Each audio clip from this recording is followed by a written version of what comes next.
We were flying out to Vegas that exact same weekend, booked at the identical hotel. I kept my tone level when I mentioned it. So I noticed on your iPad that Brett and Zane are heading to Vegas this weekend too. Same hotel you're staying at. That's quite the coincidence. His hands froze for maybe half a second. Then he kept packing, but his movements turned sharper, more aggressive, like every shirt he folded had suddenly become something he wanted to punish. Vegas is enormous, Ava, he said. It's a massive city. Millions of people visit. We're all adults here. If we happen to bump into them, we'll say hello. It's really not a big deal. I leaned my shoulder against the bedroom door frame, arms crossed tight over my chest, trying to hold myself together with posture alone. Bumping into them seems statistically guaranteed, though, given the group chat where you're all clearly coordinating plans. Brett literally said he can't wait to see you. Zane sent champagne emojis. This doesn't feel like coincidence. It feels deliberately planned. He turned to face me then, and his expression shifted into that polished, wounded exasperation he had perfected over the course of our relationship. Like I was the unreasonable one. Like I was some emotional woman spinning ordinary facts into drama because I couldn't handle how grown-up relationships worked. You went through my iPad, he said, voice sharp. You left it open on the couch with the screen lit up, I replied. The notification popped up right in front of me. I didn't dig through your messages. I didn't snoop. But that's not the point. The point is, you're supposedly going on a boys' trip, or two women you spend hours with at the gym just happen to be there at the same time without their boyfriends. And you didn't think that was worth mentioning to me? He let out this long, theatrical sigh and rolled his eyes toward the ceiling, as if heaven itself had burdened him with a girlfriend too insecure to survive modern life. This is exactly what I'm talking about, he said, his voice dripping with condescension. You're suffocating me, Ava. The second you hear about a female friend existing in my life, your brain jumps straight to the worst possible conclusion. You don't trust me.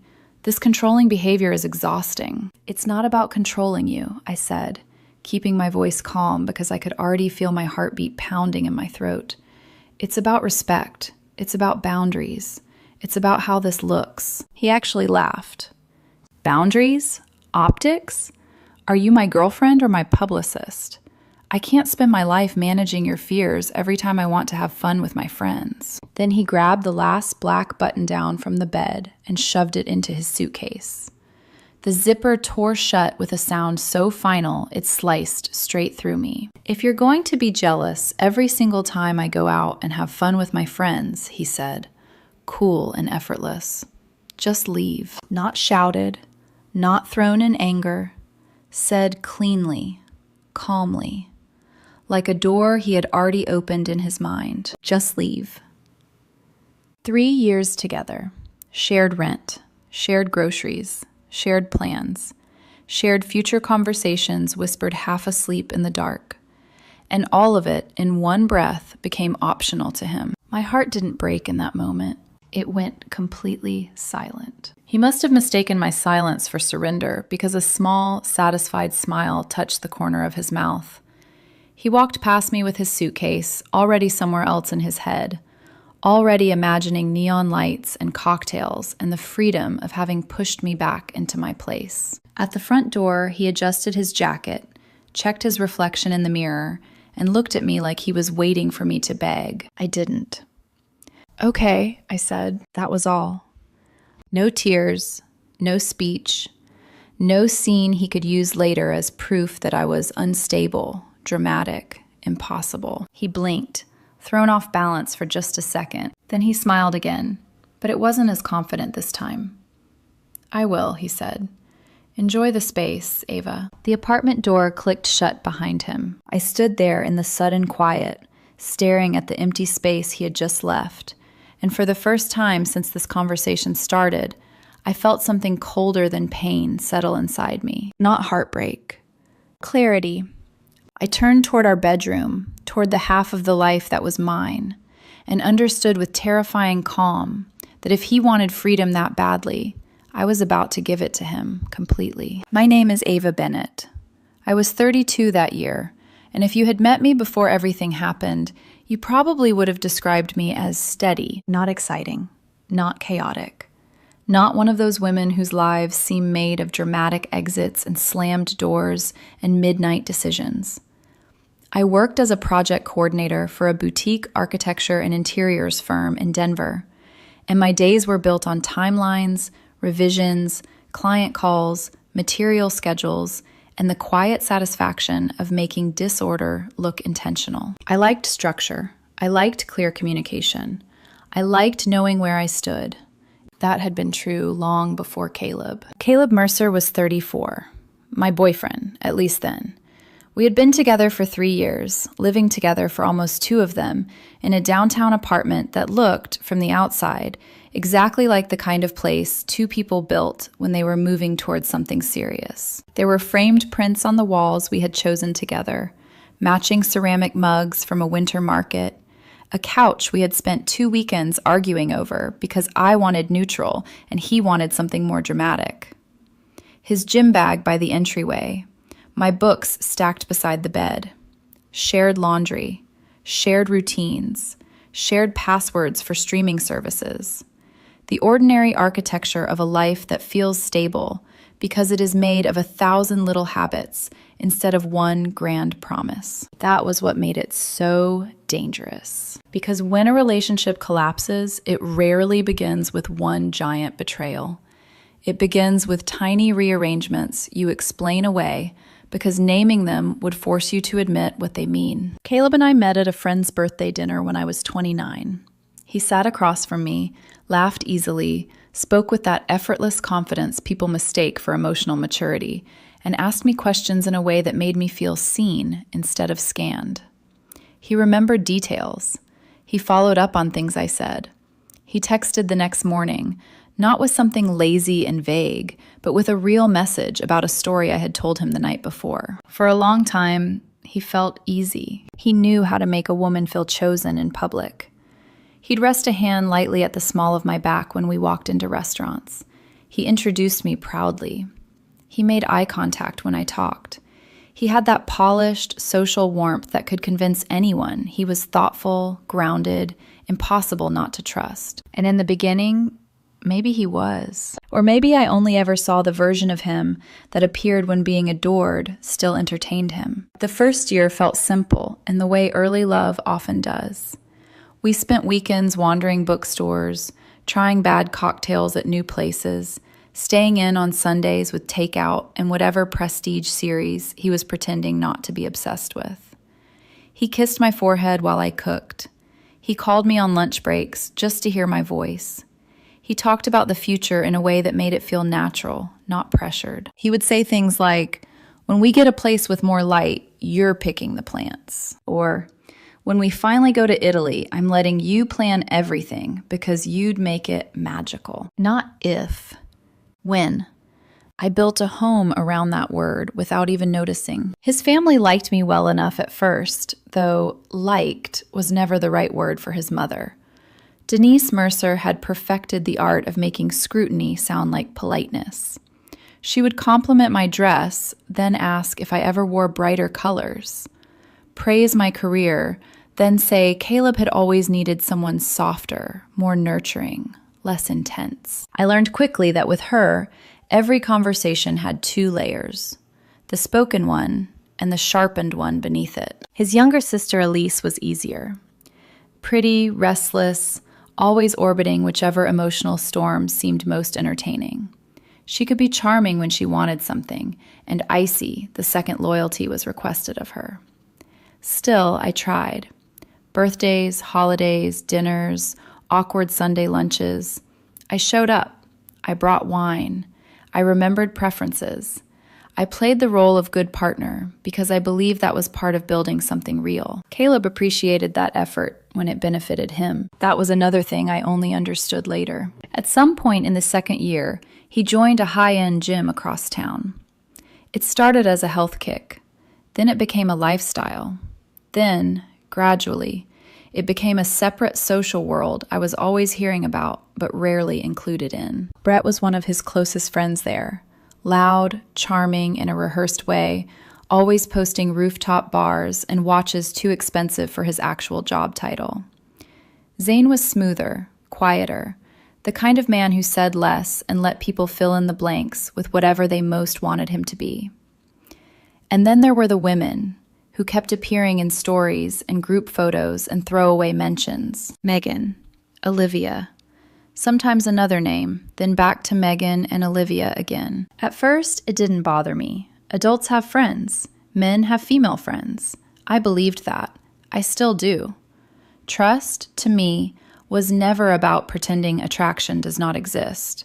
It was about transparency, respect, the quiet choices that tell the person you love, I know where the line is, and I have no interest in dancing on it just to watch you flinch. But Caleb had a way of making every reasonable question feel like an accusation. "Who's Megan?" I asked once, after he mentioned her for the third time in a week. He barely looked up from his phone.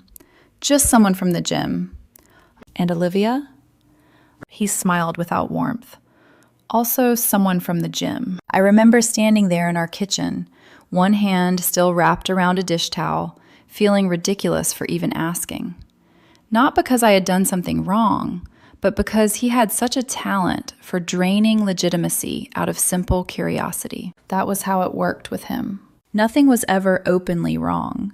It was always just enough to make me doubt myself first. Still, the way he suddenly started taking his phone into the bathroom. The way group outings kept becoming not really your scene. The way he would mention women casually, but never quite naturally, as if he wanted me to know they existed, while also wanting the right to act insulted if I noticed. Once, at dinner with friends, he told a story about a late-night post-workout hangout that included Megan and Olivia. Everyone laughed. I smiled too. Later, in the car, I asked why he hadn't mentioned that part when he told me where he'd been. It was always like that. And the worst part was how often I let it work. Because by then I was already in love with the version of him I had built from the beginning. The man who remembered details. The man who made me feel chosen. The man who once stayed up until 2 a.m. helping me rework a presentation because I was too exhausted to think straight. The man who held me when my father had a minor surgery and said, "You don't have to be strong every second around me." Those moments were real. That is what makes betrayal so confusing. It is rarely built entirely on lies. It is built on enough truth to keep you invested while the rest quietly rots underneath. 2 years earlier, on our first anniversary, we were both broke. Truly broke. Entry-level exhaustion, rent panic, shared groceries planned around store brands and what was on sale. Caleb had been staring for months at a vintage acoustic guitar in a pawn shop window a few blocks from my office. Every time we passed it, he slowed down. He talked about how he used to play in high school, how music used to make him feel like himself, how adulthood had a way of stripping away the parts of you that felt alive first. So I saved. I skipped lunches out, took on freelance project edits at night, sold a gold bracelet I never wore. It took me 4 months to get enough, and when I finally bought that guitar and gave it to him on our anniversary, he cried. Real tears. He held the case against his chest and then held me so tightly I could barely breathe. "You're the only person who really sees me," he whispered into my hair. "You get what matters." I believed him. I believed that moment so completely that I never noticed when the guitar became decoration. It sat in the corner of our bedroom eventually, untouched, gathering dust, a symbol of something he had once performed beautifully and then abandoned once it no longer served him. Looking back, maybe that was our relationship too. By the time Vegas happened, the warning signs had been there for months.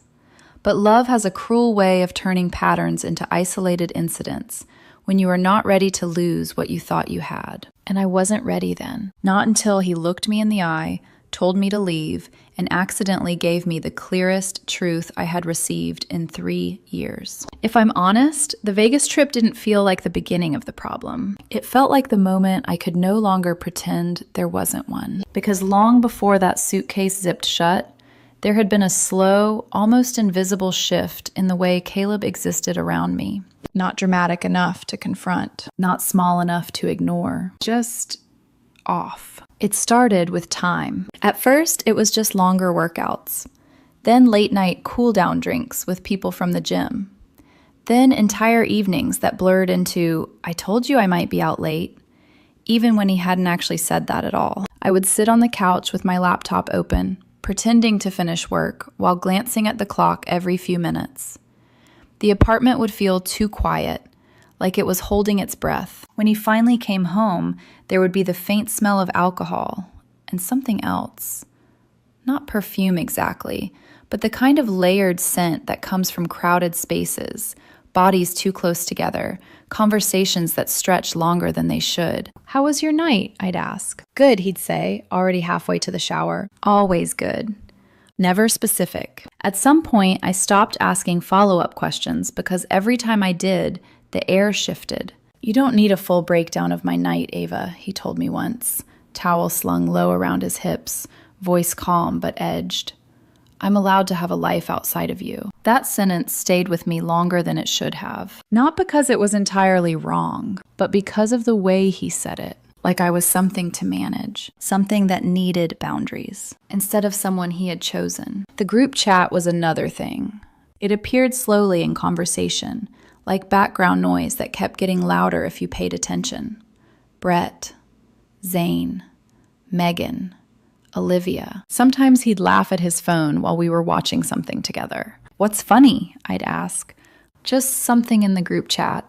What group chat? Gym people, he'd say, like that explained everything. One night, I saw Megan's name flash across his screen with a message preview that said, "Don't forget this weekend." He flipped the phone over so quickly it was almost reflex. I didn't say anything then. I told myself it didn't mean anything. That was the pattern. Every small moment came with a built-in explanation I offered on his behalf before he even had to, because the alternative was admitting I was slowly losing ground in my own relationship. His family didn't help. If anything, they made it worse in subtle, corrosive ways. At a Sunday dinner a few weeks before Vegas, Denise watched me from across the table while Caleb talked about a rooftop party he'd gone to the night before. Megan organized it, he said casually, reaching for the wine. Denise smiled thinly. You've been spending quite a bit of time with that group lately. It's networking, Caleb said. You meet the right people, things open up. Elise leaned forward, interested.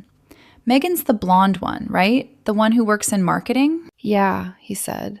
She's pretty, Elise added, glancing at me for just a fraction too long. Very social. The word hung there. Social. Flexible. Available. I kept my expression neutral, fingers tightening slightly around my fork. Denise turned to me then, her tone polite on the surface. You must be very secure to be comfortable with all of that, Ava. Not every woman would be. There it was again, that double layer. I smiled. Trust isn't about pretending situations don't exist. It's about how people choose to behave in them. Caleb let out a soft laugh beside me. See? She gets it. She just overthinks sometimes. Overthinks. I nodded slowly, even as something inside me tightened, because I knew what that meant in his language. It meant, your discomfort is the problem, not my behavior. That dinner stayed with me longer than I admitted, not because of anything explosive that happened, but because of the quiet alignment I felt forming. Him, his family, the narrative, and me, slightly outside of it, trying to prove I wasn't the kind of woman they were already deciding I was. The night before he left for Vegas, I found myself standing in our bedroom watching him pack. That was left on the bed, screen still glowing. I wasn't looking for anything. Because the difference matters. I wasn't searching. It was there. A note of Brett. Vegas is going to be insane. Can't wait to see you. Then another. Zane. Champagne emojis followed by same hotel, same floor. Let's go. And below that, just visible enough. Megan. Finally. No distractions this time. My chest tightened. Not in a dramatic, explosive way, but in something colder, more precise, like a piece of information clicking into place that had been trying to form for weeks. I didn't scroll. I didn't open the chat. I didn't need to, because suddenly everything else made sense. The vague answers. The way he had framed my questions as insecurity instead of responding to them directly. This wasn't coincidence. It was coordination. And worse than that, it was intentional omission. He walked back into the room a minute later, completely unaware that anything had shifted. Did you see my... He started, then stopped when he noticed my expression. What? I picked up the iPad and held it out slightly. Not accusing, not dramatic, just present. I think you forgot to close something. He looked at the screen, then at me. And for a split second, I saw it. Not guilt, calculation.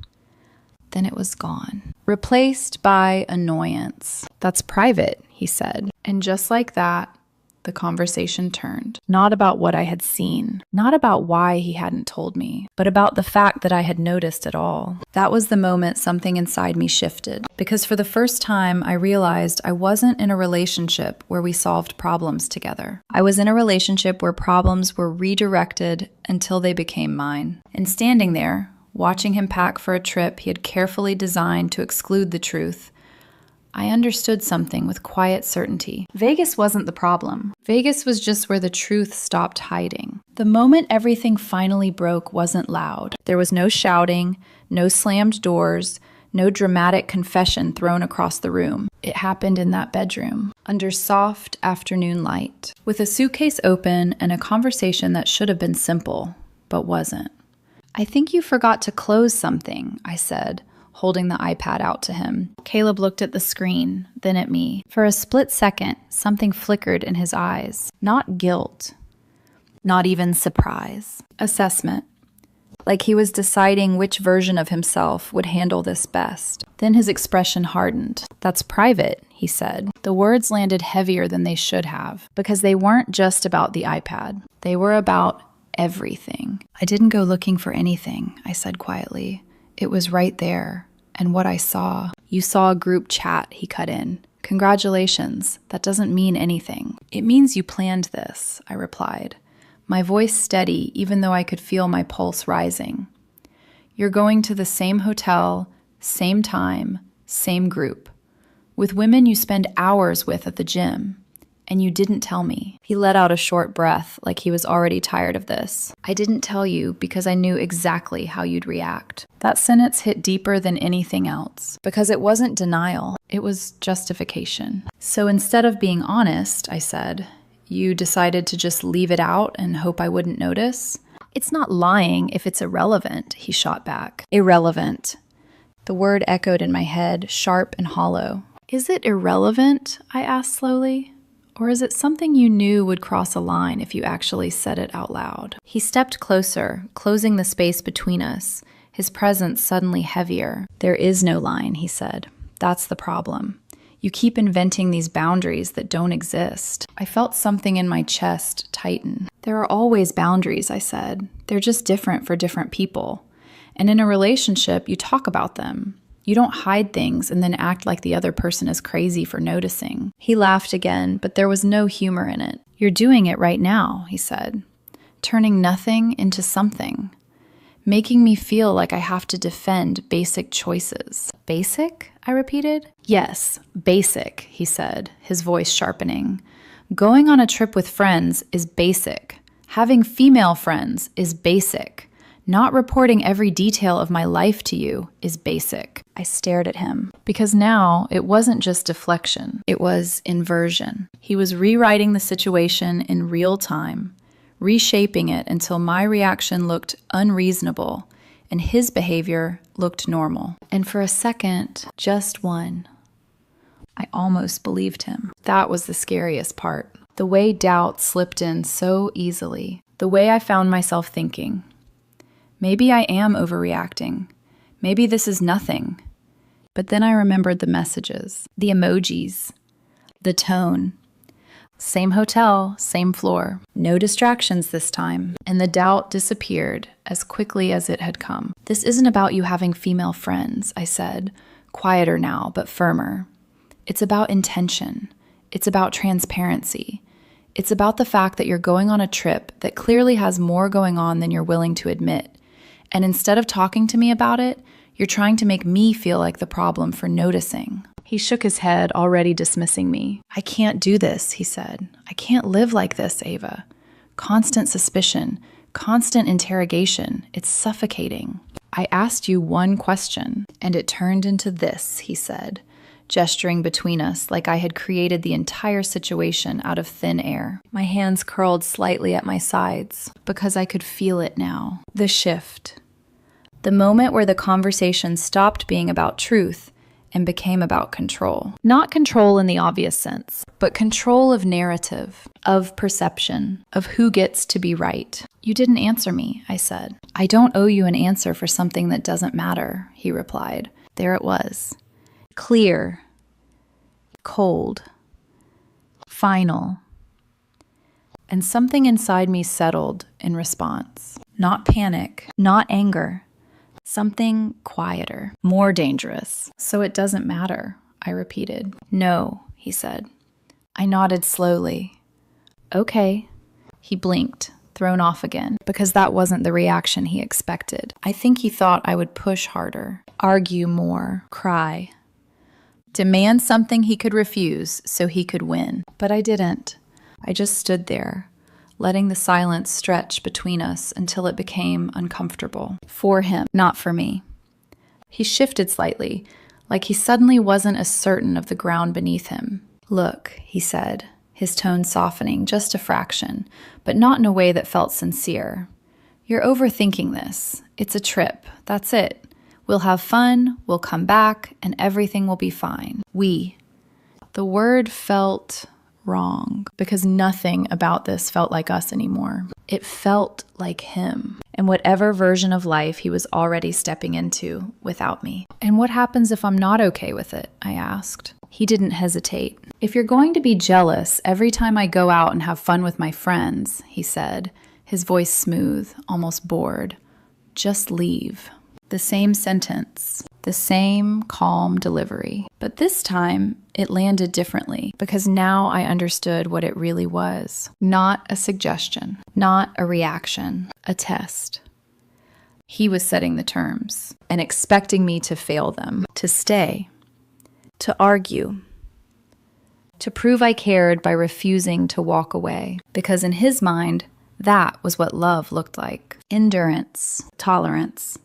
Staying, no matter how uncomfortable it became. I looked at him, really looked at him, at the man I had built 3 years of my life around. And for the first time, I saw something clearly that I had been avoiding for months. He wasn't confused. He wasn't misunderstood. He wasn't even conflicted. He was certain. Certain that I would stay. Certain that I would bend. Certain that whatever line he crossed, I would be there afterward, trying to explain why it wasn't that bad. And in that moment, something inside me broke. Not loudly, not visibly, but completely. Okay, I said, just one word, flat, calm, final.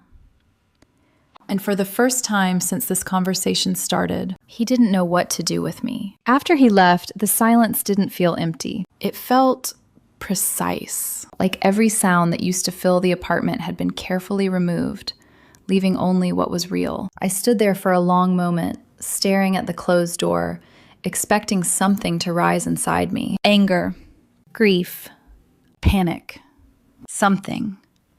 But nothing came. Just that same cold clarity, settling deeper into my chest. I walked slowly into the living room, my steps quiet against the hardwood floor. The afternoon light stretched across the couch where we used to sit together, where we used to exist like a unit. Now it just looked like furniture, not memory, not meaning, just objects. I sat down, hands resting loosely in my lap, and let myself think, not react. Think.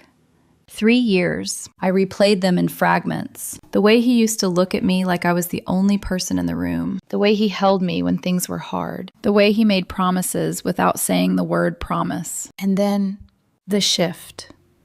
The small dismissals. The deflections. The way every concern I had eventually turned into something I had to apologize for. I leaned forward slightly, elbows on my knees, staring at the floor. When did this start? I whispered to myself. Not when did he change. When did I start accepting it? Because that was the part that mattered. Not his behavior. Mine. I thought about every moment I had swallowed discomfort to keep the peace. Every time I chose understanding over honesty. Every time I convinced myself that love meant patience. Even when patience started to feel like erasure. My chest tightened then, not with heartbreak, but with something sharper. Recognition. I knew, I said softly. Not everything. Not the full picture, but enough. Enough to feel the shift. Enough to question it. Enough to speak up. And every time I did, he redirected. Minimized. Reframed. Until eventually, I stopped trusting my own instincts more than I trusted his explanations. That realization hurt more than anything he had said, because it wasn't about him anymore. It was about me. The version of me that had slowly learned to make herself smaller, just to keep something that wasn't whole. I stood up, walked to the bedroom. The guitar was still there, leaning in the corner. Dust gathered along the edges, strings untouched. A memory frozen in time. I walked over to it and ran my fingers lightly across the surface. A thin line cut through the dust where my hand passed. I really believed you, I whispered. Not accusing, not bitter. Just honest, because I had.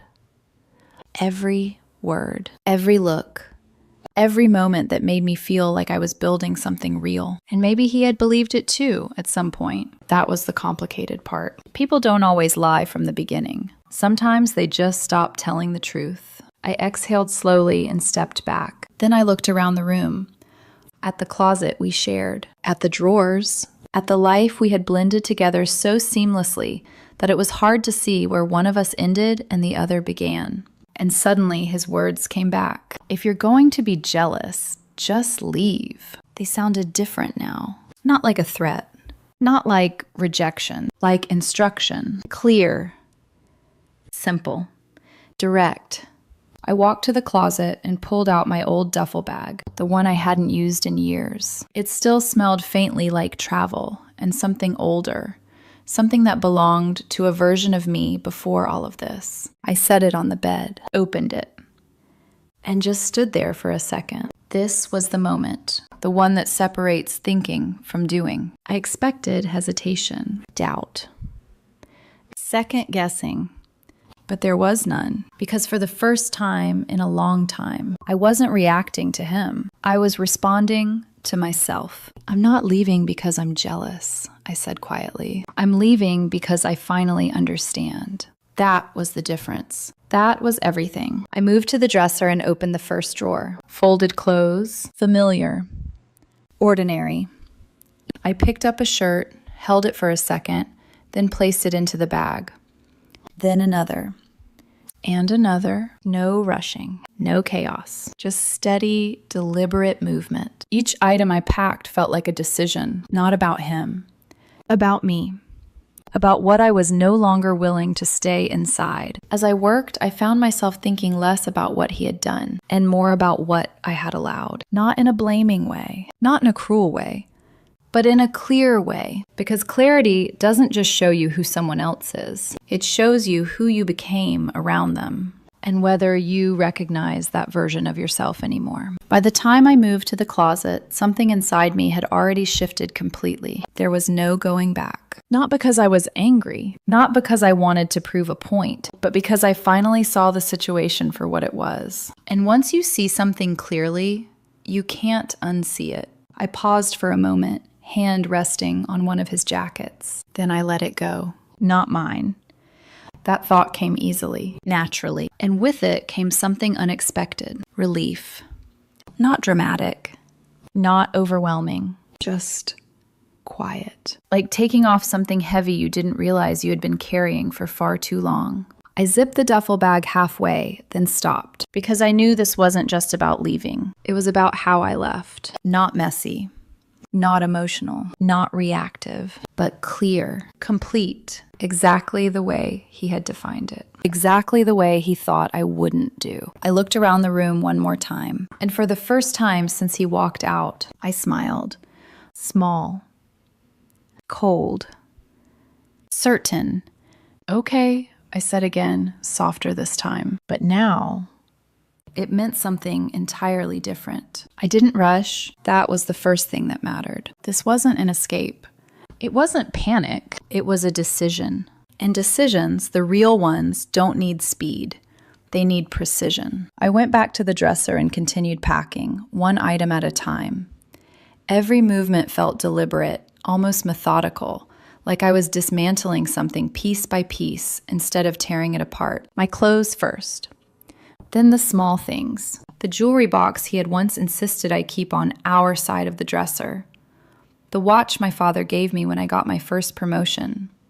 The stack of notebooks I kept for work and random thoughts I never shared with anyone. I left the things that belonged to him. Obvious. Simple. Clear lines. I moved into the living room next. The space felt different already. Less like a shared environment and more like a stage set after the actors have walked off. I unplugged the television I had bought 2 years earlier, carefully wrapping the cord so it wouldn't tangle. The gaming console followed, along with the controllers, the remote, the small things that had once filled quiet evenings without meaning anything significant. Except now they did, because they were mine. The routers sat on the shelf near the window. I paused for half a second, then unplugged it too. It wasn't about being petty. It was about being accurate. I wasn't leaving pieces of myself behind to make his transition easier. I was taking exactly what belonged to me, no more, no less. The apartment grew quieter with every item that disappeared. Not emptier, quieter.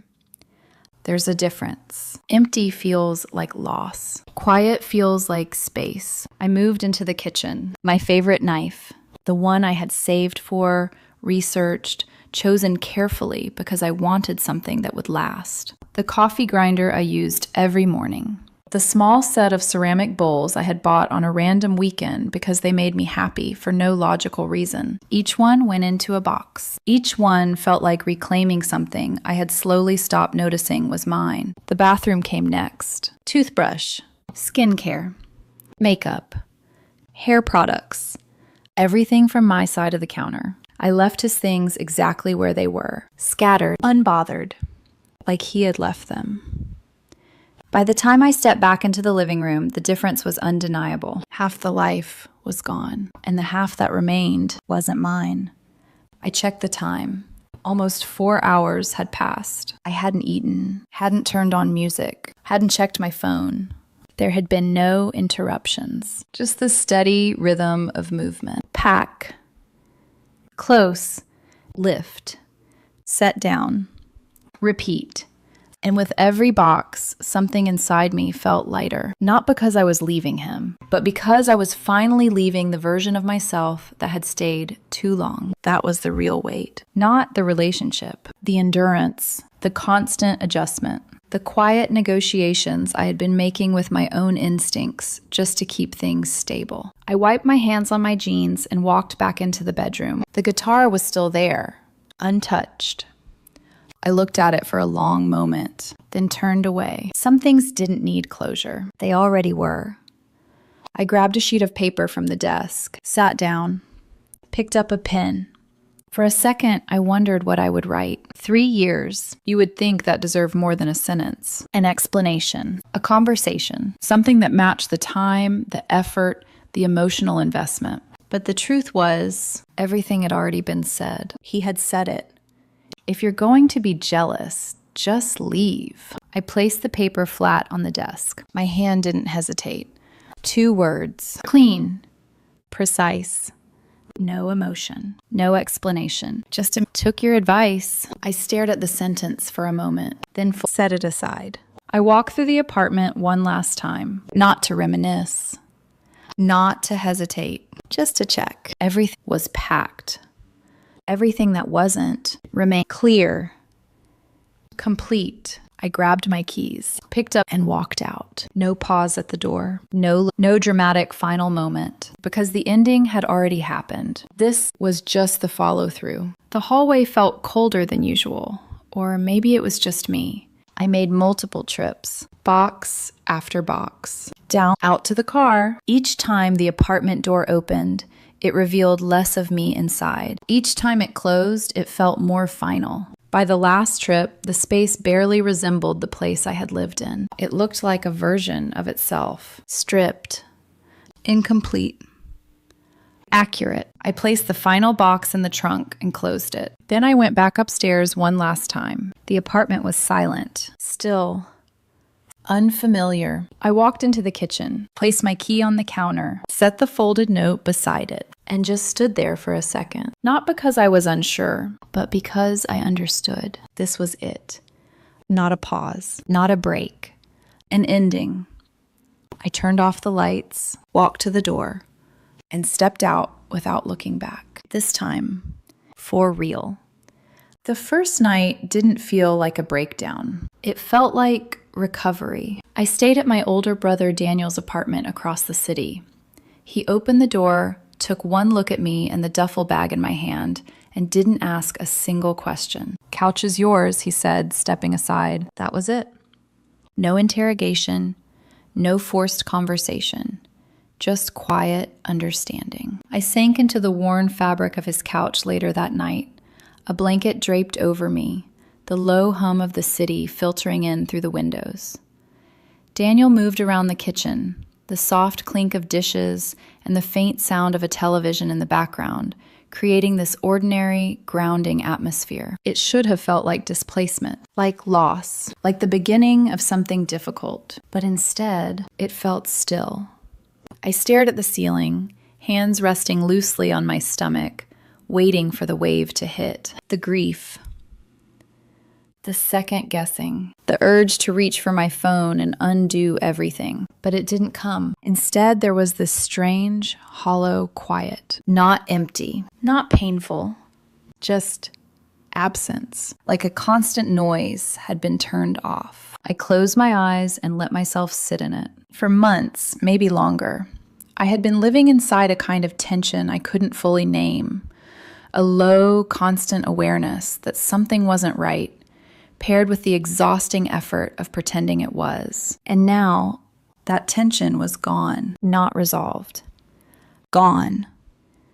Which should have terrified me, but it didn't. Because the truth is, the hardest part wasn't leaving him. It was staying when I already knew. That was the real breaking point. That was the part that hollowed you out slowly. Staying. Trying. Explaining. Adjusting. Until one day you look at yourself and realize you don't recognize the version of you that kept saying, "It's fine," when it wasn't. I rolled onto my side, pulling the blanket closer around me. "I didn't fight for it," I whispered. The thought came out of nowhere, sharp, unexpected, because somewhere, deep down, there was still a voice asking that question. Should I have tried harder? Should I have stayed? Should I have pushed for answers instead of walking away? That was the narrative people liked. That love meant persistence. That walking away too quickly meant you didn't care enough. I stared at the wall, letting that thought sit. Then I answered it. No. Soft. Certain. Because I had fought, just not in the way people recognize. I had fought in conversations, in patience, in giving him the benefit of the doubt over and over again, in choosing to stay when leaving would have been easier. And the truth was, by the time he said, "Just leave," I had already done more than enough. That realization didn't hurt. It steadied me. I reached for my phone on the coffee table and turned the screen on. For a second, my thumb hovered over his name. Not to call, just to check, to see if there was a message, an apology, something. But I stopped myself because I already knew what I would find. Not accountability, not understanding, just more noise. More shifting of blame. More attempts to pull me back into a conversation that had already revealed everything it needed to. I opened Instagram instead. His story was at the top. Of course it was. I tapped it. The first clip showed him at an airport bar, sitting with Brett, both of them raising glasses with exaggerated excitement. Vegas, the caption read. No mention of me. No acknowledgement of anything. Just continuation. The next story came seconds later. The camera panned wider, and there they were, Megan, Olivia, sitting right beside them. Close, comfortable, integrated, not a coincidence, not an accident. Exactly what I had already known. Megan leaned into Caleb slightly as she laughed at something Brett said. Olivia clinked glasses with him. Caleb's arm rested casually along the back of Megan's chair. Familiar. Relaxed. Easy. The kind of body language you don't think about, because you don't have to, because it already feels normal. I watched the clip once, then again, not because I needed proof, but because I wanted to see if anything inside me would react. Jealousy. Anger. Something. But there was nothing, just confirmation, like checking the weather and seeing rain exactly where it was predicted. I closed the app, set the phone down, and let out a slow breath. That's that, I murmured, because it was. Not dramatic, not explosive, just finished. I didn't block him right away, not because I was holding on, but because I wasn't. I didn't need to rush anything. I didn't need to prove anything. For the first time in a long time, I wasn't reacting. I was just done. The next 3 days passed in a strange kind of calm. I slept deeply. The kind of sleep that feels like your body is finally catching up after carrying something too heavy for too long. Daniel didn't push. We watched old movies, ate simple food, went for short walks around his neighborhood. No heavy conversations, no forced processing, just space. And in that space, something inside me began to reset. Not completely, not perfectly, but enough. By Sunday evening, I had stopped checking my phone entirely, stopped wondering what he was doing, stopped imagining conversations that would never happen. The part of me that had been tuned to him, constantly aware, constantly adjusting, had gone quiet. And in its place, there was something new. Not happiness. Not yet, but peace. Fragile. Temporary. Real. At 8:17 p.m., my phone started buzzing. Once. Twice. Then over and over again in rapid succession. I glanced at the screen. Unknown number. Of course, I let it ring. Daniel looked over from the kitchen. You gonna answer that? No, I said calmly. The buzzing stopped, then started again. Longer this time. More insistent. I watched the screen light up again. Unknown caller. I picked up the phone slowly. Not because I felt pulled, but because I was curious. I answered. Put it on speaker, muted my microphone, and set it down on the table. Ava? Ava, are you there? Caleb's voice came through, sharp, tense, already irritated. No apology. No hesitation. Just expectation. Pick up the phone, he snapped. What is this? Why is the power out? The internet's gone. Where is everything? Ava, this isn't funny. I said nothing. On the other end, I could hear him moving around, doors opening, footsteps echoing in a space that was no longer filled. Ava, seriously, what did you do? He demanded. Silence. Heavy. Deliberate. His breathing grew faster. Where's the TV? He said. Where's the router? You can't just... The line cut. Voicemail. Disconnected. Daniel raised an eyebrow slightly from across the room. Well, he said. That escalated quickly. I didn't respond. I just leaned back against the couch and let the quiet return. Because for the first time, the chaos wasn't mine to manage anymore. The messages started within minutes. Short at first. Sharp. What the hell, Ava? Where are you? This isn't funny. Call me. I watched them appear on the screen, one after another, from numbers I didn't recognize. Blocked, I realized. Of course, he was using anything he could to get through. I didn't open them right away. I let them stack. Let the urgency build on his side instead of mine. When I finally did tap one open, the tone had already shifted. This is insane. You can't just disappear and take half the apartment. Then another. We need to talk about this like adults. Adults. I almost smiled. Because that word had been used so many times in our relationship, usually as a weapon, to silence, to dismiss, to suggest that my reactions were childish while his behavior remained unquestioned. Now suddenly, we needed to be adults. I locked the phone and set it aside. 5 minutes later, it buzzed again. Ava, I'm actually worried about you. This is not like you. Where are you staying? There it was. The pivot from anger to concern, not real concern. Strategic concern, the kind that makes you question yourself. The kind that tries to rewrite the situation so that your boundaries look like instability. I leaned back against the couch, arms crossed loosely. You're not worried, I murmured under my breath. You're confused. Because the script had changed, and he didn't know his lines anymore. The next message came from a number I recognized. Elise. Of course. Ava, what is going on? Caleb is freaking out. He came home to a dark apartment and half of everything gone. You can't just do that. This is extreme. Extreme. The word sat there on the screen. Heavy. Accusing. I stared at it for a long moment because for a second, just a second, I felt it. That familiar pull. The instinct to explain, to soften. To make it easier for them to understand so I wouldn't be seen as the villain. But then I remembered the conversation, the tone, the certainty. Just leave. And the feeling disappeared. I locked the phone again, didn't respond, didn't engage.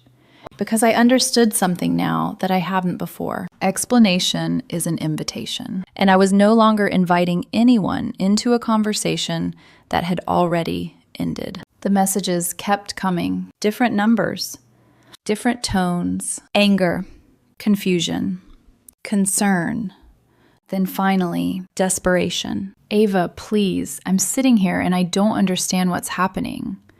I read that one twice, not because I felt anything, but because of the wording. I don't understand. That was the truth. Not about me, about him.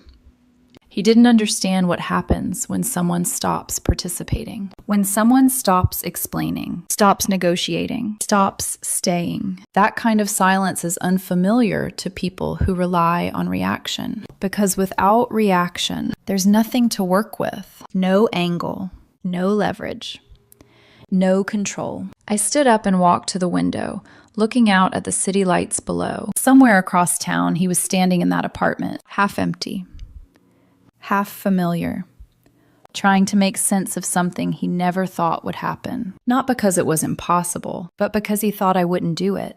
That was the part that mattered. Not that I left, that I actually followed through. The next morning, the messages had changed again. Longer. Softer. Ava, I'm sorry, okay? I shouldn't have said that. I was stressed about the trip. You know how I get. I didn't mean it. I read it slowly. Then the next. The trip wasn't what you think. Megan and Olivia are just friends. We all hung out as a group. That's it. And then, please just talk to me. We can fix this. Fix. The word felt distant, like something from a different language, because there was nothing to fix. Not anymore.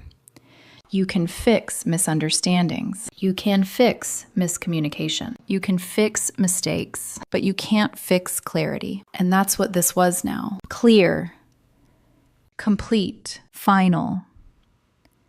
My phone buzzed again. Another number, another message, this time from Denise. Ava, I'm very disappointed in how you've handled this. Whatever issues you and Caleb had, this was not the way to deal with them. Walking out and taking things is not how mature women behave. I let out a quiet breath. There it was. The judgment. Clean. Predictable. Comfortable for her, because it placed everything neatly where she wanted it. Me. Overreacting. Him. Wronged. The narrative had already been built. I just wasn't participating in it. I set the phone down, walked to the kitchen, poured myself a glass of water, took a slow sip, and let the silence settle again. Because for the first time in a long time, I didn't feel the need to defend myself. Not to him, not to his family, not to anyone. The truth didn't need support. It just needed distance. And I had already created that. By the afternoon, the tone shifted one last time. Sharp. Ugly. Final. Fine, you want to do this? You were never enough for me anyway. I read it without expression. You think I wanted to settle for a life like that? Brett has a BMW. Zane owns his place. What do you have? There it was. The real measurement. Not respect. Not loyalty. Not partnership. Value. Quantified. Compared. Reduced. I took a screenshot. Not because it hurt, but because it clarified. Then I deleted the message, blocked the number, and set my phone down for the last time that day. Because that was it. No more shifts, no more masks, no more versions of him trying to pull me back in different ways. Just the truth. Simple, unfiltered, and strangely peaceful. I leaned back against the couch and closed my eyes. Because I could feel it now. Not just the end of the relationship, but the end of the confusion. And in its place, something solid, something steady, something I hadn't felt in a long time. Myself. By the end of that week, the noise stopped. Not completely, but enough. The frantic calls turned into occasional messages. The anger burned out faster than I expected. Even the attempts at guilt, those long, carefully worded paragraphs designed to pull me back into conversation, began to lose their intensity. Silence replaced them. Not peaceful silence. The kind that comes after someone realizes their usual methods no longer work. I spent those days doing something simple. I started rebuilding. Not dramatically. Not with some grand declaration of a new life. Just quietly. I applied for apartments, answered emails, went for runs in the morning with Daniel, the cold air hitting my lungs in a way that made everything feel sharp and real. I slept. Deep, uninterrupted sleep. The kind you don't realize you've been missing until it finally returns. And slowly, very slowly, the space inside me that used to be occupied by him started to fill with something else. Not someone. Something. Stability. The following Friday evening, I signed a lease for a small one-bedroom apartment with large windows and a view of a park. It wasn't extravagant. It wasn't impressive. But it was mine. No shared decisions. No negotiations. No underlying tension. Just a space that belonged entirely to me. When I walked through it for the first time, keys in hand, there was a moment, a quiet, suspended second, where I just stood there in the empty living room and let it settle. This is enough, I said softly. And for the first time in a long time, I meant it. That night, Daniel and I ordered takeout and sat on the floor, boxes spread out between us. You good? He asked, not looking at me directly. Yeah, I said.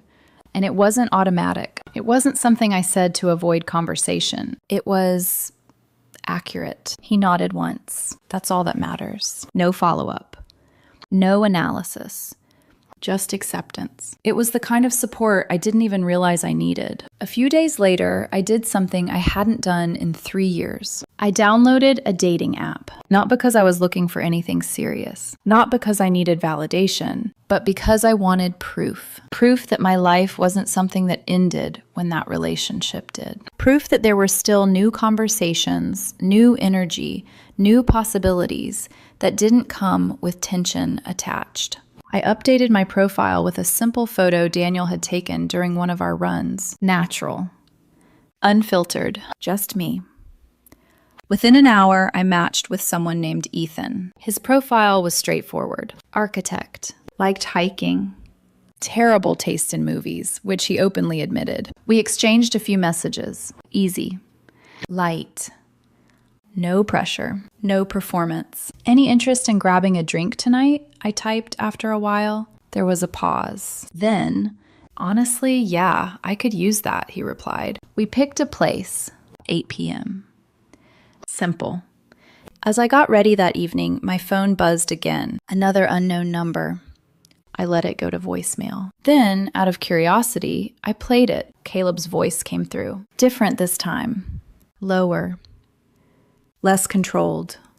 Ava, I'm sorry. I really am. I messed up. The trip was stupid.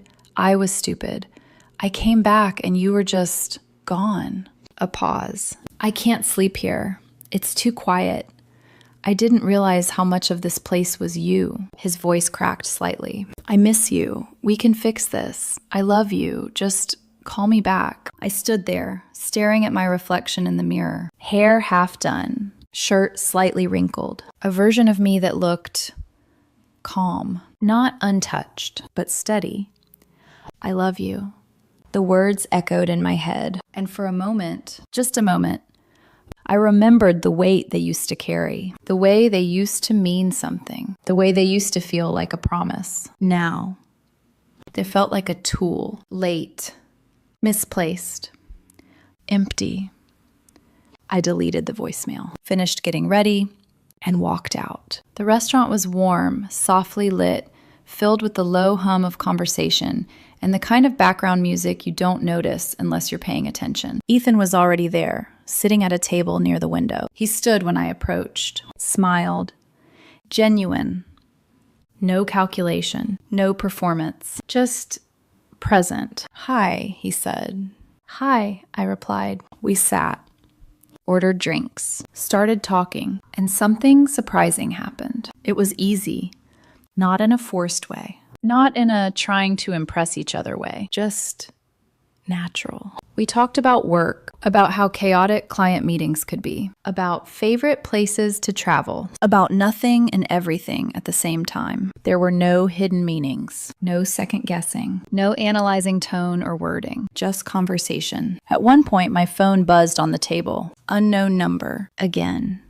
Ethan glanced at it briefly, then back at me, his expression neutral. I picked up the phone, silenced it, turned it face down. Sorry about that, I said. No worries, he smiled. Where were we? And just like that, we continued. No disruption, no tension, no lingering weight. Later, when we stepped outside, the night air was cool, the city lights stretching around us in that familiar, comforting way. We paused near his car. There was a brief silence. Not awkward.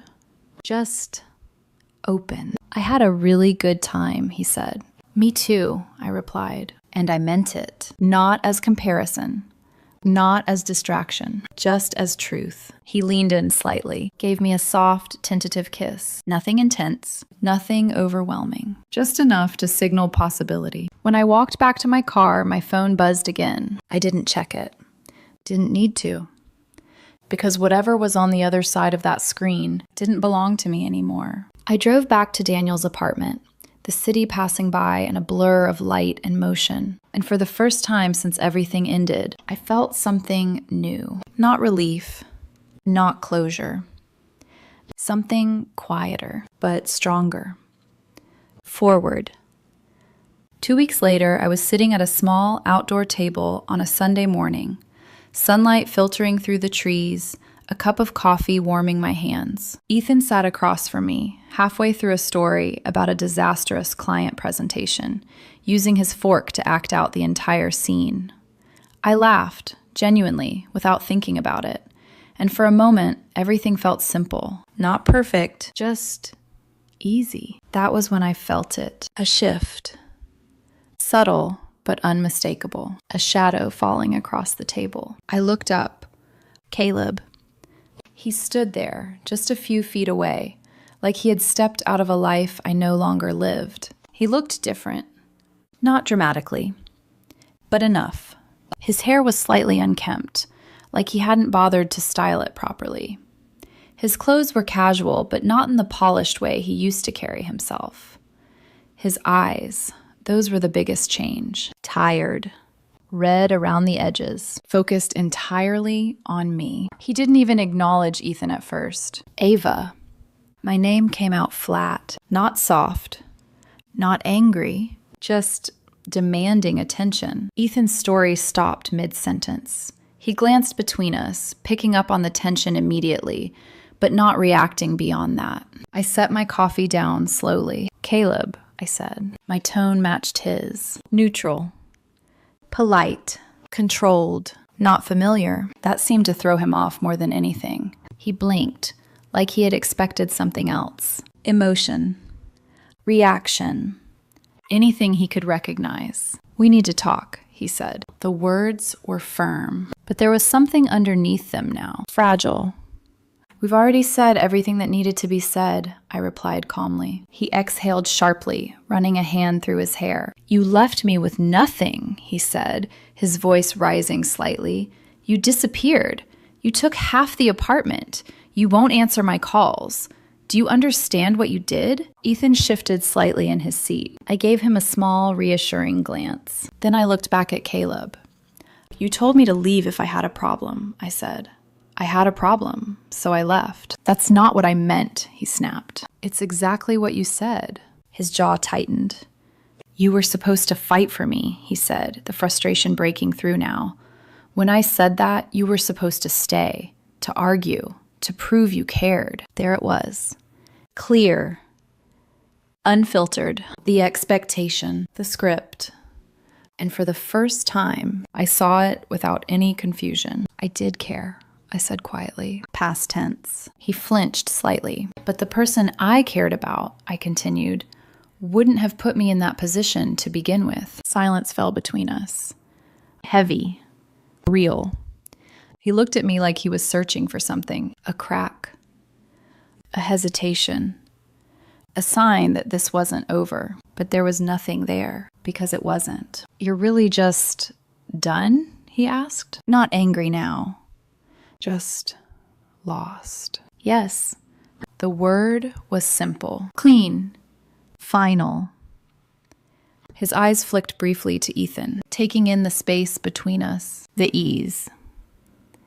The absence of tension. The life that had continued without him. You moved on fast, he said. I moved on when I realized what I was holding on to, I replied. That hit. I saw it land. Not like an attack. Like truth. And truth doesn't need force to be effective. He let out a slow breath, shoulders dropping slightly. For a second, he looked like he might say something else. Apologize. Argue. Try one more time. But instead, he just stood there, because there was nothing left to say that would change anything. That's it? He asked quietly. That's it. Another pause. Then he nodded. Small. Almost imperceptible. And just like that, the fight left him. Not dramatically. Not all at once. Just gone. He turned. Walked away. No last words. No scene. Just a man leaving a place he no longer belonged. I didn't watch him go. I didn't need to. Because I already knew what that looked like. I had done it first. I picked up my coffee again. Took a small sip. Still warm. Still exactly how I liked it. Ethan leaned back slightly, studying me for a moment. You okay? He asked. I nodded. Yeah. And this time, there was no hesitation, no second meaning, just truth. We sat there for a few seconds in comfortable silence. Then he smiled slightly. So, where were we? I let out a soft laugh. You were saying your client thought a last-minute redesign would only take 15 minutes? He groaned. Exactly, which is how I knew it was going to be a disaster. And just like that, we continued. No shadow, no interruption, no past reaching forward to pull me back. Later, as we walked out into the sunlight, I caught our reflection briefly in the window beside the door. Two people, side by side, not defined by history, not weighed down by what came before, just present. And for the first time in a long time, that was enough. Because I had learned something that didn't come from books or advice or someone else's experience. It came from living it, from staying too long, from leaving when it finally became clear, from choosing myself without needing permission. Sometimes love isn't proven by how long you stay. Sometimes it's proven by knowing exactly when to leave and having the strength to actually do it. The past didn't follow me out that day. It stayed exactly where it belonged, behind me, and I didn't look back. Everything started 3 weeks ago over the most absurd accusation imaginable. The kind that makes you question whether you're living in a parallel universe. My husband, Daniel, who is 36, accused me of hitting on our new neighbor, Ethan, a 23-year-old man who had just moved in next door with his long-term girlfriend. Even now, saying it out loud still feels unreal. It wasn't a fight that built up over time. It wasn't a slow crack in our marriage. It was one moment, one glance, one completely ordinary act that somehow detonated everything we had built together. That morning had been painfully normal. I was outside, rolling the trash bins to the curb like I had done hundreds of times before. The air was cool, quiet, the kind of morning that doesn't hint at anything about to go wrong. That's when I noticed Ethan. He was struggling with a massive moving box, arms trembling slightly, trying to drag it toward his front door. It looked too heavy for him, like it might slip any second, so I helped, because that's what normal people do. I walked over, offered assistance, and we carried it together. We exchanged maybe a minute or two of polite conversation. Nothing personal, nothing inappropriate. Just small talk about the neighborhood. Then I went back inside, and everything changed. Daniel had been watching from the kitchen window. The second I stepped through the door, I felt it. That shift in the air. That tension that doesn't need words to announce itself. "What exactly was that?" he asked. His voice wasn't loud. It was worse. Cold. Controlled. Sharp in a way that made my chest tighten before I even understood why. I tried to explain. Calmly. Clearly. Honestly. But he didn't want an explanation. He had already decided what he saw. "You think I'm stupid?" he said, his eyes locked onto mine. I saw the way you looked at him. And just like that, I realized something terrifying. This wasn't about what actually happened. This was about what he believed happened. And no matter what I said, I was already guilty. My name is Emily Carter. I'm 34 years old, and until 3 weeks ago, I thought I understood what stability felt like. I work as a project manager at a mid-sized tech company. My days are structured, predictable, built on timelines and deliverables that make sense if you follow them closely enough. I've always been that kind of person. Measured, practical, careful with my words, careful with my choices. And I thought Daniel loved that about me. We met almost 10 years ago. It wasn't dramatic. No instant spark, no cinematic moment. Just two people introduced through mutual friends at a small dinner gathering. He was charming in a quiet way back then. Observant, attentive. The kind of man who remembered details. What you ordered, what you said, what you didn't say. That was what drew me in. He made me feel seen. Our relationship grew steadily. No chaos. No explosive fights. Just a slow, steady build that felt safe. We dated for 4 years before getting married. No rush, no pressure. Everything felt deliberate, like we were doing it the right way. At least, that's what I told myself. Looking back now, there were signs. Small ones. The kind you notice, but choose not to interpret. Daniel had always been a little sensitive to attention. At first, I thought it was protective. He didn't like when other men got too familiar. He'd make small comments, nothing aggressive, just subtle enough to feel like concern instead of control. You didn't have to laugh that hard at his joke. He seems a little too comfortable talking to you. Back then, I reassured him. I explained. I softened things. And every time I did, he would relax, smile, pull me closer like everything was fine again. So I told myself it was normal. That jealousy meant he cared, that it was part of being in a relationship. We got married 3 years ago. The house came shortly after. It was a joint decision, a shared investment. We split everything evenly. Mortgage, utilities, groceries. Financial independence mattered to both of us, and we agreed early on to keep separate personal accounts. It worked. At least on paper. Our routine settled into something that looked stable from the outside. We had dinner together most nights, watched shows, talked about work, planned small trips we rarely ended up taking because life always got in the way. There was no obvious problem, no big red flag, just small shifts. Moments where Daniel would question things that didn't need questioning. A glance that lasted too long. A tone that felt slightly accusatory. But nothing I couldn't smooth over. Nothing I couldn't fix by being patient. And that became my role without me even realizing it. The one who adjusted. The one who explained. The one who made things easier. Until one day, There was nothing left to explain because he had already decided who I was in that moment, and I couldn't reach him anymore. At first, I thought it would pass, that it was just one bad moment, one misunderstanding that would fade once emotion settled and logic returned. I was wrong. It lingered. That same night, Daniel barely spoke to me. Not in the way couples fall into comfortable silence, but in a deliberate, pointed absence of communication. Every movement felt heavier. Every glance carried something unspoken. When I tried to bring it up again to clear the air, he shut it down immediately. "I've already seen enough," he said, not even looking at me. That sentence stayed with me longer than I expected. Seen enough. As if a 2-minute interaction had rewritten everything he believed about me. The next morning, things didn't reset. They shifted. Daniel started watching me more closely. Not obviously, not dramatically, but I could feel it. When my phone lit up, his eyes would flick toward the screen. When I mentioned work, he would ask follow-up questions that didn't quite align with the conversation. Who were you talking to? Why did you stay late? Is there something you're not telling me? Each question sounded casual on the surface, but underneath there was something else. Suspicion. I answered.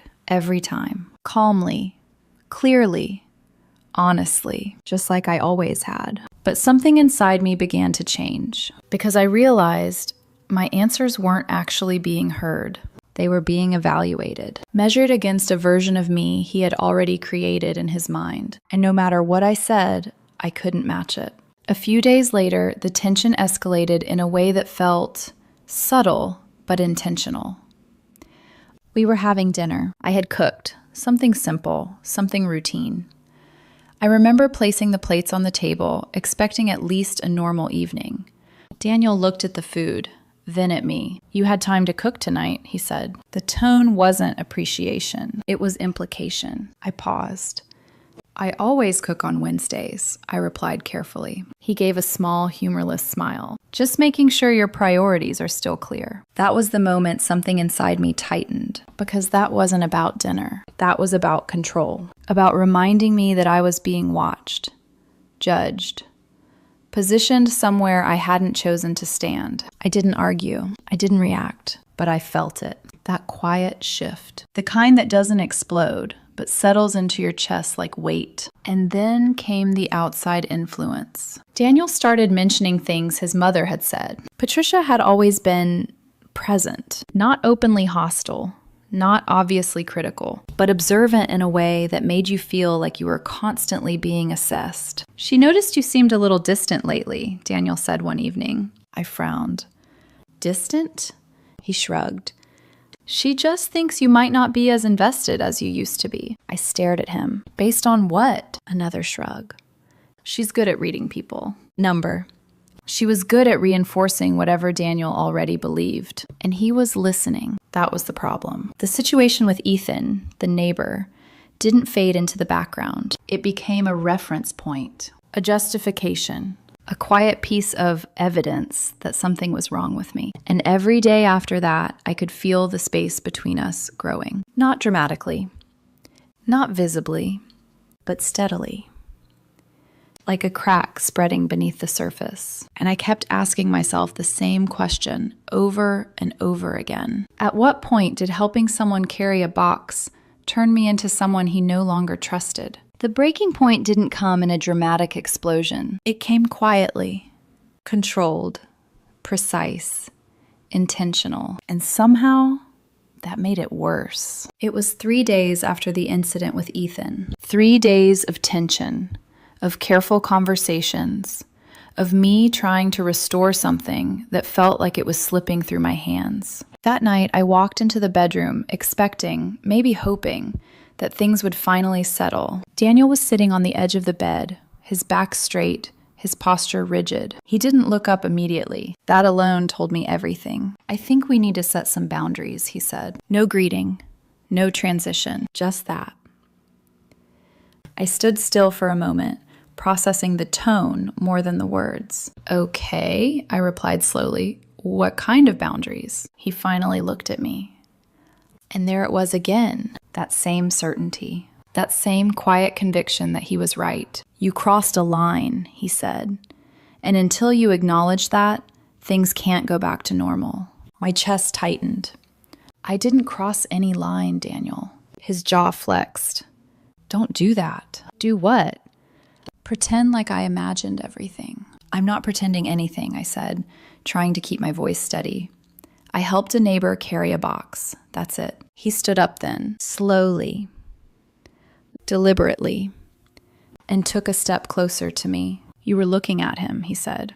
Not like a neighbor, not like a stranger. I felt something in me snap.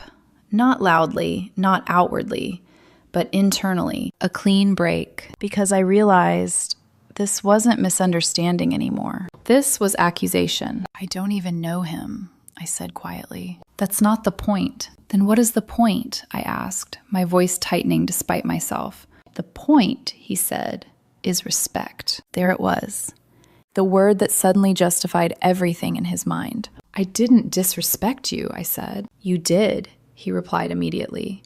And until you admit that, I'm not sharing a bed with you. I blinked. For a second, I thought I had misheard him. You're what? You can sleep on the couch, he said, just like that. No hesitation, no discussion, a decision. I let out a small breath, trying to steady myself. You're serious? I am. I searched his face, looking for something. Doubt, uncertainty, even a hint of softness. There was nothing, just resolve. The kind that doesn't bend. Daniel, I said quietly, you're asking me to apologize for something I didn't do. I'm asking you to take responsibility, he corrected. For your interpretation, I said. For your behavior, he snapped. Silence fell between us.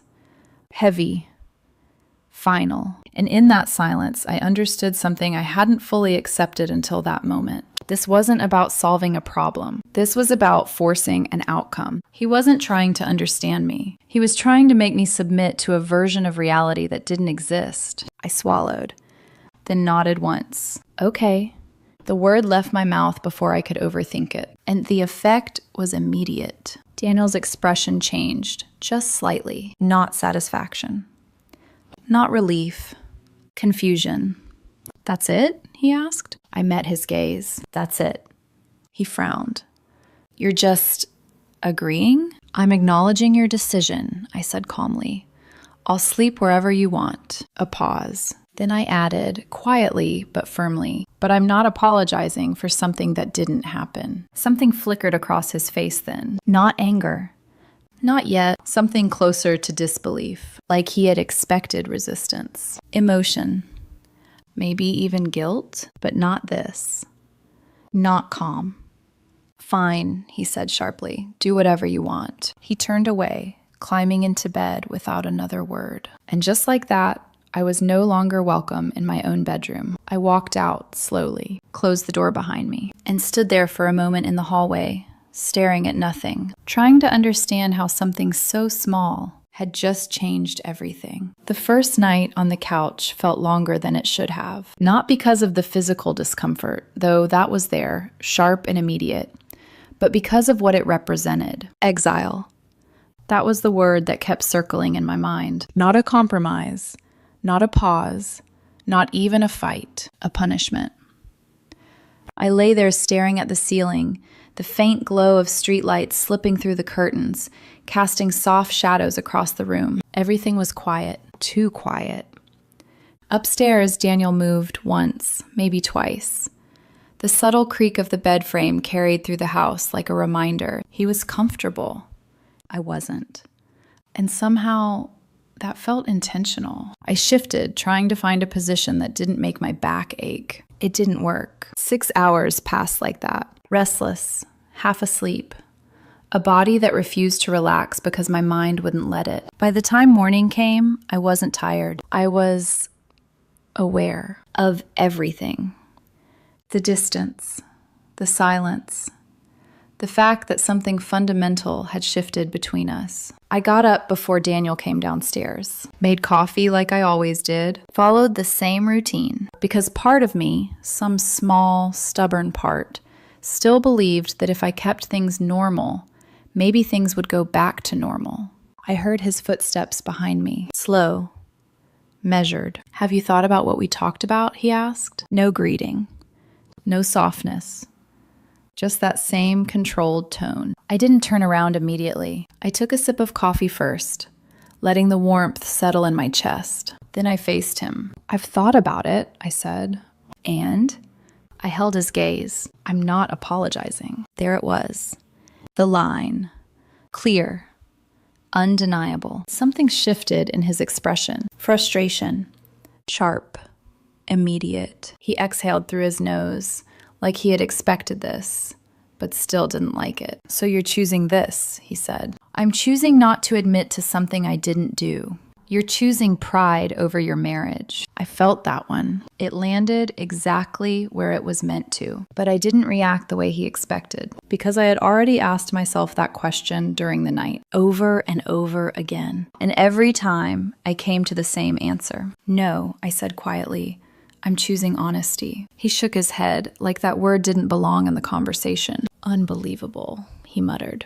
Then he grabbed his keys and walked out without finishing his coffee.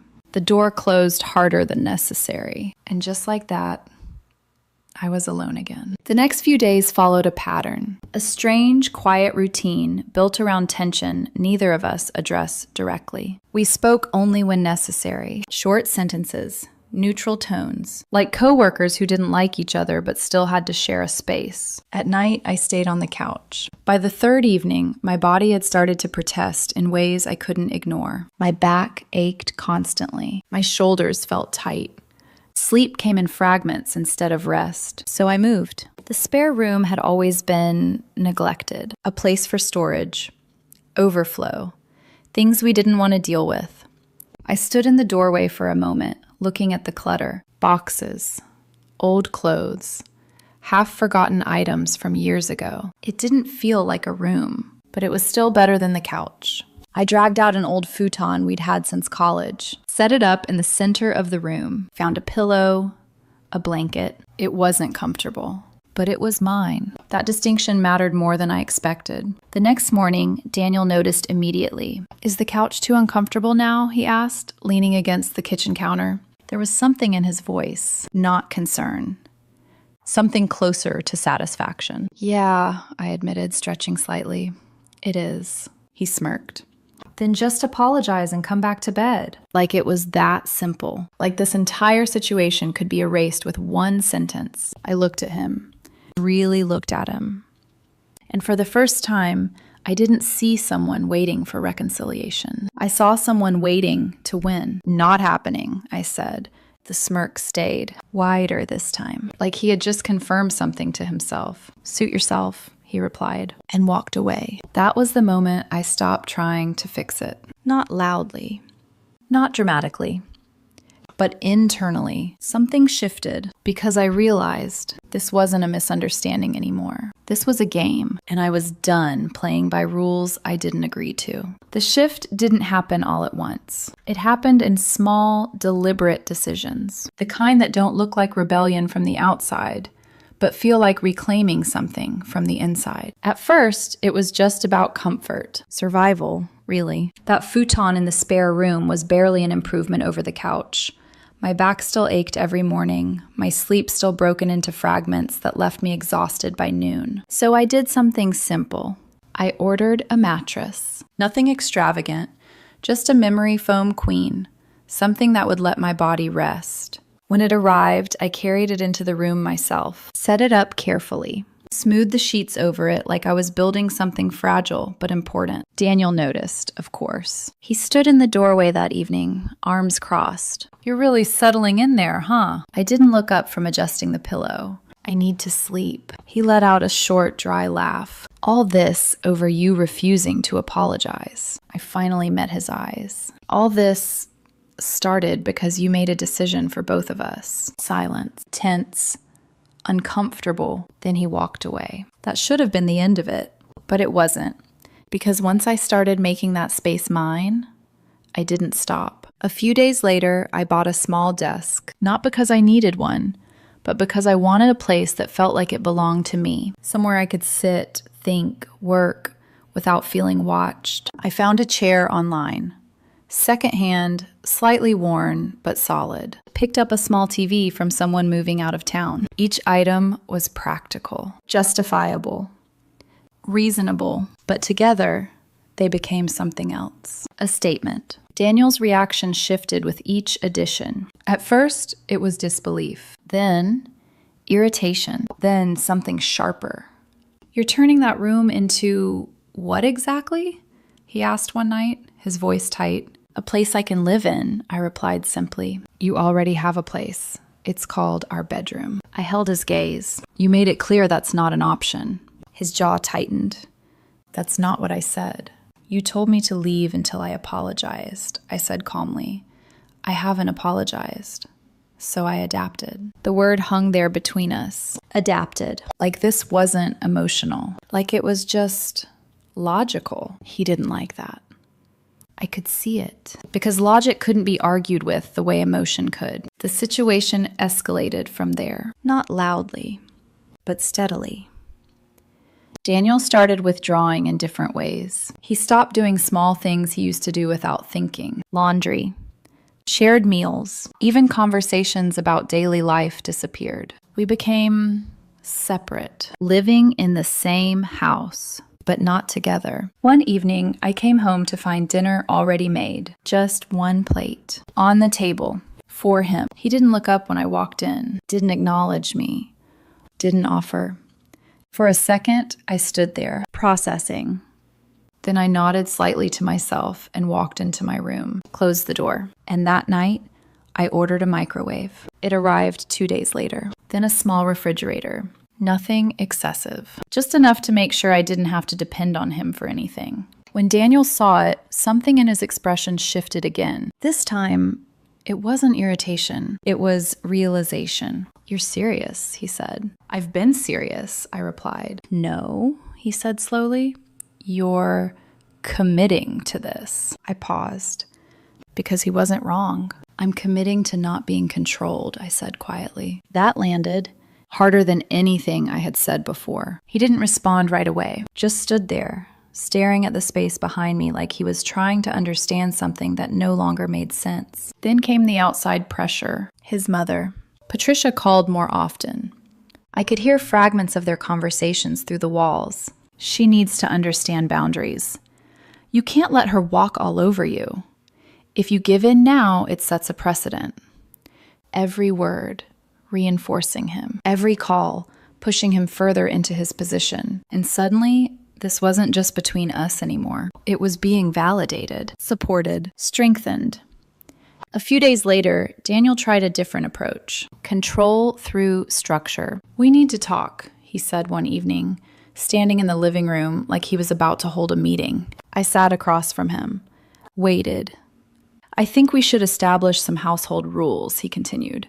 "Clear expectations." I almost smiled. Because now it was formal, calculated, like he could fix this by organizing it. "What kind of rules?" I asked. He leaned forward slightly. "You can't just take over that room," he said. "It's a guest room." I tilted my head. "We don't have guests." "That's not the point." "It kind of is." His expression hardened. "You're being difficult." "I'm being practical." Silence. Then he exhaled sharply. "Fine," he said. "Then I'm taking full use of the master bathroom. You can use the hallway one." I blinked. Once. That was his move. His escalation. A test. And I felt something unexpected rise in me. Not anger. Not frustration. Clarity. "Okay," I said. He froze. "Okay. Okay." No argument. No resistance. Just acceptance. And somehow, that unsettled him more than anything else, because he expected conflict. He expected pushback, but instead, I adjusted. Again.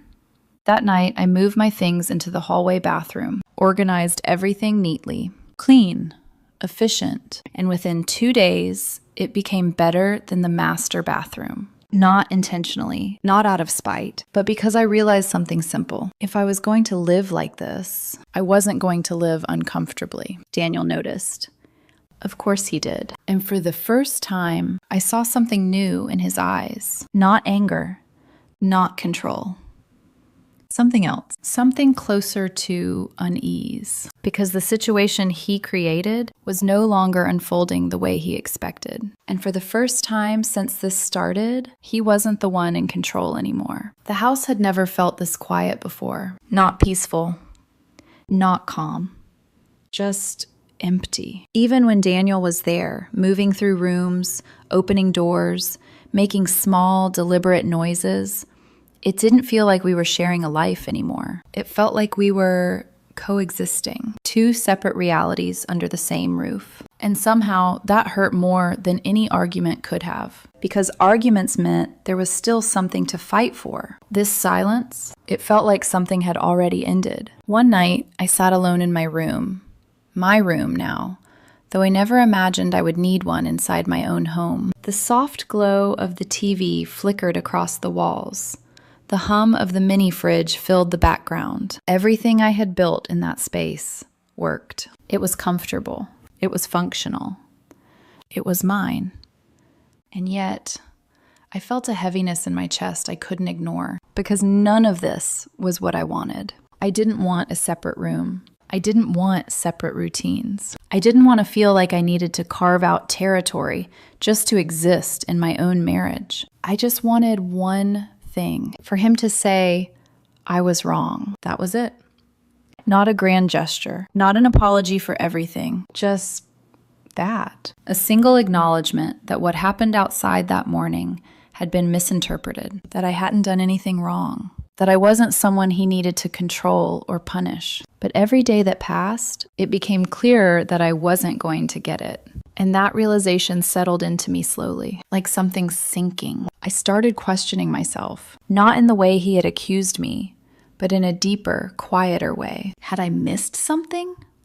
Had I ignored signs that this wasn't just about one moment? Because this level of control, this need to force an apology, it didn't come from nowhere. It had always been there, just smaller, quieter, easier to overlook. Until now, I thought back to all the times I had adjusted, all the moments I softened my tone, explained myself, reassured him when he didn't need reassurance, all the times I chose peace over clarity. And suddenly, it made sense. This wasn't new behavior.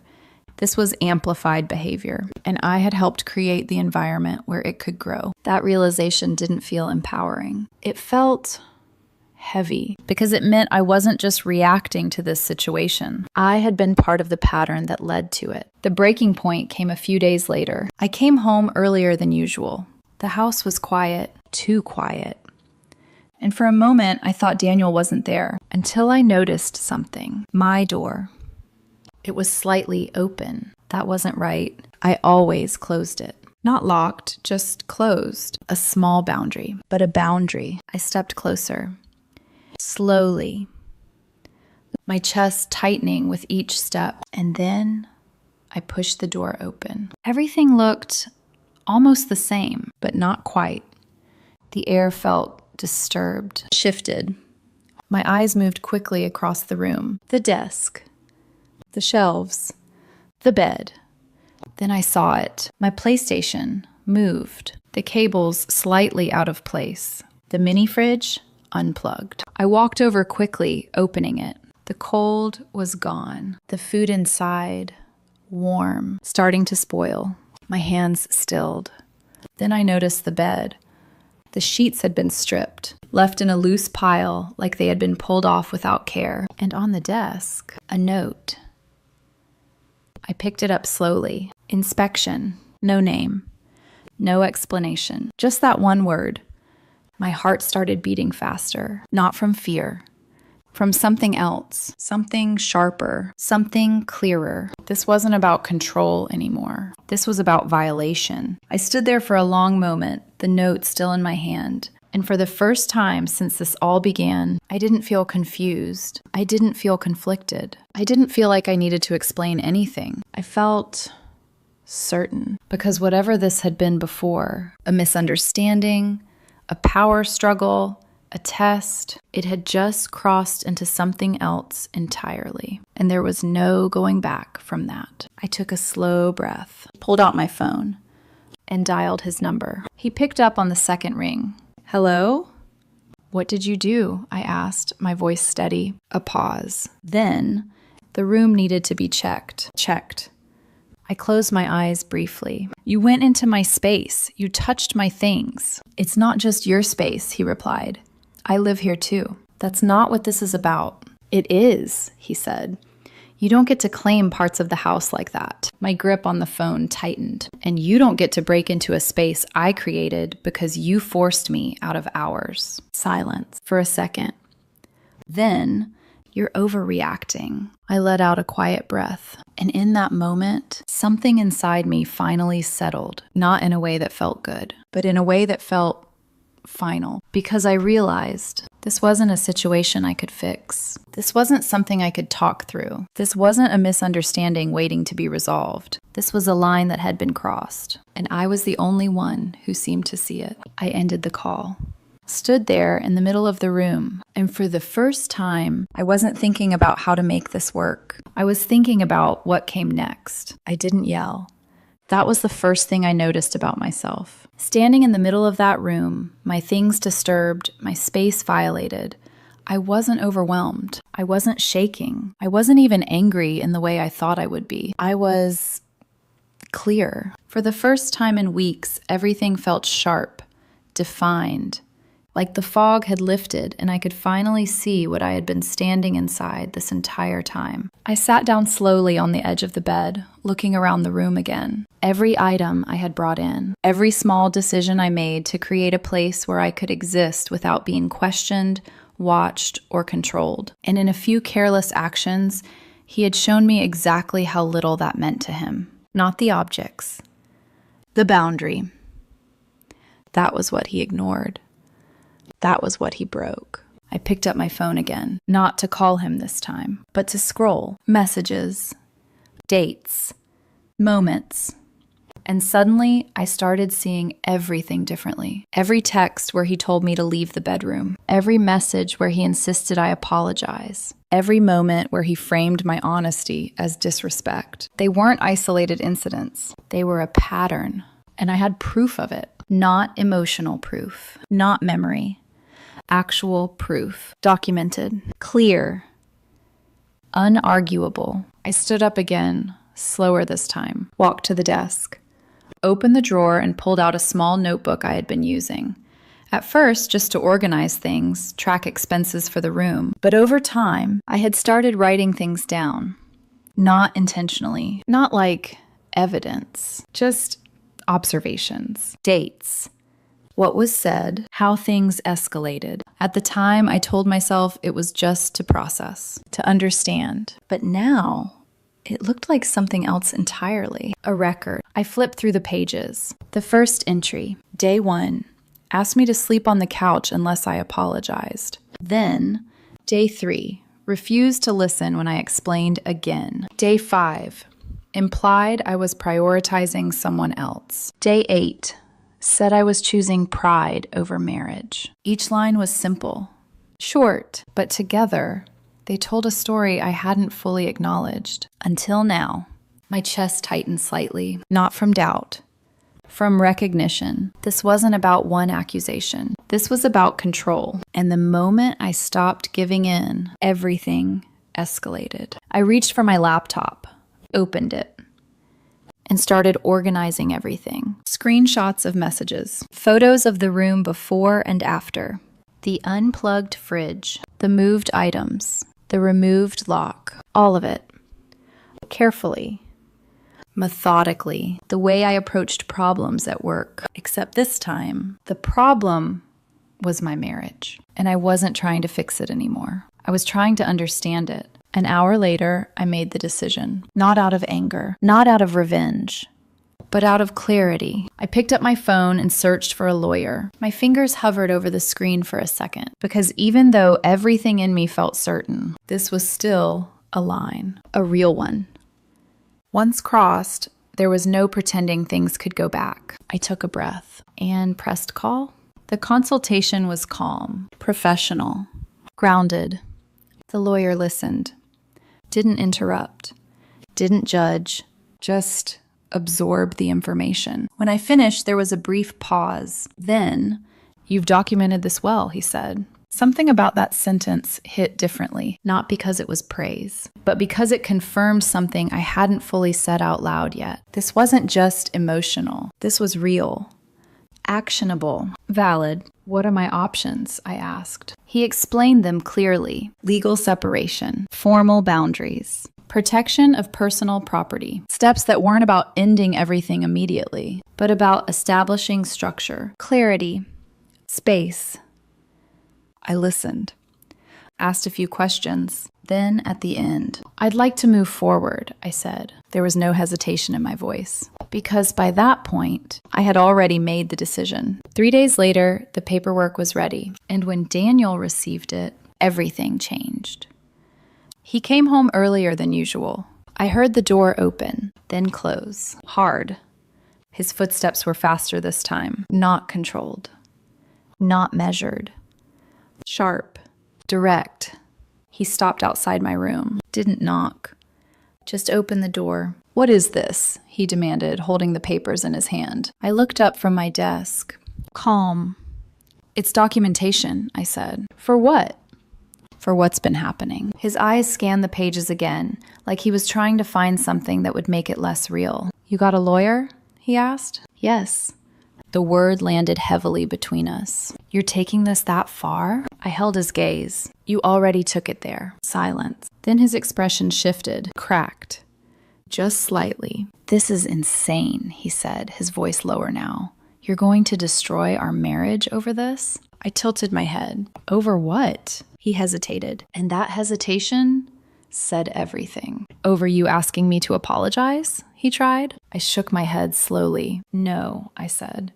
"Over you refusing to respect me." That landed harder than anything else. Because for the first time, this wasn't about the incident. It wasn't about the accusation.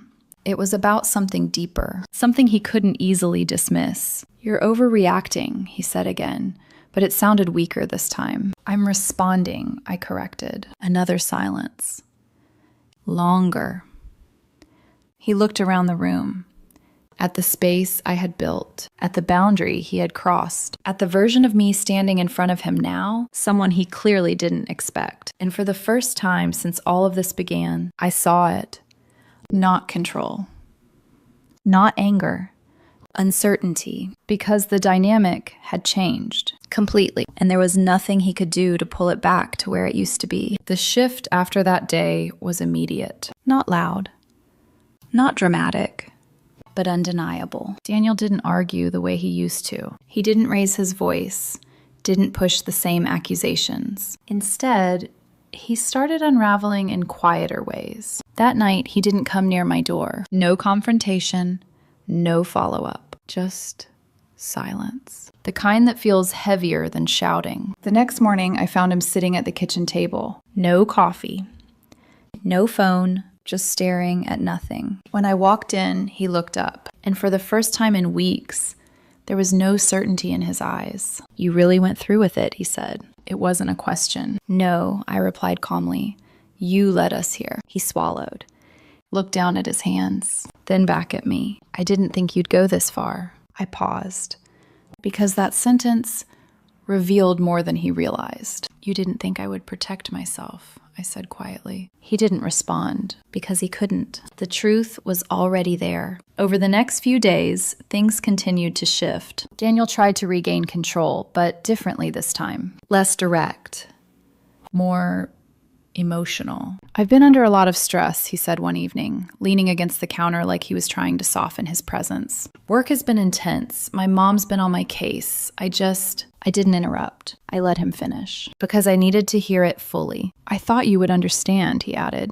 There it was. The shift.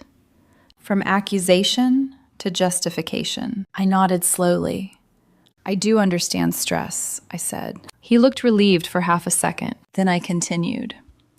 "But stress doesn't give you the right to rewrite reality." The relief disappeared. "You're making this sound worse than it is." "No," I said calmly. "I'm finally seeing it clearly." That was the difference now. I wasn't reacting anymore. I was observing. And that unsettled him more than anything else, because he couldn't pull me back into the emotional space where he had control. A few days later, he tried something else. Softness, effort. He cooked dinner, not just for himself, for both of us. Set 2 plates on the table. Waited.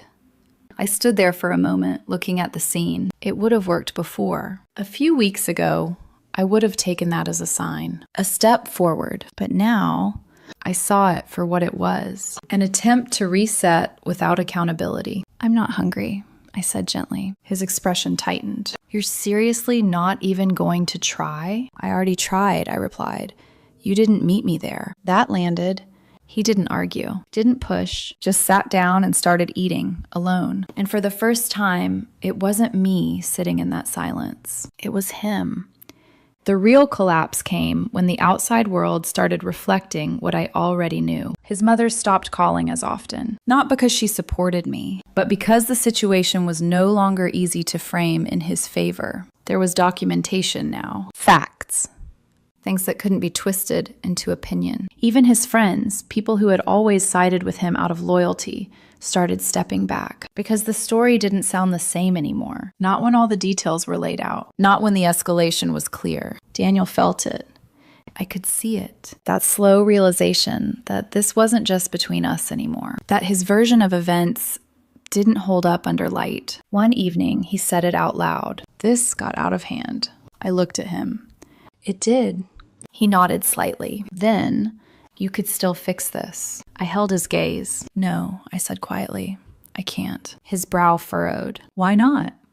Because that was the question, wasn't it? The one he still didn't understand. "Because fixing this would mean going back to who I was before," I said. "And who was that?" he asked. I took a breath. Someone who kept explaining herself until she disappeared. Silence. Heavy. Final. A few days later, he left. Not dramatically. Not with anger. Just left. Packed a bag. Said he needed space. I watched him go without stopping him, because by that point, I understood something clearly. This wasn't me walking away. This was the consequence of everything he had built. And now, it was collapsing around him. The house felt different after that. Still quiet, but no longer heavy. I walked through each room slowly that night. The living room, the kitchen, then back to mine. My space, the one I had created out of necessity, that had become something else entirely. A place where I remembered who I was, not as a reaction to someone else, but as myself. And for the first time in weeks, I slept without tension in my chest. Not because everything was resolved, but because something inside me finally was. The house stayed quiet after Daniel left. Not empty, not lonely, just still. The kind of stillness that doesn't press on your chest. The kind that lets you hear your own thoughts without interruption. For the first few days, I moved through it slowly, not rushing to change anything, not trying to start over, just existing. I kept my routine, woke up early, made coffee, sat in my room, my space, and let the morning settle around me. And somewhere in that quiet, I realized something I hadn't felt in a long time. I felt steady. Not happy in a dramatic way. Not relieved in a way that erased everything. Just grounded. Like I was no longer bracing for something. Daniel texted me. At first, it was scattered. "I miss you. We can fix this. You're taking this too far." Then later, "Just say sorry and we can go back to normal." I stared at that message for a long time because that word, normal, used to mean something comforting. Now it felt distant, like something I could see clearly for the first time and recognize that it was never what I thought it was. I didn't reply right away, but because I didn't need to rush into giving one. A few days later, I finally responded. It was never about the box. He didn't reply, maybe because deep down, he already knew. I started taking small steps forward, nothing dramatic. Therapy. long walks after work, sitting with my own thoughts instead of trying to resolve someone else's. I didn't rush into dating, didn't try to fill the space, because for the first time, I understood that being alone wasn't the same as being abandoned. And that distinction changed everything. Weeks passed. The legal process moved forward. Slow, structured, inevitable. Daniel pushed back at first, then less, then not at all, because there wasn't anything left to argue. The truth had already settled where it needed to. One evening, I walked back into the master bedroom, the room I hadn't entered since that night. It felt unfamiliar, like a place that used to belong to a different version of me. I stood there for a moment, then walked in, not to reclaim it, but to acknowledge it, to recognize what had happened there and what I had walked away from. I didn't feel anger. I didn't feel regret. Just clarity. I turned off the light and walked out, closed the door behind me, because I didn't need that space anymore. I had already built something better, something quieter, something that didn't require me to shrink in order to exist. If there's one thing I learned from all of this, it's that not every breaking point looks like a disaster. Sometimes it looks small, almost ridiculous, like helping someone carry a box. But it's never about the box. It's about what that moment reveals, about what someone chooses to believe over you, about how quickly respect can be replaced with control, if you allow it, and about the moment you decide you're not going to allow it anymore. I didn't lose my marriage over something small. I saw it clearly because of something small. And once you see something like that, you can't unsee it. You can only decide what you're going to do with the truth. My husband Daniel once told me, "You don't need to know what happens on boys' trips." Then blocked me on everything and flew to Miami for 5 days with his friends. No updates, no calls, no contact. When he finally returned, expecting to see me waiting for him at the arrivals gate with flowers and a smile, he found someone else standing there, someone he hadn't seen in years, the version of me he thought he'd buried. They say trust is like glass. Once it shatters, no matter how carefully you try to piece it back together, the cracks remain. But no one tells you that sometimes, when the glass breaks, it becomes something sharper, something useful. I didn't always think like this. There was a time when I believed love could soften anything, even me. My name is Olivia Bennett. I'm 37 years old, and for most of my adult life, I built my career on seeing through people. 17 years as a private investigator. 17 years of watching lies unravel in dim hotel rooms, in shaky surveillance footage, in whispered phone calls people thought no one else could hear. I've seen marriages collapse in real time. I've watched husbands sneak out of back doors at midnight, wives delete messages with trembling fingers, thinking it erased the truth. I learned early that everyone lies. Everyone. Except I thought Daniel was different. He was supposed to be the exception, the one person untouched by the mess I dealt with every day, the one place I could come home to and finally turn it all off. And for a while, I did. I let myself believe in something simple, something safe. Our house wasn't anything extravagant. A quiet 2-bedroom place tucked into a sleepy cul-de-sac. The kind of neighborhood where people wave at each other for no reason. There was a front porch with chipped paint I kept promising to fix. A backyard with a crooked maple tree that refused to grow straight.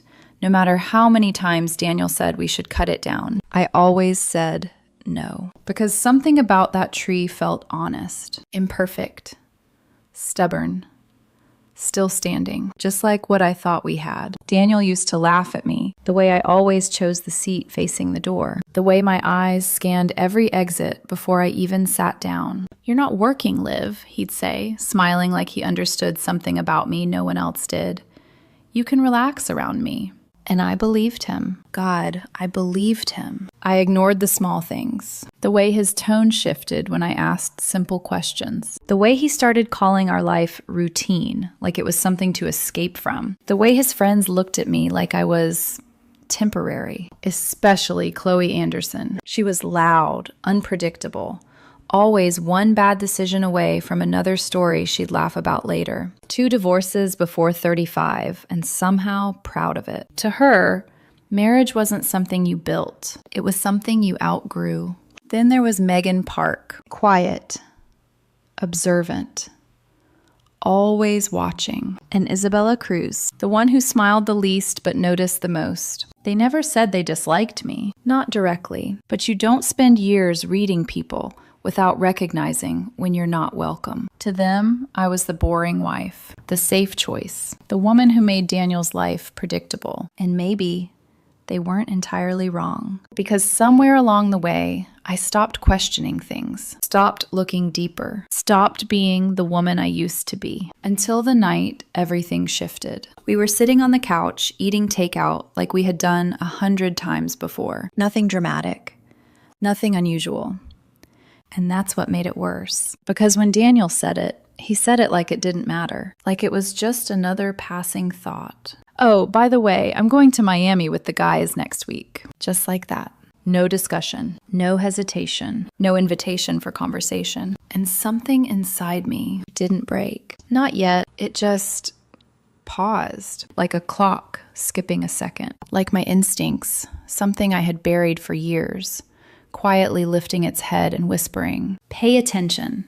Because this is where everything begins to change. I wasn't always the woman who second-guessed silence. There was a time when I believed stability meant safety. And Daniel fit perfectly into that version of my life. We met 12 years ago in a place that now feels almost ironic, a courthouse. I had been there for work, assisting on a fraud case, sitting quietly in the back row, watching a man fall apart under pressure. Daniel was outside afterward, leaning against the steps, sleeves rolled up, laughing with someone on the phone like the world hadn't just collapsed for someone else inside. He looked effortless, warm.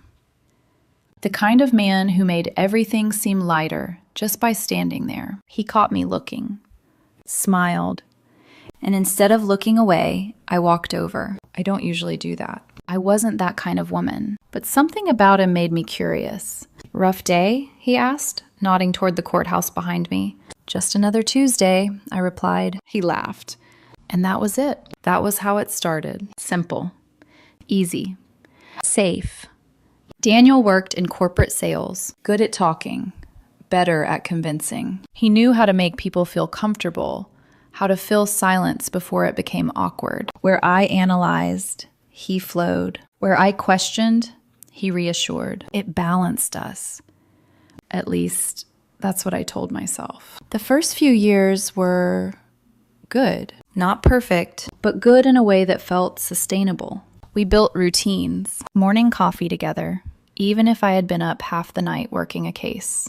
Late dinners where he'd talk about clients and I'd pretend not to profile them in my head. Weekends spent doing nothing important, which to me felt like luxury. He didn't push when I needed space. Didn't question when I checked locks twice before bed. He accepted the parts of me that most people found exhausting. And I loved him for that. I really did. When he proposed, it wasn't dramatic. No grand gestures. Just a quiet evening on our back porch. That same crooked maple tree casting shadows across the yard. He held out the ring, a little nervous, a little unsure. "Stay," he said softly. "Stay with me." And I did. I chose him. Not because it was exciting, but because it felt right. Or maybe it just felt easy. Looking back now, I realized something important. Easy isn't always the same as real. After we got married, things didn't change overnight. There was no sudden shift, no obvious crack, just small adjustments. The kind you don't notice until they stack up. Daniel started going out more. At first, it made sense. Work events, networking, client dinners. I understood that world. But then it became more frequent. Less structured, more vague. Just drinks with friends. Just catching up, always just. And always with the same people. Qley, Megan, Isabella. They became a constant presence. In his stories, in his schedule, in the parts of his life I wasn't included in. "Come with us sometime," he'd say casually. But the way Qley looked at me when I actually showed up told me everything I needed to know. I didn't belong there. And slowly, I stopped trying. It was easier that way. Easier to stay home. Easier to convince myself that not everything had to overlap. That separate spaces were healthy. That trust meant not asking too many questions. I told myself that a lot. Trust means letting go. Trust means not needing to know everything. Trust means believing without proof. Funny thing is, that's exactly what I used to warn my clients about. Blind trust, the most dangerous kind. But love has a way of rewriting your own rules, of convincing you that your experience doesn't apply to your own life, that you're the exception, that this time it's different. There were signs.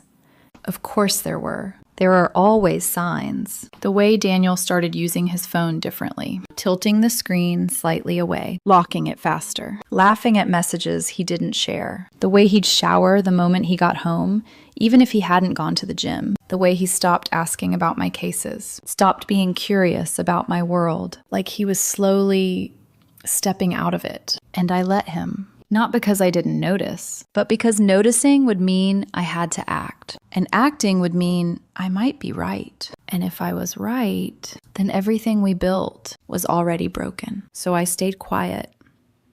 I stayed still. I stayed hopeful until Miami, until that night on the couch, until the moment he said it so casually it almost didn't register. I'm going to Miami with the guys next week. And suddenly, all those small things weren't small anymore. They were a pattern, a trail, a story I had spent years training myself to read. And for the first time in a long time, I wasn't looking at a stranger.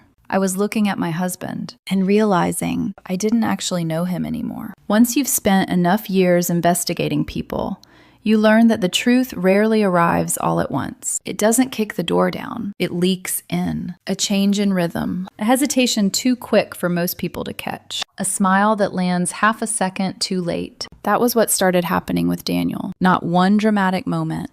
Not one smoking gun. Just 100 little fractures I kept stepping over, because I wanted so badly to believe they were nothing. After he mentioned Miami, I tried to keep my face neutral. I even reached for my drink, buying myself a second. With the guys? I asked. He nodded without looking at me. Yeah, just a quick trip. Qley found a ridiculous hotel deal. Ocean view, rooftop bar, the whole thing. Qley. Of course, Qley. He said her name too easily, too naturally. Not like it was strange that another woman seemed to be organizing my husband's 5-day escape. I set my chopsticks down. You, Ethan, Noah. I paused. Who else? Daniel shrugged. Just the usual crowd. The usual crowd. It should have sounded harmless. Instead, it slid across my skin like something cold. I watched him as he kept eating, like this conversation required no care at all, no softness. No instinct to reassure me. Not even the courtesy of pretending to notice that I had gone quiet. That was the first thing that bothered me. Not the trip itself. The indifference. Over the next few days, little things started piling up faster. His phone never left his hand. If he walked into the kitchen, it went with him. If he went to shower, it came too. Screen face down on the counter. At night, when he thought I was asleep, the mattress would shift slightly, and his thumb would move in that quick, practiced pattern of someone deleting messages. One night, just past midnight, I heard him laugh, softly. The kind of laugh people use when they don't want the other person in the room to hear it. I opened my eyes to darkness and the dim glow of his screen lighting the side of his face. "Who's funny at midnight?" I asked quietly. He flinched, just a little, then locked his phone. Qley sent something stupid in the group chat. He rolled over and kissed my shoulder like that should settle it. But his lips were cool, distracted. I lay awake long after his breathing evened out. Not because I had proof, because I had instinct. An instinct, once awakened, is difficult to put back to sleep. It wasn't just Daniel. It was the way his friends behaved around me. 3 nights before his flight, we all ended up at a rooftop restaurant downtown for what he called one casual dinner before the trip. Casual.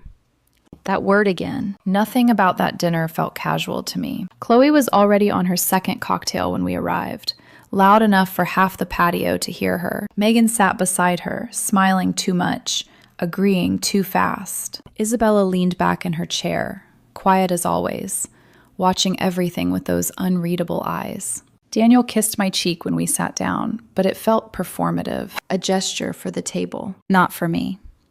The conversation drifted around travel, beaches, nightlife, how much they desperately needed this break. I listened. I smiled when expected. I played my role. Then Qley leaned forward, swirling the ice in her glass. "You should really let him have fun this time, Olivia." I looked at her. "Do I usually stop him?" Her smile widened, sharp and careless. "I mean, you have a way of making everything feel supervised." Daniel let out a short breath through his nose, not quite a laugh, but close enough. That hurt more than if he'd joined in. I kept my voice calm. If asking basic questions feels like supervision, maybe the problem isn't me. For half a second, the table went still. Then Megan jumped in too quickly. "Oh my God, no one means anything bad.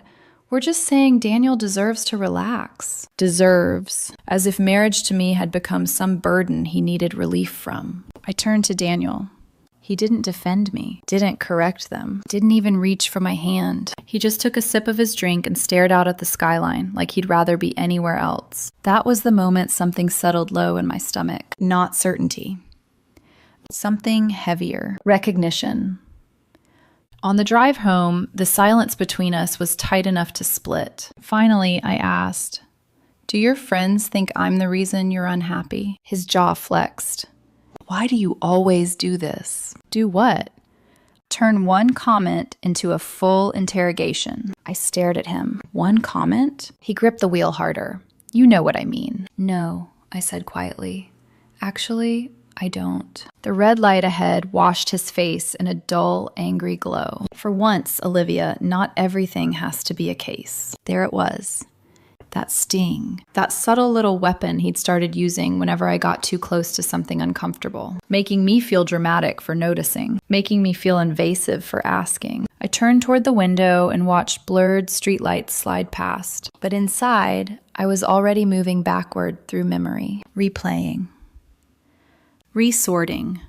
Finding the earlier signs I had filed away and labeled unimportant. The canceled date nights. The sudden interest in clothes he never would have cared about before. The gym membership he barely used but talked about constantly. The way he had started calling our home small. Our routines predictable. Our life fine. Fine. No one says fine when they still feel wonder. By the time we pulled into the driveway, I knew one thing with absolute clarity. Whatever was happening hadn't started with Miami. Miami was just the part he had grown bold enough to say out loud. The real shift had begun long before that. In glances. In silences. In private conversations I wasn't meant to hear. That night, while Daniel slept beside me with one arm flung carelessly across his chest, I lay awake staring at the ceiling. The house was quiet. The maple branches scraped once against the window in the wind. I listened to the old familiar sounds of the life I had built, and for the first time, none of it felt safe. I thought about all the wives I had once interviewed, the ones who said, "I knew something was wrong, but I couldn't prove it." The ones who blamed themselves for being suspicious. The ones who waited too long because they were afraid of what truth would cost. I used to sit across from them and think, I would never do that. I would never ignore my own instincts. I would never choose comfort over reality. And yet there I was, lying beside a man whose distance I could measure in inches and still not reach. The next morning, Daniel was charming again. Easy. Light. Almost affectionate. He kissed my forehead while pouring coffee, asked if I wanted anything from the bakery near his office, smiled like the tension from the night before had never happened. That almost made it worse. Because deception isn't always cruelty. Sometimes it's tenderness used at the wrong time. A soft voice covering a hard truth. As he walked out the door, he turned back and said, "Don't worry so much, okay? It's just a trip." I smiled.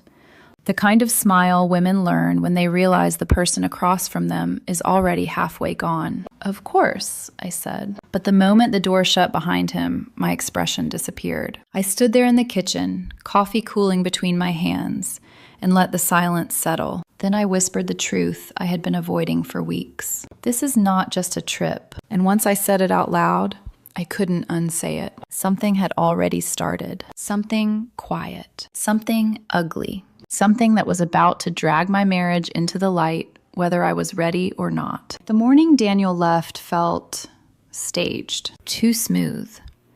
Too controlled. Like we were both following a script neither of us had agreed on, but neither of us was willing to break. I woke up before my alarm. The house was quiet, but not peaceful. There's a difference. Peace is soft. This was tight, like something holding its breath. Daniel was already in the shower. I could hear the steady rhythm of water hitting tile, the same sound I had fallen asleep to 1,000 times before. But that morning, it felt distant, disconnected. I stood in the kitchen, staring at his suitcase by the door. It was new. I hadn't seen it before. Black, sleek, expensive. Not something we had bought together. Not something he had mentioned. A small detail. But details are where truth hides. When he walked out, towel slung low around his waist, he looked good. Too good. Hair styled. Beard trimmed sharper than usual. There was a care in his appearance that didn't belong to a casual trip. "You're up early," he said, like this was normal. I couldn't sleep. He nodded once, not asking anything else, not noticing that I was watching him more closely than usual. Or maybe he noticed and chose not to acknowledge it. We moved around each other in quiet efficiency. Coffee poured, toast made, suitcase zipped. The sounds of routine. But underneath it, something else pulsed. Unspoken. Unresolved. When it was time to leave, I grabbed my keys without asking. "I'll drive you." He hesitated, just for a fraction of a second, then smiled. "Sure."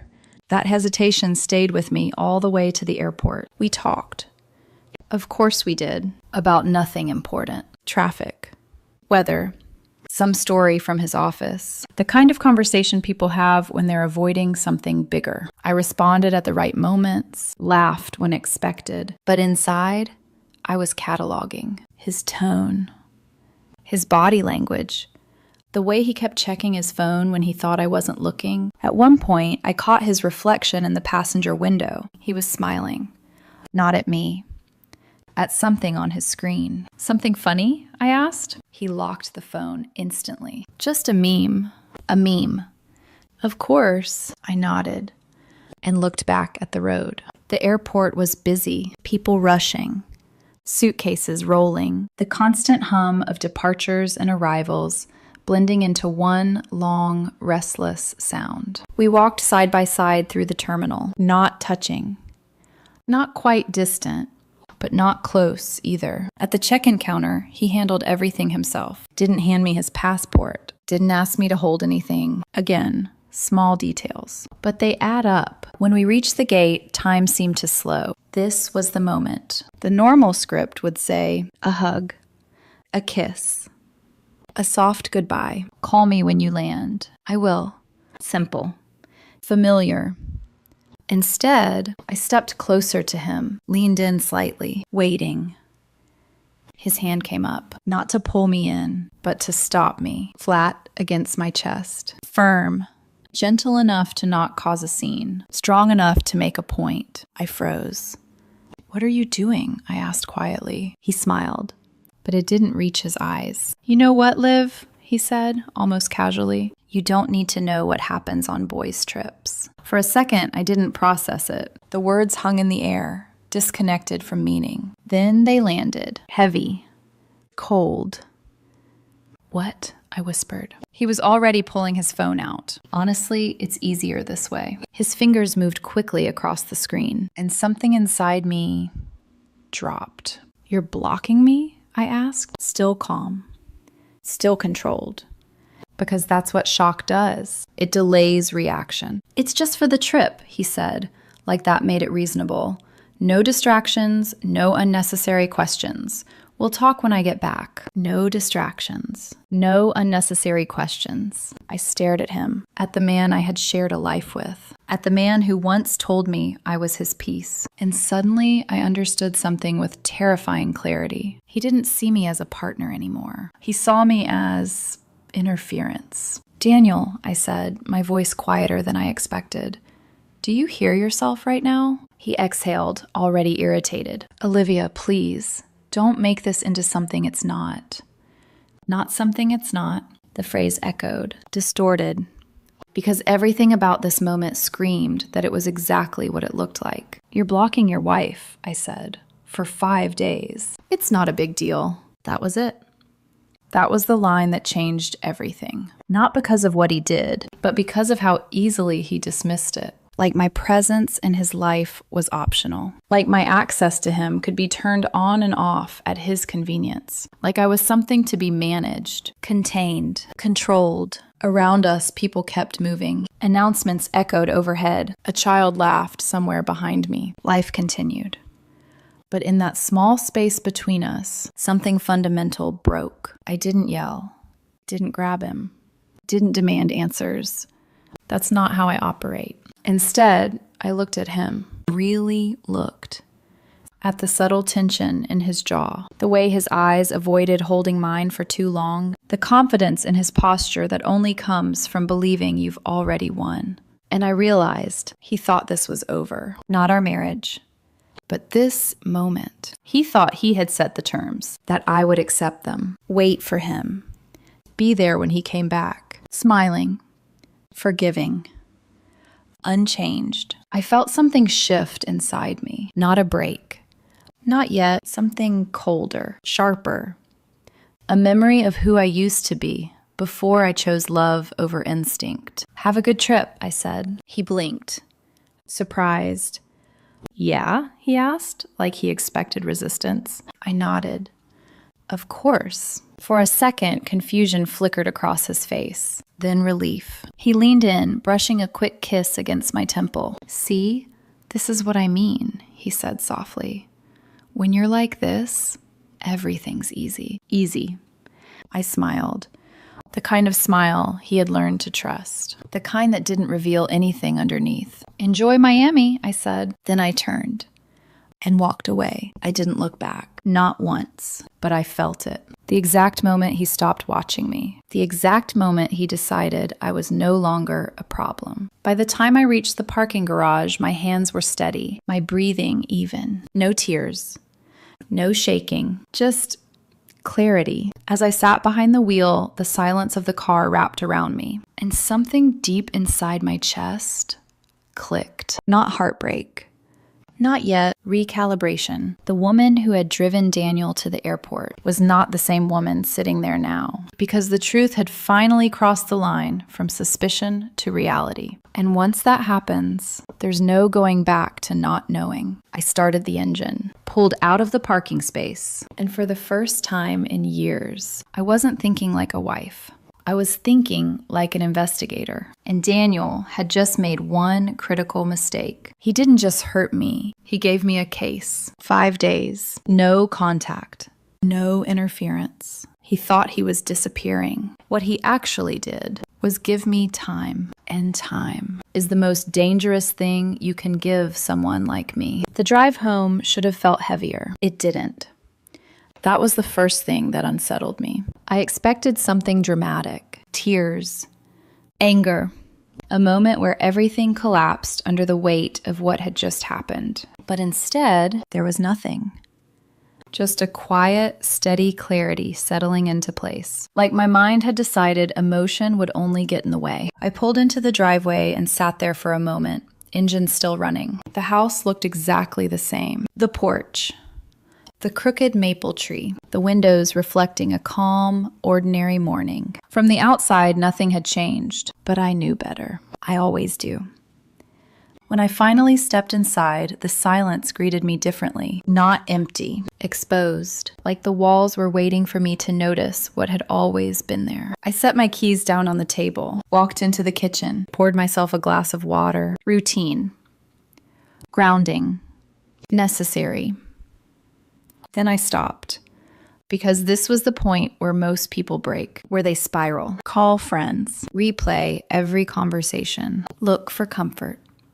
But I didn't reach for my phone. I didn't cry. I leaned both hands against the counter and stared down at the surface, letting the truth settle fully into my body. He blocked you. I said it out loud. Hearing it made it real, not just the action, the intention behind it. Daniel didn't want distance. He wanted control. He wanted 5 days where I couldn't see him, couldn't question him, couldn't exist in his space. That wasn't avoidance. That was strategy. And strategy is something I understand better than most. I exhaled slowly, then asked myself the question I always ask my clients. What are you not seeing? Because the truth is, betrayal rarely begins where you think it does. Miami wasn't the beginning. It was just the first time he stopped hiding it properly. I walked into my office, the same room where I had spent years building cases against strangers, the same desk where I had reconstructed lies, timelines, motives. I sat down, opened my laptop, and for a moment, I just looked at the screen. This was the line, the one I had promised myself I would never cross. Investigating my own husband. There's a difference between suspecting something and proving it. Once you prove it, there's no pretending anymore. No going back to maybe. No rebuilding on uncertainty. Only truth. And consequences. My fingers hovered over the keyboard. Then I closed my eyes. Just for a second. Do you really want to know? I whispered.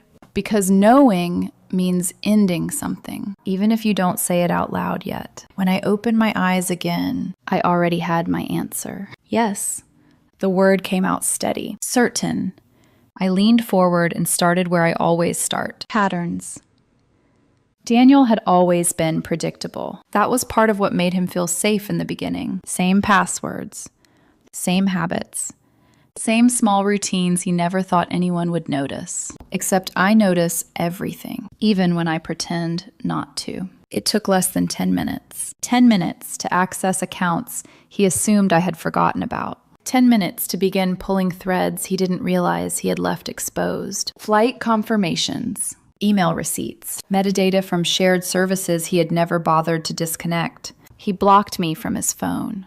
But he forgot something crucial. You don't erase someone from your life by pressing a button. Not when your lives are already intertwined. Not when your digital footprint is built on years of shared access. I didn't rush. That's the difference between amateurs and professionals. Amateurs chase. Professionals observe. I mapped out the basics first. Departure time. Return flight. Hotel confirmation. The name of the place Qley had found. Sunset Meridian Resort, Miami Beach. I leaned back in my chair. That wasn't a budget hotel. Not even close. Not something people casually found a deal for. Not something that matched the income levels of Daniel's so-called friend group, which meant one thing. Someone else was paying. I tapped my fingers lightly against the desk. Slow. Measured. Who's funding this? That question mattered. Because money always leaves a trail. Always. Before diving deeper, I stood up, walked back into the kitchen, poured myself a glass of bourbon. Not out of stress, out of habit. Clarity. Control. I took a sip, let it settle, then returned to my desk. This wasn't about catching him in a moment. This was about understanding the entire structure, the ecosystem. Because affairs don't exist in isolation. They require planning. Coordination, opportunity, and usually more than one person willing to lie. I opened a new document, started building a timeline. Day 1, flight departure, hotel check-in, cross-referenced with known contacts, social media activity, anything public, anything traceable. And that's when the first crack appeared. Not in a message, not in a confession, in something simpler, too simple. A post. Megan's Instagram. Public. Careless. A photo by the pool. Caption. Miami energy with my people. I zoomed in. Reflections in her sunglasses. Poolside menu. Hotel logo. Confirmed. Location locked. I felt a faint, humorless smile touch my lips. Amateurs, I murmured. Because that's what they were. People who think deleting something makes it disappear. People who don't understand how data works. How memory works. How truth lingers even when you try to erase it. I leaned closer to the screen, not because I needed to, because instinct pulled me in. Because something about this wasn't just a casual trip gone wrong. It was structured, intentional, and that meant there was more. Much more. I sat back slowly, bourbon glass still in my hand, and for the first time since the airport, I felt it. Not pain. Not yet. Focus. Sharp. Precise. Dangerous. Daniel thought he had removed me from the equation, that I would spend 5 days waiting, wondering, missing him. Instead, I was building something, piece by piece, detail by detail, a full picture. And once that picture was complete, there would be no room left for denial. Not for him. Not for me. I took another sip, set the glass down, and whispered quietly to the empty room, "Let's see who you really are." Because whatever I was about to find was going to change everything. Not just how I saw Daniel, but how I saw us. And once that door opened, there would be no closing it again. By the end of the first hour, I already knew this wasn't just a trip. It was a system, and systems don't fall apart all at once. They unravel when you pull the right thread. I went back to the timeline, expanded it, cross-referenced everything. Flight data, payment methods, guest lists, every small detail that most people would ignore. And that's when I found the first real fracture. The flights, 4 tickets, booked under different names, different email addresses, but paid using the same credit card. I stared at the screen, then leaned closer. "Who are you?" I murmured. The name attached to the card, Ethan Mitchell, 42, investment banker, married, high net worth, very high. I didn't need to dig far to understand what that meant. Men like Ethan don't fund random vacations. They invest. And they expect returns. I felt something cold settle deeper in my chest. "This isn't a getaway," I whispered. "This is an arrangement." I moved fast after that. Pulled hotel guest data, cross-referenced check-in records, facial recognition through archived images. And then I saw her. Daniel. Standing in the background of a photo. Poolside. Arm casually draped around a woman. Not Megan. Not Isabella. Someone else. Blonde. Familiar. My breath slowed. Not quickened. That's the thing about shock at this stage. It doesn't explode. It compresses. Turns everything into sharp, focused silence. I zoomed in, ran the image through my system, and the name appeared. Sophia Carter, age 34. Real estate consultant, and more importantly, Daniel's ex-girlfriend. The one he told me had never meant anything serious. The one he said he hadn't spoken to in years. The one he swore had ended badly. I leaned back in my chair, closed my eyes, and let the pieces fall into place. Not a boys' trip. Not even just cheating. This was deliberate, planned, revisited. He hadn't just stepped outside our marriage. He had walked straight back into a past he had lied about closing. And he did it with people who knew, people who helped, people who watched me sit across from them at dinner and said nothing. My hand tightened slightly around the edge of the desk. Not enough to shake, just enough to anchor. "Okay," I said softly. "Now we're being honest." I went deeper. The photos kept coming, not from his accounts, from the ones he forgot to disconnect. Shared cloud storage, old backups, automatic sync. He had blocked me, but he hadn't cut the root, and that was his mistake. There they were, Daniel and Sophia, at a blackjack table, leaning close, laughing, her hand resting on his arm like it belonged there, like it had always belonged there. I stared at the timestamp, 3:12 a.m., 6 hours after he had texted me. "Miss you already." My lips parted slightly.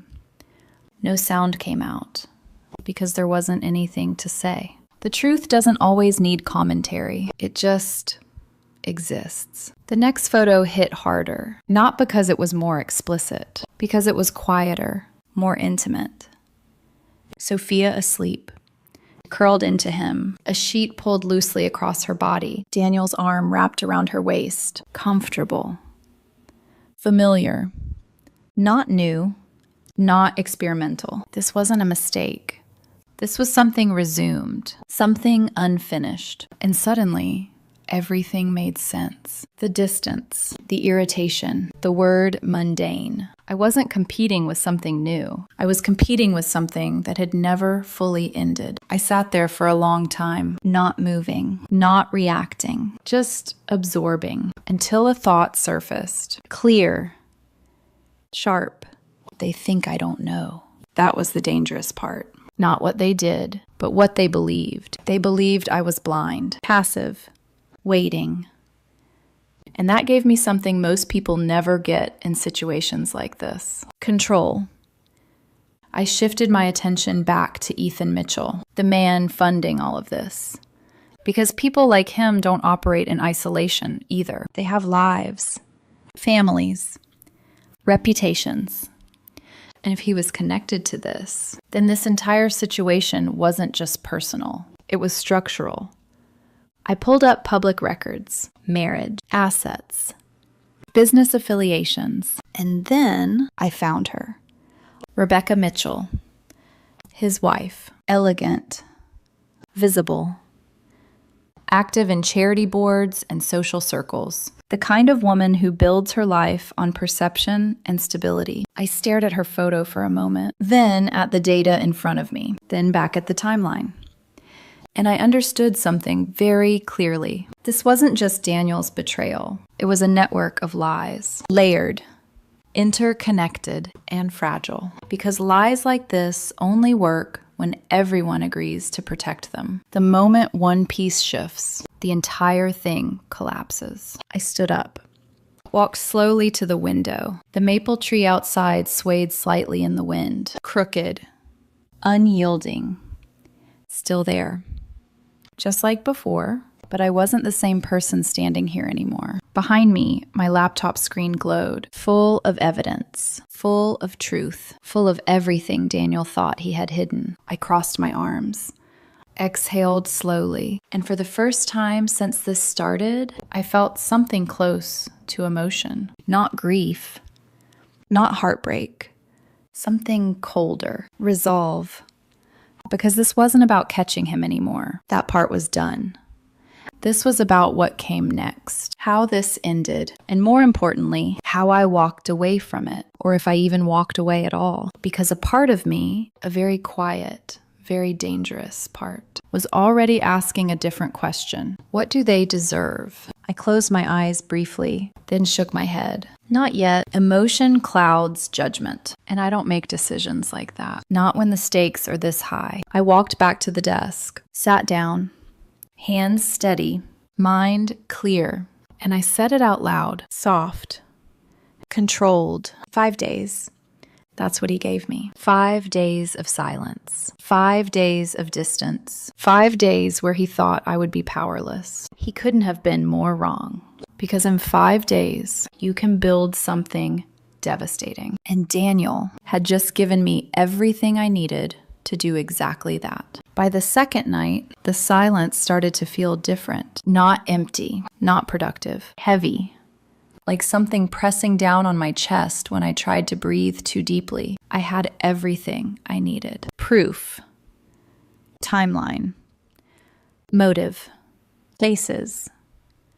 Names.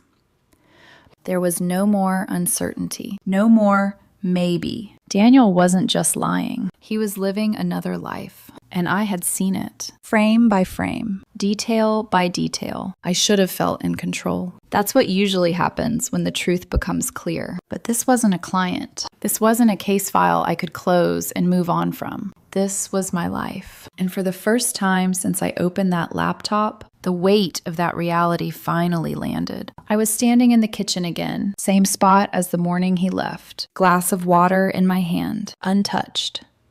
I stared at it for a long time, then set it down because my fingers had started to tremble, just slightly, barely noticeable, but enough. Enough to remind me I wasn't just an investigator. I was a wife, or at least I had been. I walked slowly through the house. Every room felt altered, not physically, emotionally. The couch where we used to sit together now looked like a prop. The bedroom felt colder, the hallway longer, like the space between everything had stretched, distorted. I stepped into the bedroom and stopped. His side of the bed was empty, perfectly made, too perfect. Like he had erased his presence before leaving. Or maybe I was only noticing it now. I sat on the edge of the mattress, ran my hand across the fabric, and for the first time, a memory didn't feel comforting. It felt like evidence. I could see it so clearly. The nights he came home late, the way he would slide into bed quietly, thinking I was asleep, the faint scent of something unfamiliar lingering on his clothes, not strong enough to accuse, just enough to ignore. And I had ignored it over and over again. Not because I didn't see it, but because I chose not to. That realization hit harder than anything I had uncovered on my laptop. I knew, I whispered. My voice cracked slightly. Not loud, not dramatic, just real. I knew something was wrong, and I stayed anyway. I pressed my hands against my face, not crying, just holding myself together. Because once that door opens, the one where you admit you participated in your own blindness, it's hard to close it again. My chest tightened. Breathing became shallow, unsteady. I stood up quickly, like movement could fix it, like staying still would let everything collapse. I walked to the mirror, looked at myself, really looked. Same face, same woman. But something in my eyes had shifted. There was no softness left, no illusion, just awareness, and something deeper beneath it, something that hurt more than anger, disappointment. Not in Daniel. That part was easy, but in myself. For believing, for trusting, for choosing comfort over truth. I leaned my hands against the sink, closed my eyes, and for a moment, everything caught up. The years, the routines, the quiet sacrifices I never named, the way I adjusted my life to fit his, the way I convinced myself that stability was enough, that love didn't have to be intense to be real. And now, I was standing here with nothing but evidence that I had been living beside a stranger who knew exactly how to hide. And I let him. A sharp breath escaped me, then another. And suddenly, it wasn't controlled anymore. Tears came. Not loud, not dramatic, just steady, silent. The kind that doesn't ask for attention. The kind that comes when no one is watching. I slid down slightly against the counter, head lowered, hands gripping the edge, and let it happen. Because this part, this breaking point, is something no amount of training prepares you for. You can study deception, track behavior, predict outcomes, but you cannot prepare for the moment when the person you trusted most becomes the subject of your own investigation. It doesn't just hurt. It rewrites something inside you. I don't know how long I stayed like that. Minutes, maybe longer. Time blurred. Eventually the tears stopped. Not because I felt better, because there was nothing left to release. I straightened slowly, wiped my face, looked at my reflection again, and this time I didn't look away. Okay, I said quietly, not to anyone, just to myself, because this was the lowest point, the place where most people either fall apart or decide what they're going to become next. And I had a choice. I could stay here, broken, waiting for him to come back and explain, beg, lie. Or I could accept what I already knew, that the man I loved was gone. Maybe he had been gone for a long time, and what was left was someone I needed to deal with, not emotionally, but decisively. I took a slow breath, then another, and felt something shift again. Not pain, not grief, something steadier, colder, control. Because the truth is, the darkest moment doesn't destroy you. It clarifies you. It strips everything down to what matters. And standing there, in that quiet house, With nothing but the aftermath of my own realization, I understood something completely. I wasn't the victim in this story. Not anymore. I was the only one in the room who knew the full truth. And that changed everything. I picked up my phone, not to call him, not to check anything, just to hold it, ground myself. Then I set it back down because I didn't need it. I already had what I needed. Evidence, clarity, and now, purpose. I walked back to my office, sat down in front of the laptop, looked at the screen, at the photos, at the timeline I had built. And this time, I didn't hesitate. Because the question was no longer, do I want to know? Now it was, what am I going to do with it? And that answer was already beginning to form. By the morning of day 3, I wasn't reacting anymore. I was planning. There's a moment in every case where emotion steps aside and structure takes over. That moment had arrived. I sat at my desk, sunlight spilling across the edge of the keyboard, the house quiet except for the low hum of the refrigerator down the hall. Everything in front of me was organized. Timeline complete. Connections mapped. Every person involved placed exactly where they belonged. Daniel, Sophia, Qley, Megan, Isabella, Ethan Mitchell, Rebecca Mitchell. No loose ends, no missing pieces, just a system of lies waiting for pressure. And the truth about systems like this is that they don't need to be attacked. They need to be exposed. Gently, precisely, at the right points. I leaned back in my chair, fingers resting lightly against the edge of the desk. What happens when one person tells the truth? I asked the empty room, because that's all it takes. One shift. One crack.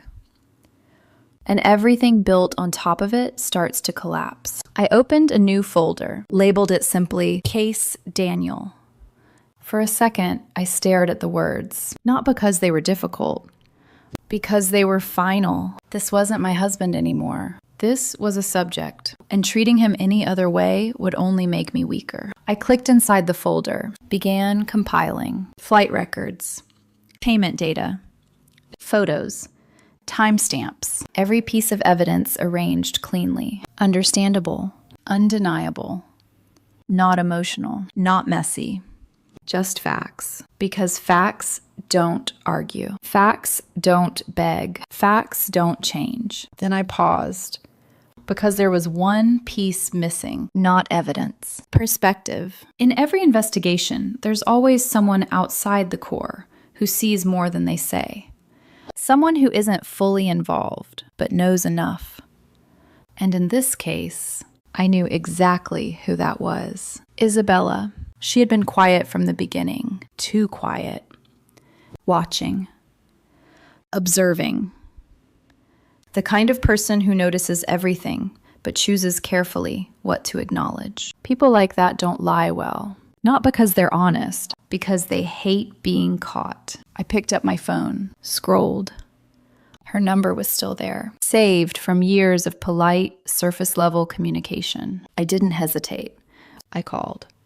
It rang twice, 3 times. Then, Olivia? Her voice was cautious, surprised.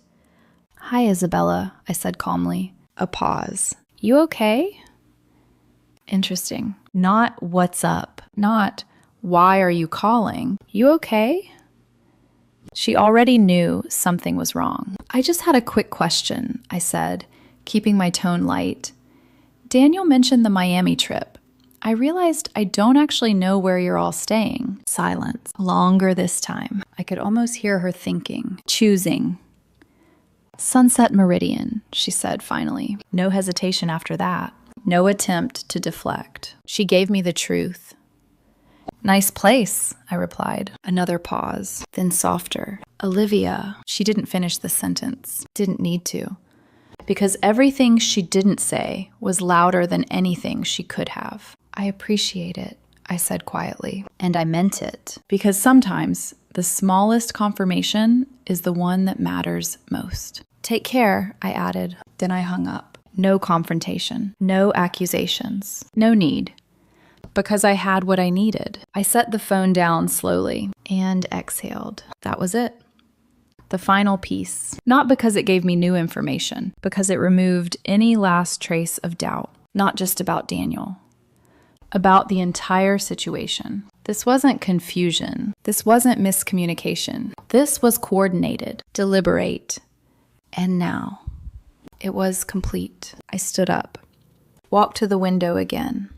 The maple tree moved slightly in the wind, still crooked, still standing. And for the first time since all of this started, I felt something different. Not anger, not sadness, certainty.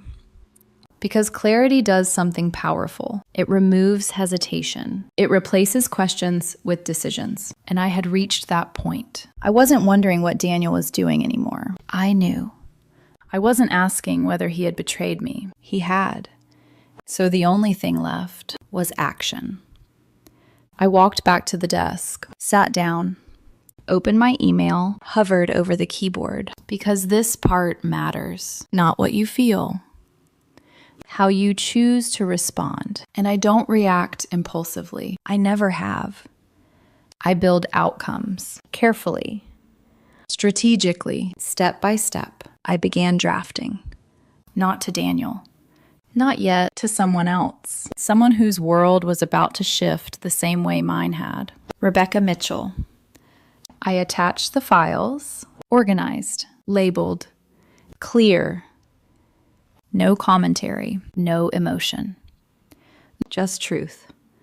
Because truth, when delivered correctly, does all the work for you. My finger hovered over the send button, and for a brief moment, I considered stopping, walking away, letting it go, ending things quietly. But then I remembered the airport, his hand against my chest, the way he looked at me like I was something to be managed, the way he erased me from his life with a single decision. And just like that, the hesitation disappeared. I clicked. Send. The email went out. Clean. Final. Irreversible. I leaned back in my chair, closed my eyes, and let the silence settle. Because that was the moment everything changed. Not when I discovered the truth, not when I felt the pain, but when I chose to act. Because once you move a piece in a system like this, it doesn't stop. It spreads. And Daniel had no idea what was coming. The first message came 18 minutes later. I remember the exact number because I was watching the clock. Not nervously, not anxiously, just observant. That's what people don't understand about consequences. They don't arrive all at once. They ripple. And if you know where to look, you can see the first wave before it even hits. My phone buzzed softly against the desk. Unknown number. I let it ring once, twice, then picked up.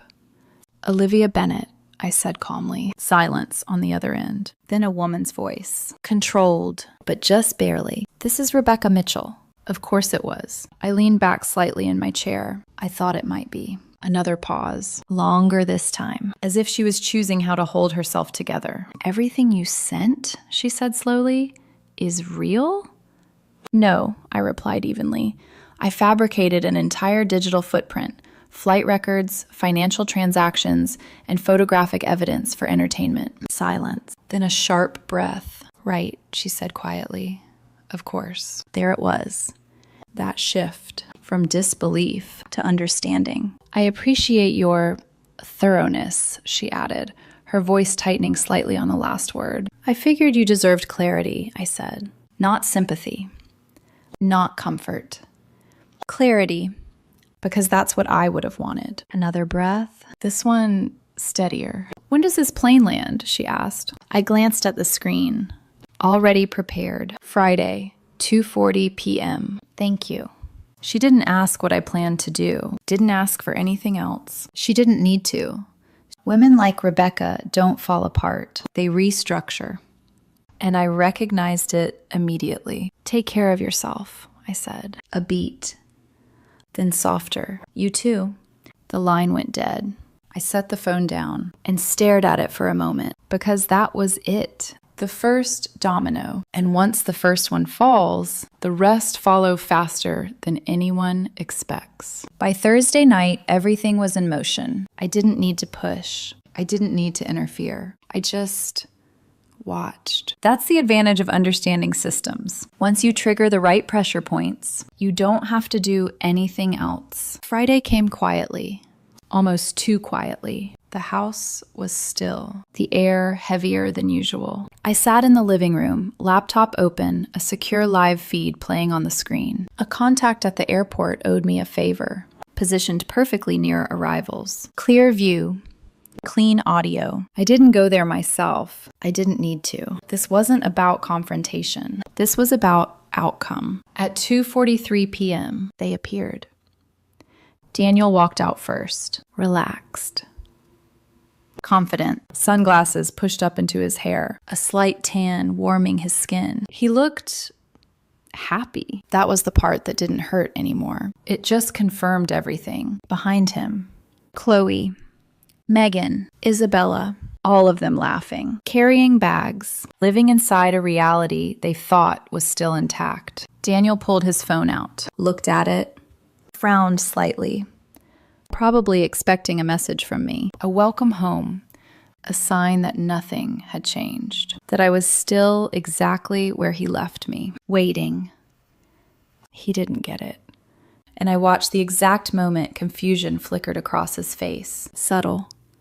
But there, that was when she stepped forward. Rebecca, calm, composed, holding a large envelope in one hand. Not dramatic, not emotional, just precise. Daniel saw her, slowed, his expression shifting, not recognizing her immediately, but sensing something was wrong. Daniel Hayes? She asked, her voice clear. He nodded, cautious. Yeah? She stepped closer, held his gaze. My name is Rebecca Mitchell. That was the moment everything stopped. Not physically. People kept walking, talking, moving around them. But in that small space, everything locked into place. I leaned forward slightly, watching the screen, because this is the part people never prepare for. Not the betrayal. The exposure. Rebecca lifted the envelope, opened it, and without raising her voice, she said, "My husband funded your trip." A pause, just long enough for it to land. "For you," she continued, her eyes steady on his, "and for the woman you brought with you." Daniel's face changed, fast. Confusion, then recognition, then something deeper, panic. Qley stepped in immediately. "Okay, what is this?" she snapped. Rebecca didn't look at her, didn't acknowledge her at all. Her focus stayed exactly where it belonged. On Daniel. "Flight records, hotel charges, photos," she said calmly. "You should read them." She pressed the envelope into his hand. He didn't take it at first. Then he slowly, like touching it might make everything real. "Sophia, what's going on?" she asked, her voice tight. Rebecca turned her head slightly, looked at her, and there was something in her expression, not anger, not rage, understanding. "You should ask him," she said softly. Then she stepped back, turned, and walked away. No scene, no shouting, no collapse, just precision. I exhaled slowly, because that was the moment, the fracture. And once it happens, you can't repair it. Daniel stood there, envelope in hand, surrounded by the people who had helped him build his lie. And suddenly, none of them knew where to stand anymore. Qley started talking. Fast. Defensive. Megan looked like she wanted to disappear. Isabella stayed quiet. Of course she did. Sophia stared at Daniel, waiting, demanding an answer he couldn't give. And Daniel just stood there, frozen. Because for the first time, he wasn't controlling the narrative. He was inside it. I closed the laptop slowly, not because I needed to see more, because I didn't. The outcome was already written. Everything after that was just fallout. And I didn't need to watch it unfold to understand what it would look like, because I had seen it before. Different people, different names, same ending. Reputations unraveling, relationships collapsing, truth cutting through everything they thought they could manage. I stood up, walked to the kitchen, poured myself a glass of water this time. Not bourbon, not focus, just calm. Because it was over, not emotionally. That part would take time, but structurally, it was done. Daniel had wanted 5 days without me. 5 days where I didn't exist in his world. And now, he was about to learn what that really meant. I took a slow sip, set the glass down, and for the first time since this began, I felt something close to peace. Not because I won, but because I no longer needed to fight. The truth had done that for me. 3 months later, my life was quieter. Not empty, just real. The house was still the same. The porch still needed fixing. The maple tree still refused to grow straight. But somehow everything felt different, lighter. Not because the past had disappeared, but because I wasn't carrying it the same way anymore. The divorce was finalized quickly. Clean. Efficient. No dramatic court battles. No emotional negotiations. Daniel didn't fight it. He couldn't. Not with what I had. Not with everything that had already unraveled around him. I didn't ask for revenge. Didn't need to. The truth had already taken care of that. I heard things, of course. People always talk. Daniel lost more than just our marriage. His reputation at work shifted. Subtle at first, then permanent. Opportunities disappeared. Conversations changed tone. Trust, once broken in one place, has a way of following you everywhere. Sophia didn't stay. That part didn't surprise me. What they had wasn't built on reality. It was built on escape. And once the escape collapsed, there was nothing left to hold on to. Qley moved on quickly. Of course she did. People like her always do. Megan faded out of the circle entirely. And Isabella, well, some people survive by staying quiet. I never blamed her. Not really. As for Rebecca, we never spoke again. We didn't need to. Some connections exist for a moment, and that's enough. I stepped out onto the porch one evening, coffee in hand, watching the light fade slowly across the street. Neighbors waved. Someone's dog barked in the distance. Normal life. Simple. Uncomplicated. And for the first time in a long time, I wasn't scanning for threats. I wasn't analyzing behavior. I wasn't waiting for something to go wrong. I was just there, present. I thought about everything that had happened, not with anger, not with regret, but with clarity. Because the truth is, Daniel didn't destroy my life. He revealed it. He showed me exactly where I had been compromising, where I had been settling, where I had chosen comfort over honesty. And once you see that, you can't unsee it. I leaned against the railing, letting the cool air settle around me. And I understood something I wish more people realized sooner. Trust isn't about ignoring your instincts. It's not about giving someone blind access to your life and hoping they don't break it. Trust is awareness. It's choosing someone while still seeing them clearly. And the moment you have to shrink yourself to keep something intact, it's already broken. I took a slow sip of my coffee. The maple tree shifted slightly in the wind. Still imperfect. Still standing, just like me. There was no dramatic new beginning, no sudden transformation, just small, steady changes. Better sleep, clearer thoughts, a sense of peace that didn't depend on anyone else's behavior. And that was enough, more than enough. Because in the end, this wasn't a story about betrayal. It was a story about recognition, about seeing the truth, even when it hurts, and choosing yourself anyway. I set my cup down on the railing, looked out at the quiet street, and allowed myself a small, genuine smile. Because for the first time in years, I wasn't wondering who someone else really was. I knew exactly who I was, and that was everything. My husband and I had been married for 8 years, and honestly, things had been deteriorating for a while. Nothing explosive or dramatic, just these small, accumulating changes that individually seemed insignificant, but together created this undeniable pattern. I didn't recognize the exact moment we started drifting apart. There was no fight I could point to, no betrayal I could name at the time. Just silence, growing in the spaces where warmth used to live. Conversations that used to stretch late into the night slowly turned into polite check-ins, then into nothing at all. He would stop mid-sentence when I walked into the room, not in a guilty way, not in a way that screamed something obvious, just a subtle shift. Like I had interrupted something I wasn't meant to hear. And I told myself it was work stress. I told myself marriages go through phases. I told myself not everything needs to be analyzed. But deep down, there was this quiet, persistent feeling. Something wasn't right.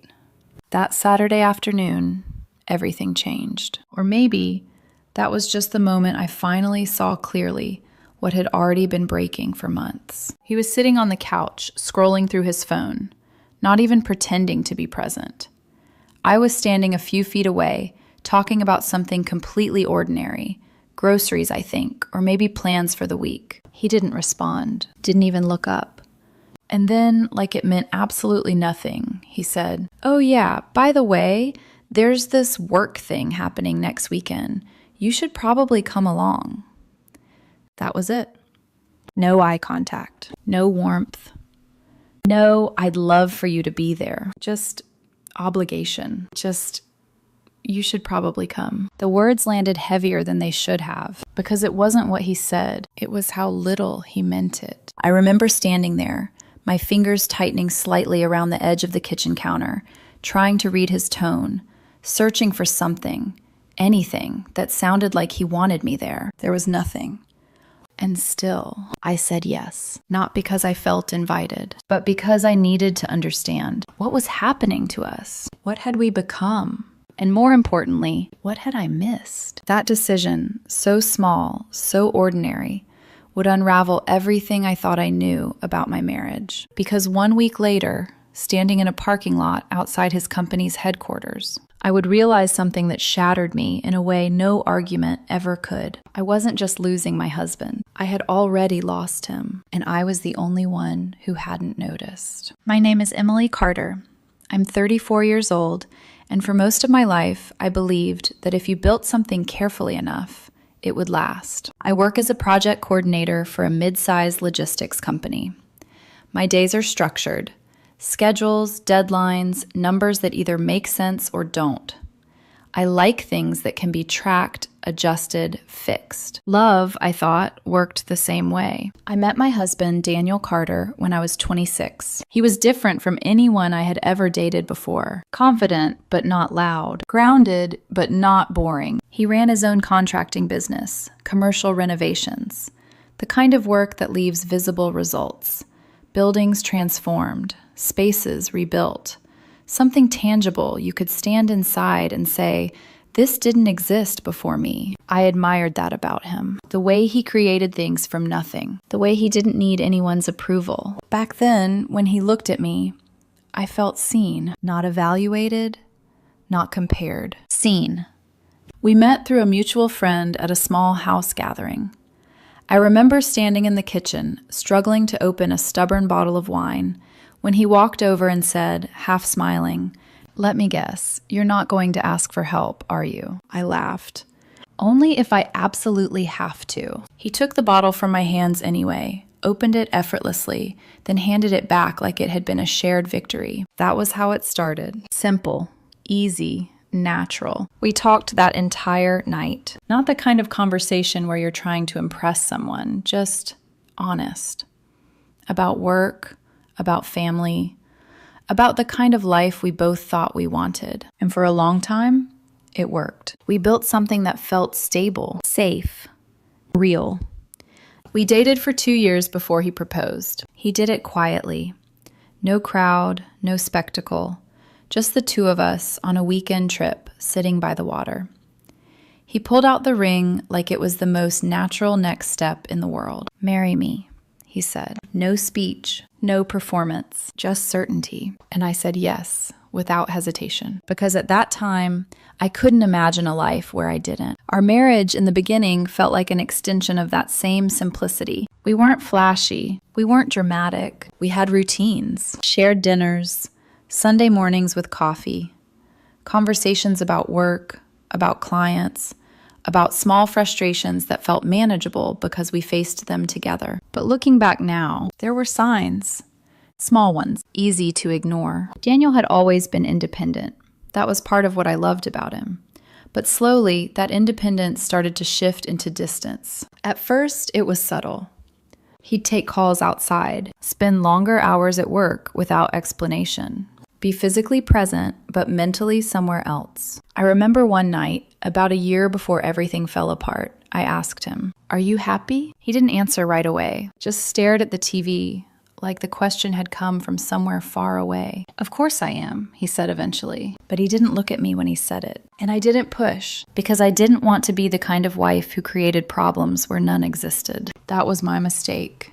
I confused silence with peace. I thought if there was no conflict, then everything must be okay. But silence doesn't mean something is whole. Sometimes. It just means something is already breaking. And by the time you hear it crack, it's too late to stop it. By the time Daniel invited me to that company event, the distance between us wasn't new. It had been growing for a long time. I just hadn't realized how far apart we already were. Looking back, the signs weren't hidden. They were just quiet. So quiet that I convinced myself they didn't matter. Daniel didn't change overnight. That would have been easier to confront, easier to name, easier to fight. Instead, he shifted in pieces, small adjustments in behavior that, on their own, felt harmless. But together, they created something I could feel, even if I couldn't fully explain it yet. He started guarding his phone more carefully, not in an obvious way. He didn't suddenly put passwords on everything or flip it over dramatically when I walked in, but there was a hesitation, a fraction of a second delay before he responded to messages, a subtle angle when he held the screen. Once, I walked past him while he was texting, and he instinctively locked the phone before I could even glance at it. "Work," he said quickly. I didn't ask anything, but I remembered it. Then there were his calls. He used to take them anywhere, even on speaker sometimes while I was cooking or folding laundry nearby. Now, he stepped outside or into another room, door slightly closed, voice lowered. I'd catch fragments sometimes when I passed by. "Yeah, I'll handle it." "No, she doesn't need to know. We'll talk later." Not enough to accuse, just enough to unsettle. And every time I felt that unease rise in my chest, I pushed it down. Because I trusted him, because I trusted us, or maybe because I was afraid of what I might find if I didn't. His mood changed too, but not in a dramatic way. He wasn't angry. He wasn't cold. He was detached, like his attention had been redirected somewhere else, and I was just existing in the background of his life. There were moments I tried to pull him back. "Hey," I said one evening, leaning against the doorway while he worked on his laptop. "Want to grab dinner out tonight? Just us?" He didn't even look up. "Busy," he said. "You've been busy all week." "I told you, I've got deadlines." His tone wasn't harsh, just final. Like the conversation wasn't worth continuing. I stood there for a second longer than I should have, waiting to soften. To say, "Okay, maybe later." He didn't. So okay, and I walked away. Those moments stacked, quietly, relentlessly. Then there were the people around him. His work became everything. And with new colleagues, he mentioned more often than before. At first, it was casual. My team's working on that. But over time, certain names started repeating. And every time I asked something simple like, "Oh, what's she like?" he'd shrug. "Just a coworker." Always that answer. Just a coworker. Never more. Never less.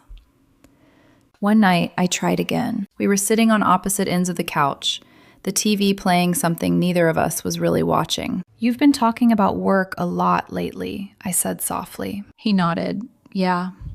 "You like it there?" "It's fine." I hesitated. Then asked the question that had been sitting in my chest for weeks. "Do you still like this?" I gestured between us. That finally made him look at me. Not with anger. Not even with frustration, just distance. "Why are you asking that?" "Because I feel like I'm losing you." But I didn't say that out loud. Instead, I forced a small smile. "No reason. Just asking. He held my gaze for a moment longer, then nodded.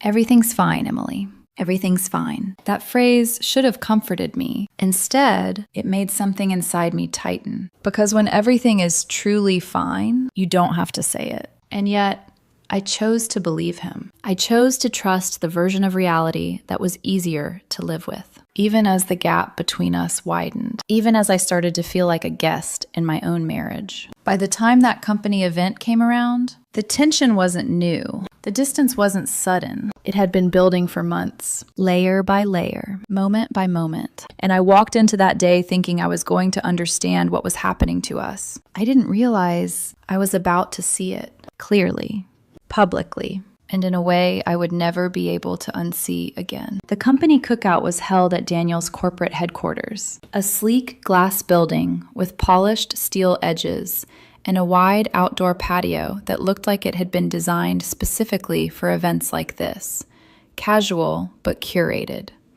Expensive without trying too hard. The kind of place where people didn't just show up. They performed. The moment we pulled into the parking lot, I felt it. That shift. Subtle, but immediate. Daniel got out of the car before I had even unbuckled my seatbelt. By the time I closed the door, he was already a few steps ahead of me. Not enough for anyone else to notice, but enough for me to feel it. "Wait," I called lightly, adjusting my bag as I caught up. He slowed.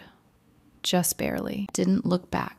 And when I finally reached his side, he didn't take my hand, didn't touch me, didn't even glance at me. It was like we had arrived separately, like we were just two people walking into the same place by coincidence. Inside, everything moved fast. Voices, laughter, music low in the background, people greeting each other with easy familiarity. Daniel changed instantly. His posture straightened, his tone shifted. He smiled. Not the small, distracted smile I'd been getting at home. A real one. Effortless. Engaging. "Hey, man," someone called from across the patio. Daniel lit up. "Hey, good to see you." He stepped forward, leaving me half a step behind again as he shook hands, clapped shoulders, slipped into conversation like he belonged completely to this world. And I didn't. After a few seconds, he glanced back at me, like he had just remembered I was there. "Oh, this is my wife," he said. That was it. No name. No introduction. No context. Just my wife. The man nodded politely. "Nice to meet you." "You too," I replied, offering a small smile. But Daniel had already turned back to the conversation, and I stood there, feeling misplaced. It kept happening. Group after group, faces I didn't recognize, hands I shook, names I immediately forgot. And every single time, it was the same. "This is my wife." Flat. Detached. Like I was a detail he had to include, not someone he chose. At first, I told myself I was overthinking, that maybe this was just how he acted in professional settings, that maybe I didn't understand the dynamics here. But then, I started watching him. Really watching. And that's when it became impossible to ignore. When I stood next to him, he dimmed. His energy dropped. His responses shortened. He became quieter, almost reserved. But the moment I stepped away to grab a drink, to use the restroom, to just breathe, he changed. Completely. From across the patio, I saw it clearly. Daniel laughing, animated, leaning into conversations, making people laugh, confident, alive.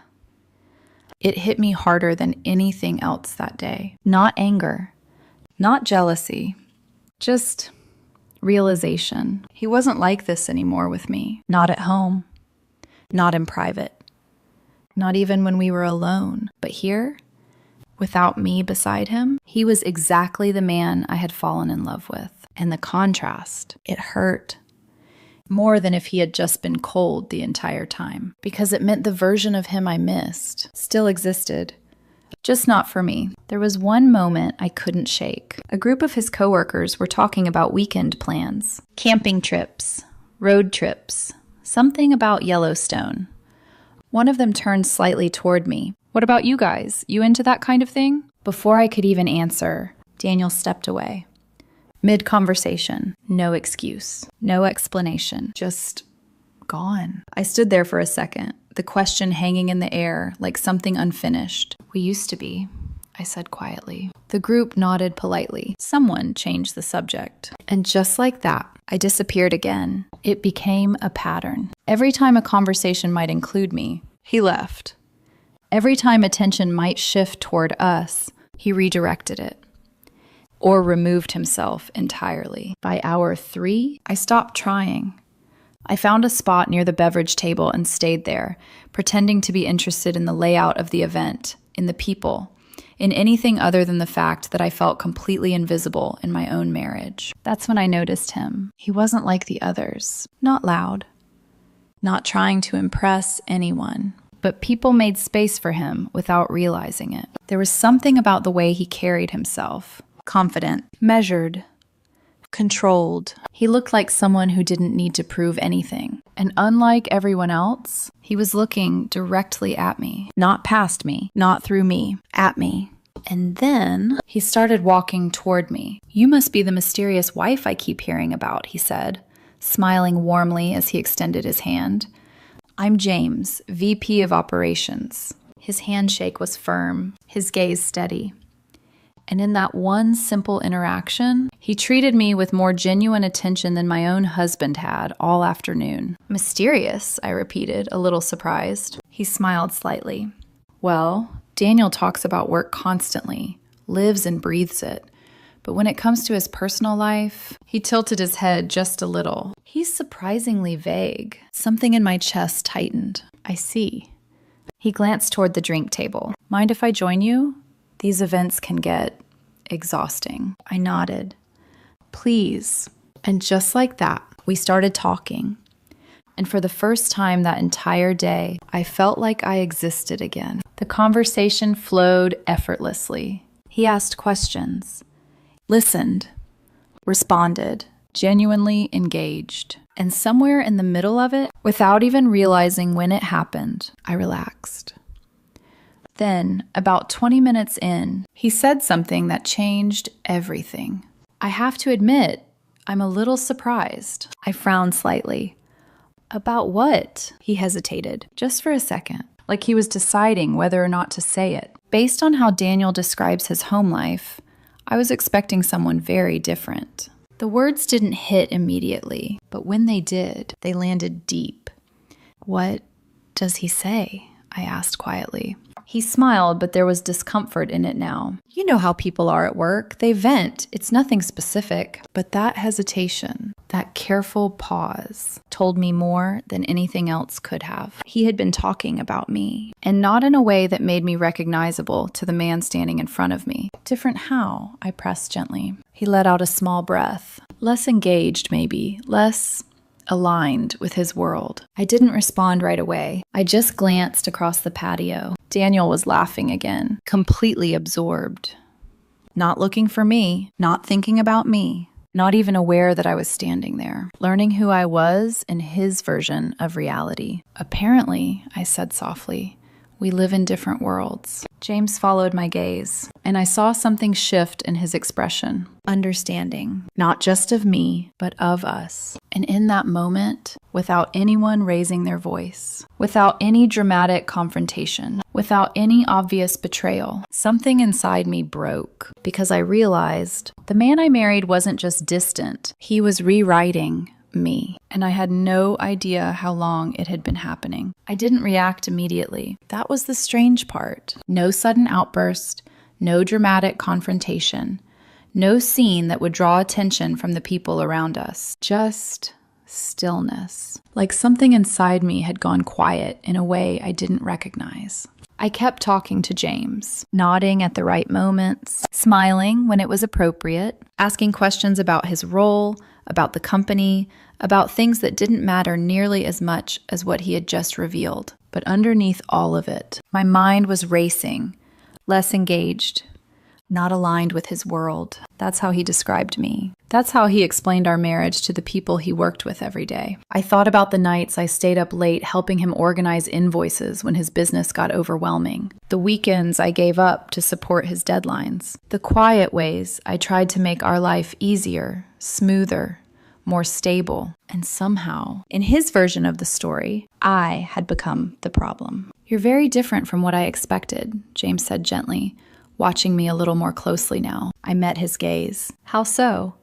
He hesitated again, then chose honesty. "You're sharp, present, easy to talk to." There was no flattery in his tone, just observation. And for a moment, I didn't know how to respond to that, because it wasn't something I had heard in a long time, not from the person who was supposed to know me best. I let out a small breath. "Thank you." Across the patio, I could still see Daniel, still laughing, still completely at ease. And something shifted in me then. Not anger. Not yet, just clarity beginning to take shape. "Can I ask you something?" I said. "Of course." "When he talks about our marriage, does he ever say anything good?" James didn't answer right away. And that silence, it said everything. "I don't think he means it the way it might sound," he said carefully. "People in high-pressure environments sometimes vent in ways that aren't entirely fair." I nodded slowly. Of course, he didn't mean it. He just said it, repeatedly, to people who now looked at me like I was someone disappointing. "That makes sense," I said softly. And for the first time, I realized something I hadn't allowed myself to see before. This wasn't just distance. This wasn't just stress. This was narrative. He had built a version of me that made sense in his world. A version that justified the way he treated me. A version that explained why he kept me at arm's length. And standing there, I felt like I was meeting that version for the first time. It didn't look anything like me. "You deserve better than how he's presenting this," James said quietly. The words were simple, but they landed deeper than anything else he had said. Because they weren't about him. They were about me. And what I had been accepting. Before I could respond, I heard footsteps. Fast. Familiar. "Daniel." "There you are," he said, appearing beside me with a tight, controlled smile. "I've been looking for you." The lie was so obvious it almost didn't register, because it didn't matter. Not anymore. "I was just talking with James," I said calmly. "I can see that," he replied, his eyes flicking briefly toward him. There was tension in his posture now, subtle but unmistakable. Like something about this situation wasn't sitting right with him. James remained composed, professional. "I was just telling Emily how impressive she is," he said smoothly. Daniel let out a short, polite laugh. "She has her moments." It was meant to sound casual, light. But there was something underneath it, dismissive. And for the first time, I didn't ignore it. I felt it. Fully. James glanced between us, reading the space in a way that made it clear he wasn't missing anything. "I was actually thinking," he added, his tone deliberate now. "It would be nice to continue our conversation sometime. Maybe over coffee." The air shifted. Instantly. Daniel's smile disappeared. "What?" he said, too quickly. "Just a conversation," James clarified. But we all knew it wasn't just that. And for a brief second, I saw something in Daniel's eyes I hadn't seen all day. Not distance. Not indifference. Something sharper. Possessive. "Coffee?" he repeated. I turned to look at him fully. Really look. And in that moment, everything became clear in a way it never had before. He didn't want me. Not the way a husband should. But he didn't want anyone else to see my value either. He had reduced me, rewritten me, diminished me, until I fit neatly into the version of reality he needed. And now, someone else was seeing something different. And that bothered him. "I think that sounds nice," I said quietly. The words surprised even me, because they weren't about the coffee. They were about something else. Something I hadn't admitted out loud yet. James nodded slightly, as if he understood more than I was saying. "I'll let you two talk," he said, stepping away with quiet grace. And just like that, it was just us again, for the first time that entire day. Daniel turned to me immediately. "What was that about?" he asked, his voice low but tense. "What do you mean?" "You standing there talking to my boss like that. Letting him what?" I interrupted, still calm. "Letting him what, Daniel?" He stared at me, searching for something. An apology, an explanation, the version of me he expected. but I wasn't standing there anymore. Not in the same way. He was clearly hitting on you, he said. And that bothers you? Of course it does. You're my wife. I held his gaze. Really held it. Am I? I asked softly. He frowned. What is that supposed to mean? I took a slow breath, feeling my heart beat steady instead of race. Because for the first time in a long time, I wasn't confused. You spent this entire afternoon acting like I was something you had to tolerate, I said. That's not true. Then when did you use my name? He didn't answer. When did you include me in a conversation? Silence. When did you look at me like you were proud to be standing next to me? His jaw tightened. But he still didn't speak, because there was nothing he could say that would undo what had already happened. I think, I continued, my voice quiet but steady, this is the first time all day someone actually treated me like I mattered. That's ridiculous, he snapped. Is it? I tilted my head slightly. Or is it just uncomfortable for you to hear out loud? His eyes flashed. Don't try to twist this around on me. I'm not twisting anything, I said. I'm just finally seeing it. And that was the moment everything shifted. Not because of what he said, but because of what I no longer needed from him. The explanation, the reassurance, the version of us that I had been trying so hard to hold on to. It was gone.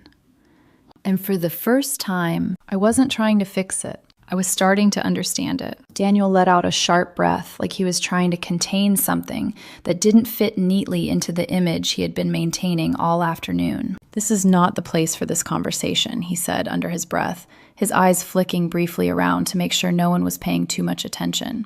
Of course, that mattered. The image, the optics, always the optics. I nodded slowly. You're right, I said, and for a split second, I saw relief flash across his face. He thought I was backing down. I wasn't.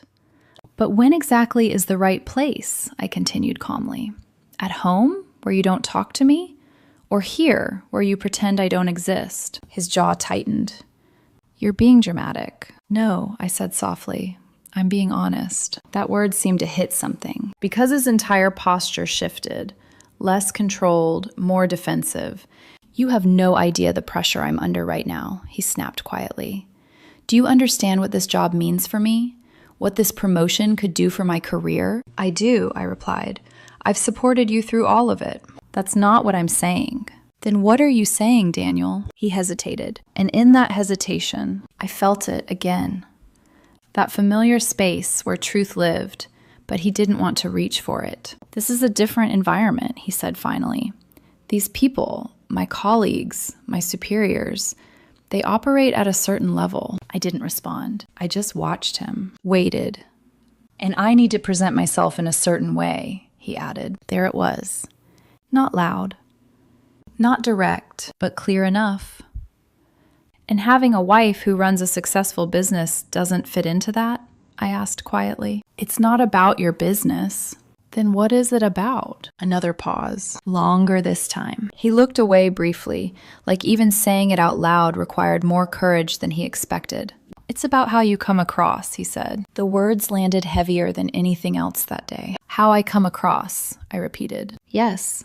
I let that sit between us. Then asked the question I wasn't sure I wanted the answer to. And how exactly do I come across, Daniel? He exhaled slowly, like he had already decided there was no way out of this. Working class, he said. 2 words. Simple. Clean. Devastating. For a moment, everything around me blurred. Not the sounds. Not the people. Just him. Standing there, finally saying the thing he had been thinking for months. Working class. I repeated it in my head, trying to understand how something that had once been a point of pride had somehow become something to be ashamed of.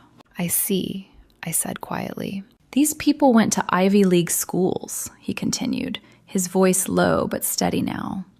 They have a certain way of presenting themselves. The conversations they have, the way they dress, the way they carry themselves, it's different. And I don't fit that. He didn't answer. He didn't have to. I felt something inside me settle, not break, not shatter, just settle, like a truth finally finding its place. So all this time, I said slowly, You've been embarrassed by me. That's not what I said. It's exactly what you said. You just used softer words. He ran a hand through his hair, frustration creeping in. You're twisting everything. No, I replied calmly. I'm clarifying it. His eyes met mine again. And for the first time that day, he looked unsure. Because I wasn't reacting the way he expected. I wasn't raising my voice. I wasn't pleading. I wasn't trying to fix it. I was just seeing him clearly. You've been telling people at work that I don't belong in your world, I continued. I never said that directly. You didn't have to. He looked away again. And that was enough. That was all the confirmation I needed. Behind us, I could feel the shift in the atmosphere. People were starting to notice, not the words, but the energy, the tension. A few glances, a few quiet pauses in nearby conversations. The exact thing he had been trying to avoid all day was happening anyway. You're going to ruin everything, he said under his breath. I almost smiled. Because that sentence told me everything. Not, we're going to ruin this. Not, we need to fix this. Just, you're going to ruin everything. His career, his image, his carefully constructed world. Not us, never us. No, Daniel, I said softly. You already did that. He stared at me, something like panic flickering beneath the surface now. Lower your voice, he said quickly. People are watching. I glanced around briefly. He was right. They were. A few coworkers trying not to look too obvious. A couple standing slightly closer than before. And across the patio, James, watching.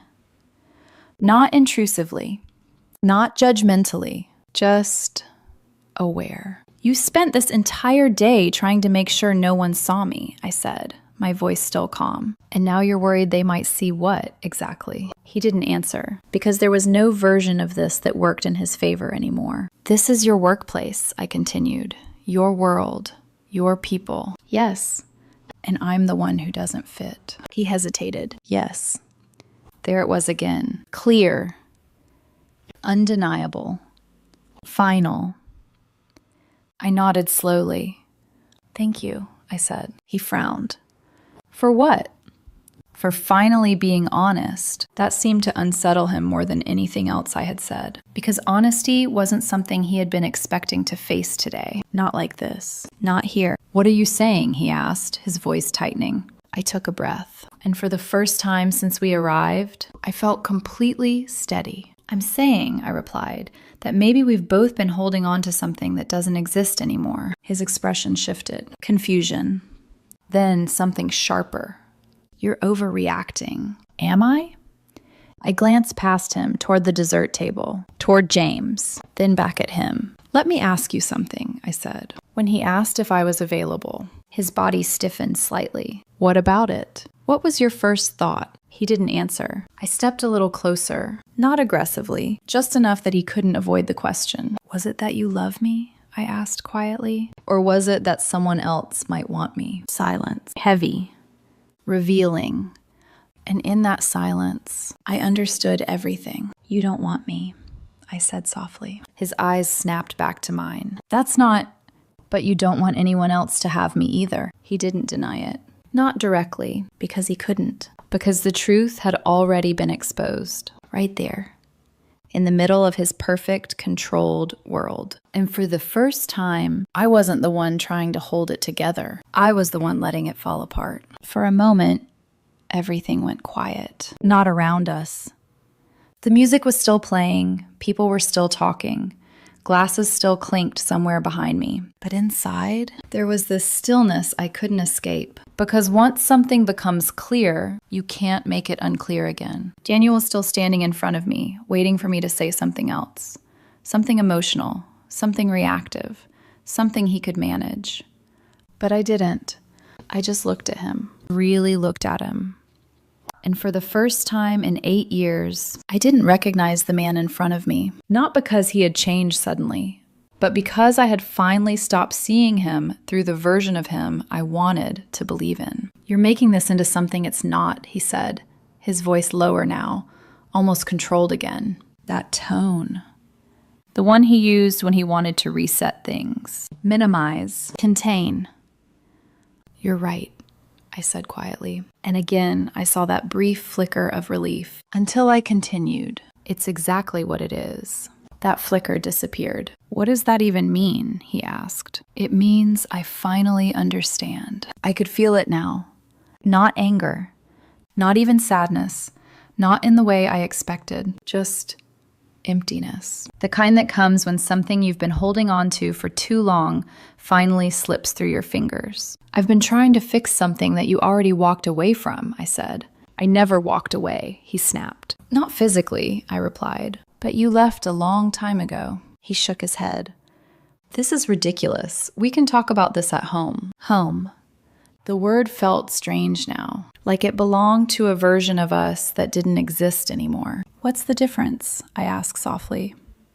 You don't talk to me there either. His expression hardened. That's not fair. No, I said. What's not fair is spending months feeling like I'm the problem, when the truth is you just don't want the life we built anymore. That's not what I said. You didn't have to say it. I felt my throat tighten slightly, not because I was about to cry, but because something inside me was finally breaking free. I kept thinking if I tried harder, I continued, my voice quieter now. If I gave you space, if I didn't push, if I just waited. I shook my head slowly. But you weren't waiting, Daniel. You were moving on. His face shifted, just slightly, but enough. Moving on to what? He asked. I let out a small breath. I don't know, I admitted, and honestly, I don't think it matters anymore. That was the moment it hit, not him, me. That realization that I didn't need the answer anymore, because whatever it was, it had already taken him away from me, and I had been the only one still pretending he was here. I feel like I've been standing next to you for months, I said, and you've been somewhere else entirely. That's not true. Then where have you been? I asked. He opened his mouth, then stopped. Because there was no answer that would fix this. No explanation that would undo the way he had looked at me today. The way he had spoken about me. The way he had made me disappear in a room full of people. And suddenly, I felt tired. Not physically, something deeper. Like I had been holding up something heavy for too long without realizing how much it was costing me. I don't think I can do this anymore, I said quietly. The words surprised him. I saw it in the way his eyes shifted. What do you mean? He asked. I didn't answer right away because I needed to be sure, not of him, of myself. I glanced around the patio one more time, at the people, at the space, at the version of his life that I didn't belong in. And then I looked back at him. I don't think I can keep being in a marriage where I feel like I'm something you have to hide. His expression tightened. I'm not hiding you. I held his gaze. You introduced me as my wife all afternoon, I said softly. Not once did you say my name. He didn't respond. You walked away every time I might be included in a conversation. Silence. You made it clear, without ever saying it directly, that I don't belong in your world. His jaw clenched. But he still didn't deny it, because he couldn't. And in that silence, I felt it. That final shift, the one that changes everything, the one where love doesn't disappear. It just stops being enough. I used to think love meant staying, I said quietly, working through things, being patient, understanding. I paused, but I think I was wrong. He stared at me. What are you saying? I'm saying, I swallowed, my voice steady despite the weight of it. I think I deserve to be with someone who doesn't have to rewrite me to feel comfortable with who they are. For a second, he looked like he was about to argue, to push back, to take control of the situation again. But then, nothing. Just silence. Because deep down, he knew. And that was the hardest part, not the fight, not the accusation, just the quiet understanding that there was nothing left to defend. I felt something inside me finally let go, not dramatically, not all at once, just enough. Enough to breathe, enough to stand there without feeling like I was about to break. And yet, even in that moment of clarity, there was still pain.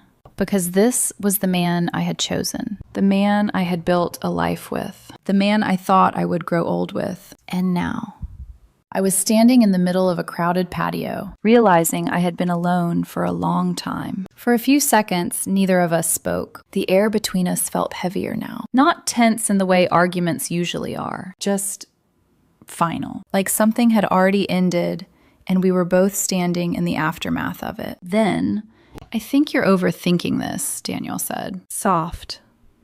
Careful. Measured. The same tone he always used when he wanted to pull things back into something manageable. But it didn't work anymore, because I wasn't confused anymore. I shook my head slowly. "No," I said. "I think I've been underthinking it for a long time." That landed.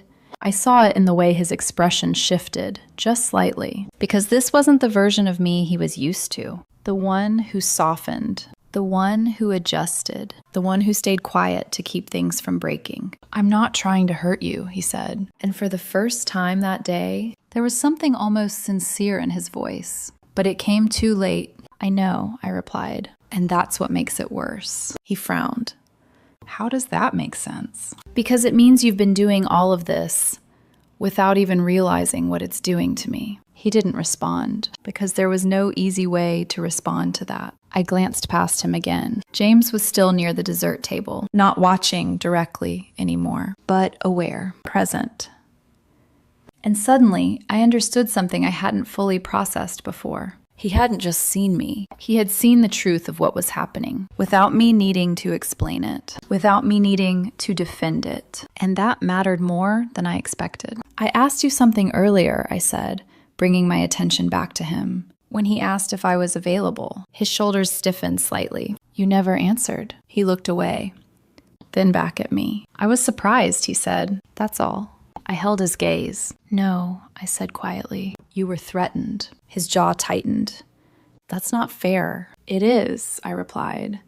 "Because if you really believed I didn't fit into your world, if you were truly embarrassed by me," I paused, "then why did it bother you when someone else saw value in me?" He didn't answer, because he couldn't. And in that silence, something inside me clicked into place. A realization that felt almost calm.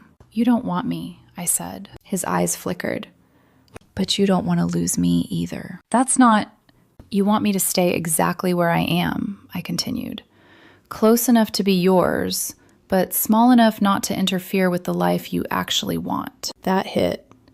Harder than anything else I had said, because it was true, and we both knew it. "I'm your safety net," I added softly, "not your partner." "Emily." "No," I said, shaking my head gently. "Don't." My voice wasn't sharp, it wasn't raised, but it stopped him, because this wasn't a conversation anymore. This was a decision, and for the first time, I was making it. "I think I finally understand something," I said. "What?" "I've been trying to earn a place in your world." I let out a quiet breath when I already had one in my own. He stared at me, confused, searching.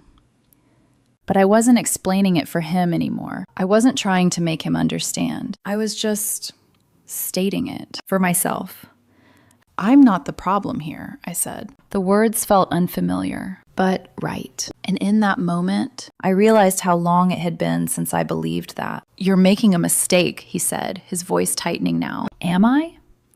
"Yes, this is just one bad day, one misunderstanding." I almost smiled, because that's what he needed it to be. Something temporary, something fixable. Something that didn't require him to face what had actually been happening for months. "This didn't start today," I said. "You know that." He didn't respond, because again, he couldn't. I took a step back, not dramatically, just enough to create space. Physical space, emotional space, clarity. "I'm not angry," I said, and that was the truth. Surprisingly, I'm just done pretending. His expression shifted again, something closer to panic now, because this was the part he couldn't control. The part where I stopped trying to hold things together. "What does that mean?" he asked. I looked at him one last time, at the man I had built a life with, the man I thought I would always choose. And for the first time, I felt something different. Not love, not resentment, just distance. "It means," I said quietly. I'm done being in a place where I'm not valued. He opened his mouth, but I didn't wait. Because if I stayed, if I let him speak, there was a part of me that might hesitate, that might soften, that might fall back into the version of myself that had been trying so hard to make this work. And I couldn't do that anymore. So I walked, not fast, not just forward, toward the dessert table, toward James, toward something I didn't fully understand yet, but knew instinctively was different, was honest, was real. He looked up as I approached, and immediately I saw it in his eyes. He knew. Not the details, but the outcome. I've been thinking about your coffee invitation, I said. He studied me for a moment, carefully. Have you? I nodded. Yes. A brief pause. And then, I'd like to accept. He glanced past me, toward Daniel, then back at me. This seems like a significant decision. It is. Are you sure you're not making it in the heat of the moment? I shook my head. No, I said. My marriage ended long before today. And for the first time since everything started, I felt completely certain. Not because I knew what would happen next, but because I finally knew what I deserved. James didn't answer immediately. He studied my face, like he was looking for hesitation, for doubt, for something that suggested I might change my mind if given enough time. He didn't find it. All right, he said finally, his voice calm, grounded. Then we'll keep it simple. Coffee. Nothing more than that. I nodded. Coffee. But we both knew it wasn't just that. Not anymore. Behind me, I could feel it. Daniel. Still standing there, still watching. And for the first time that entire day, he wasn't in control of what was happening. Emily. His voice came from behind me, tighter now. Urgent. I turned slowly. Not because I felt pulled toward him, but because I wanted to see him one last time. Clearly. What are you doing? He asked. There was no anger now, just something closer to panic. I'm accepting an invitation, I said. You can't be serious. I am. This is insane, he said, running a hand through his hair. You're going to throw away 8 years over this? I held his gaze. No, I said quietly. I'm walking away because of everything that came before this. That stopped him. Because he knew it was true. This doesn't have to end like this, he said quickly. We can fix it. We can talk. We had time to fix it, I interrupted gently. You just didn't think it was broken. Silence. Around us, the energy had shifted. People weren't pretending not to watch anymore. They were watching. Carefully. Quietly. The same people he had spent all day trying to impress, now witnessing the one thing he couldn't control, reality. You're going to ruin everything I've worked for, he said under his breath. I almost laughed. Not because it was funny, because it was so predictable. That's what you're worried about? I asked. He didn't answer. Because, yes, that was exactly what he was worried about. Not us, not what we had just lost. Just the image, the story, the version of himself he had been building. No, Daniel, I said softly. You ruined this a long time ago. He stepped closer, lowered his voice. Don't do this here. Where should I do it? I asked calmly. At home? Where you don't talk to me? His face tightened. Please, he said. That word. It almost caught me off guard because I hadn't heard it from him in a long time. Not like that. Not directed at me. And for a brief second, there was a flicker of something. Old instinct, old habit. The part of me that used to respond to him, but it passed. Quickly. Because this wasn't about one moment. This was about all of them. I'm not trying to hurt you, I said. I'm just not staying where I'm not wanted. I do want you, he said immediately. The words came too fast, too sharp. Like a reflex. I tilted my head slightly. Do you? He hesitated. And that because wanting someone isn't something you have to think about, isn't something you have to calculate, isn't something that disappears the moment they stand next to you in public. You want control, I said quietly. You don't want me. That's not fair. It's accurate. He looked like he wanted to argue, to push back. to take control of the conversation again, but he couldn't. Because every example, every moment, every silence was standing right there between us. Unavoidable. I'm leaving, I said. The words felt steady, not heavy, not dramatic, just clear. His expression shifted again. You're just going to walk away? Yes. You can't just decide that on your own. I met his gaze. I can, I said, and I just did. For a second, he looked like he didn't recognize me, and maybe he didn't. Because I wasn't the same person who had walked into this event with him. That version of me had been trying to hold on to something that no longer existed. This version was letting go. I'll stay somewhere else tonight, I added. You can have the house. You're overreacting, he said, but his voice lacked conviction now. Maybe, I replied, but I'd rather overreact than keep pretending. I reached into my bag, pulling out my keys. A simple motion, but it felt like a line being drawn. This doesn't have to be the end, he said, one last attempt. It already is, I answered. And then I turned. This time I didn't stop, didn't look back, didn't wait. I walked through the patio, past the people who had been watching, past the conversations that had gone quiet, past the version of his world that I no longer needed to belong to. I could hear him call my name once, maybe twice. I didn't turn around, because I knew if I did, it wouldn't change anything. By the time I reached the parking lot, my hands were steady, my breathing even. And for the first time in months, I felt something I hadn't realized I had lost. Space. Freedom. Clarity. My phone buzzed just as I reached my car. A message. From James. Coffee tomorrow. 2 p.m. Corner Cafe on 5th. I stared at the screen for a moment, then smiled. Not because of him, not because of what might happen next, but because for the first time in a long time, I wasn't choosing out of fear. I was choosing myself. Looking forward to it, I typed back. I got into the car, started the engine. And as I pulled away, I caught one last glimpse of the building in my rearview mirror. Somewhere inside, Daniel was still there, still trying to hold together something that had already fallen apart. And for once, I wasn't the one staying behind to fix it. 3 months later, I was sitting across from a man who had changed my life in a way I never saw coming. James. He was laughing at something I had just said about a difficult client. His head tilted slightly, eyes bright, completely present in the moment. And that was the first thing I noticed about him, even now. He was always present, with me, not distracted, not divided, not somewhere else while pretending to be here, just here. What started as coffee turned into something I hadn't expected. We kept it simple at first. Conversations, then dinners, then long walks that stretched into hours without either of us noticing the time passing. There was no rush, no pressure, just ease. And for the first time in years, I didn't feel like I had to earn my place in someone's life. I already had one. You know what's strange? James said, reaching across the table to lightly touch my hand. What? I asked. Your ex-husband made you sound like a problem. I smiled faintly. I've heard that before. He studied me for a second.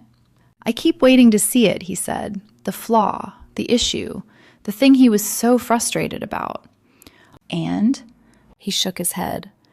I don't see it. I looked down at our hands for a moment, then back at him. Maybe there isn't one, I said quietly. Or maybe, I added after a pause, he just wanted something different. Like what? I leaned back slightly, thinking about it, not with anger, not anymore, just understanding. Someone who made him look good, I said, without ever challenging him. Someone who fit into his world without asking him to meet her halfway. Someone who stayed small, so he could feel bigger. James's expression softened. That sounds exhausting. It was, I admitted. He squeezed my hand gently. His loss. I let out a small breath. And for the first time, I believed that. Not as something I needed to tell myself, but as something I knew. The divorce was finalized 2 weeks ago. There was no fight left in it. No drama. No last-minute attempts to fix something that had already ended. He tried once. Called me late one night. said we could try counseling, said he had been under pressure, said he didn't mean what he said. But some words, they don't just disappear because someone regrets them. And some truths, you can't unsee once they've been revealed. I wish you had said that earlier, I told him. And that was the end of it. I didn't hate him. I didn't want revenge. As for his world, it shifted quietly. People remembered that day, the way he spoke, the way he acted, the way everything unfolded in front of them. His promotion? It never came. Not officially denied, just no longer mentioned. And me? I didn't need to prove anything. Not to him, not to anyone. Because the moment I walked away from that patio, I had already reclaimed something far more important, myself. James introduced me to people as his partner, not as an obligation, not as a detail, but as someone he was proud to stand next to. He talks about my work like it matters, like it's real, like it deserves respect. And when I succeed, he celebrates it like it's his too, not threatened, not competitive, just supportive. That's what I didn't understand before. Love isn't about shrinking yourself to fit someone else's life. It's about standing fully as who you are and being met there. Have you thought about what you want next? James asked one evening as we walked through the city, the lights reflecting softly off the pavement. I think I already have it, I said. He smiled. Good answer. Later that night, as we stood on the sidewalk, he looked at me and said something I'll never forget. Your ex-husband was right about one thing. I raised an eyebrow. Oh? You were too good for him, he said. I laughed softly. He thought I wasn't enough. He shook his head. No, he said. He just didn't know what to do with someone who didn't need to be smaller for him to feel bigger. I stepped closer, pulled him into a quiet embrace. And in that moment, I realized something simple, something powerful, something I wish I had understood years ago. You can't build a life with someone who needs you to disappear in order to feel complete. And you should never have to prove your worth to the person who promised to love you. Because the right person doesn't just see your value, they remind you of it. My husband Daniel and I had spent 9 years building what I thought was an unshakable marriage. 9 years of shared dreams, late-night conversations, and the kind of partnership I believed would last forever. I used to think nothing could break what we had. Not distance, not stress, not the quiet stretches where we barely spoke, because life was simply too exhausting. I was wrong. Because what destroys a marriage isn't always loud. It doesn't always arrive with slammed doors or screaming matches. Sometimes it walks in quietly, smiling, looking exactly like the man you trust most. And then one day, without warning, it sits across from you at your own dining table, holding a glass from your cabinet, and tells you that your life no longer belongs to you. That night, when I walked through my front door and saw Daniel sitting there, not alone, but beside another woman, everything inside me didn't shatter. It froze. Her name was Ava, and she wasn't just sitting in my house. She was sitting in my place. I remember the way the light hit the glass in her hand, the way Daniel didn't even stand up when I walked in, the way the air felt too still, like even the walls were holding their breath. That was the moment I realized something terrifying. This wasn't an accident. This wasn't confusion. This wasn't even a mistake. This was a decision. A long chain of choices made quietly, repeatedly, deliberately, until I became the only person in the room who didn't know the truth. And the worst part? By the time I understood what was happening, it was already too late to save anything. I just didn't know yet how far this betrayal really went, or how much of my life had already been stolen from me. My name is Emily Carter. I'm 35 years old, and for most of my adult life, I believed I understood what stability looked like. I work in project management for a mid-sized consulting firm. My days are structured, predictable. Timelines, deliverables, quiet control over chaos. I liked that. I built my life around that. And Daniel used to fit perfectly into that structure. We met 11 years ago at a mutual friend's birthday dinner. I remember noticing him before he even spoke, not because he was loud, but because he didn't need to be.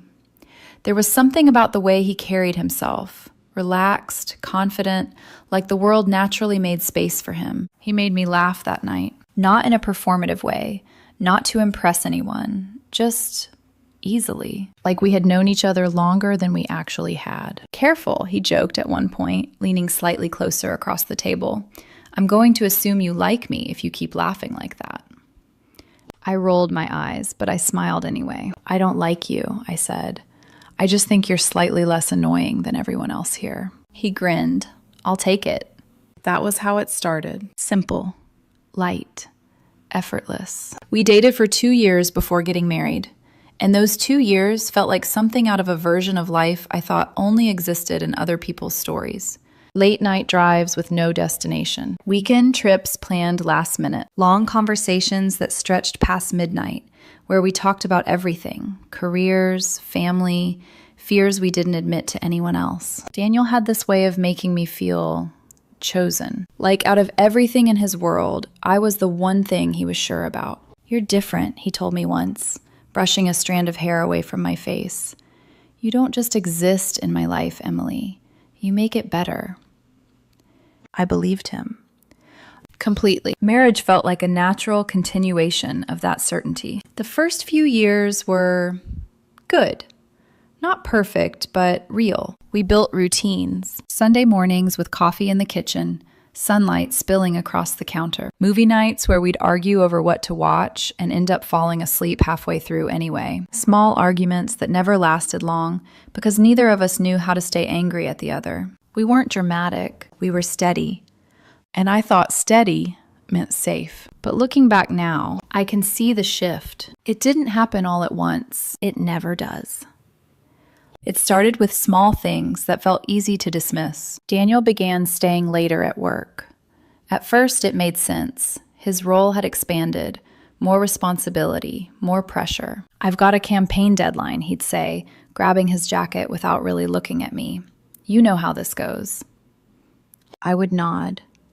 Of course I would, because I trusted him, because that's what you do in a marriage. You trust first, you question later. Except later never came, not when it should have. There were nights when he'd come home distracted, his mind clearly somewhere else. I'd be talking and he'd respond just a second too late, or not at all. Did you hear me? I'd ask. Yeah, he'd reply quickly, just tired. And I accepted that, because it was easier than asking why his eyes didn't look at me the same way anymore. Then came the phone calls. At first, they were occasional. Daniel would step into another room, lowering his voice just enough that I couldn't make out the words. If I walked in, the call would end almost immediately. Work stuff, he'd say. Or, a colleague needed help. There was always an explanation, and none of them were enough to prove anything, but they were enough to plant something dangerous: doubt. I remember one night in particular. We were sitting on the couch, the TV on, but neither of us really watching. His phone buzzed, and I saw it. That flicker, that subtle change in his expression, a brightness that hadn't been there when he looked at me for months. Who is it? I asked, trying to sound casual. He glanced at the screen, then locked it quickly. Just work. But his voice was too quick, too rehearsed. I didn't push. I should have. But I didn't, because questioning him felt like breaking something fragile. And I wasn't ready to admit that maybe it was already broken. The truth is, I wasn't blind. I saw the signs. The late nights that became routine. The new cologne I didn't recognize. Receipts you'd casually slide out of sight when I walked into a room. The growing distance between us that no amount of pretending could cover. But I told myself stories. He's stressed. He's tired. You're overthinking. Because the alternative? The alternative meant accepting that the man I had built my entire life around was slowly becoming someone I didn't know. And I wasn't ready for that. Not yet. Looking back, the signs didn't just appear. They accumulated. Quietly, patiently, like something waiting for me to finally pay attention. And the more I ignored them, the bolder they became. It wasn't just the late nights anymore. It was the way Daniel started leaving the room whenever his phone rang. Not casually, not naturally, deliberately. He would glance at the screen, hesitate for half a second, then stand up. I'll take this. And the door would close behind him. Every time. At first, I tried to respect it. Privacy, boundaries, trust. All the things a healthy marriage is supposed to be built on. But there's a difference between privacy and secrecy. And I could feel that difference in my chest every time I sat alone in the living room, staring at a closed door, listening to the muffled rhythm of his voice. Low, controlled, sometimes almost soft. Not the way he spoke to clients, not the way he spoke to me. One night, I got up without thinking, just instinct. I walked toward the hallway, and for a moment, I stood there, hand hovering near the door, listening. I couldn't hear words, but I could hear tone, a quiet laugh, something gentle, something intimate. My fingers curled slightly, and then I stepped back, because opening that door meant I couldn't pretend anymore. So I didn't. I went back to the couch, sat down, and told myself I was imagining things. But the doubt didn't leave. It grew. Slowly at first, then faster. There were other changes too, small details that didn't make sense unless you looked at them together. Daniel started taking more care with his appearance. New shirts I hadn't seen before. A different cologne. Subtle, but intentional. You look nice, I said one evening as he adjusted his cuff in the mirror. He smiled, but it didn't reach his eyes. Just trying something different. For work? Yeah. Always work. Everything was work, except it didn't feel like work. It felt like preparation, like he was getting ready to be seen, just not by me. Then there were the receipts. That was when the unease turned into something heavier, something harder to ignore. I noticed it one afternoon when I walked into the kitchen. Daniel was standing by the counter, quickly folding a piece of paper and sliding it into his pocket. Too quickly. What was that? I asked. Nothing, he replied immediately. Too immediately. Just a receipt. For what? Lunch. I nodded. But something in my chest tightened, because Daniel had never hidden something that small before. Not in 9 years. Later that night, while he was in the shower, I found myself standing in the bedroom, staring at his jacket. I didn't touch it. Not at first. I just stood there, arguing with myself. This isn't who you are. You trust him. You don't go through his things. But another voice, quieter, sharper. You already know something's wrong. You just don't want to prove it. My hand moved before I could stop it. I reached into the pocket, pulled out the folded receipt, and opened it. It was from a cafe downtown. 2 drinks, 2 meals. Not expensive. Not unusual. Except for one thing, the date. It was from a night he told me he had worked late. I stared at it longer than I should have. My heart didn't race. It didn't panic. It just sank slowly, like something heavy settling at the bottom of water. When he came out of the bathroom, I was already back on the bed, the receipt hidden exactly where I found it. Everything okay? He asked, towel around his neck. Yeah, I said.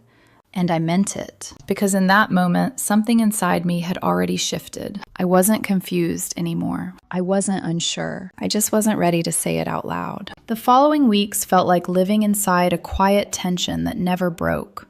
Daniel became more distant, but also more careful, more attentive, in a way that felt almost rehearsed. He'd bring home flowers, ask about my day, touch my shoulder in passing. Small gestures that should have meant something, but didn't.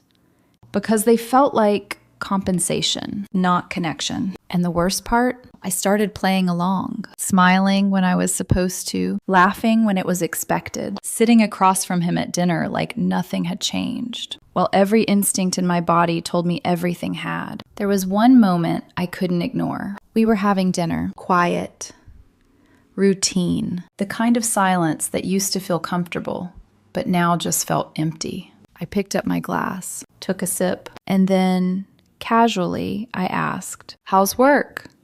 Daniel froze, just for a second, but I saw it. "Busy," he said, "same as always." I nodded. Then I set my glass down and added, as lightly as I could, "How's Ava doing?" The effect was immediate. His fork slipped from his hand and hit the plate with a sharp sound. His face lost color, and for a moment, he just stared at me, like he was trying to calculate something. "How do you," he started, then stopped. I met his eyes. Calm. Steady. I've heard the name before. Silence stretched between us. Heavy.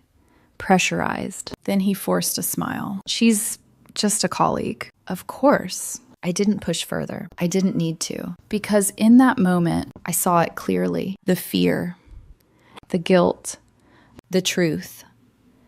And something inside me finally stopped hoping I was wrong. I didn't confront him. Not yet, because now I wasn't just suspicious. I was certain. And certainty doesn't rush. It waits. It watches. It prepares. The night everything finally broke didn't start as a confrontation. It started as hope. A quiet, fragile kind of hope I hadn't felt in weeks. I had planned a simple evening for us. Nothing extravagant. Just takeout from our favorite place, the one we used to order from when we were too tired to cook, but still wanted to sit together at the table. A movie we had saved but never watched. Something normal. Something that felt like us. I remember checking the time more than once that day. 6:30. 7 o'clock. 7:15. I texted him. "Are you on your way home?" No reply. I told myself he was busy, that meetings run late, that traffic happens. 7:45, I called. Straight to voicemail. My stomach tightened. But I stayed calm, because panic, without proof, feels ridiculous. 8:30. The food was cold. The lights felt too bright. The silence in the house, too loud. I called again. Voicemail. Again. Voicemail. By the time the clock hit 10 o'clock, something inside me had already gone quiet. Not angry, not hysterical, just still. Like my body was bracing for something it already understood. He walked in at 10:47 p.m. I remember the exact time because I was still sitting at the table, the food untouched, my phone in my hand, waiting.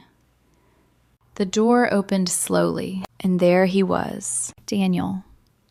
But not the version of him I knew. His shirt was slightly wrinkled, like it had been pulled and straightened again in a hurry. His hair, not messy, but not right either. And his scent. It wasn't just cologne. It was something else layered underneath. Something unfamiliar. Something not mine. "Hey," he said casually, like nothing was wrong. Like I hadn't been sitting there for 4 hours, waiting. "Where were you?" I asked. My voice was calm. Too calm. He froze. Just for a fraction of a second. Then he smiled.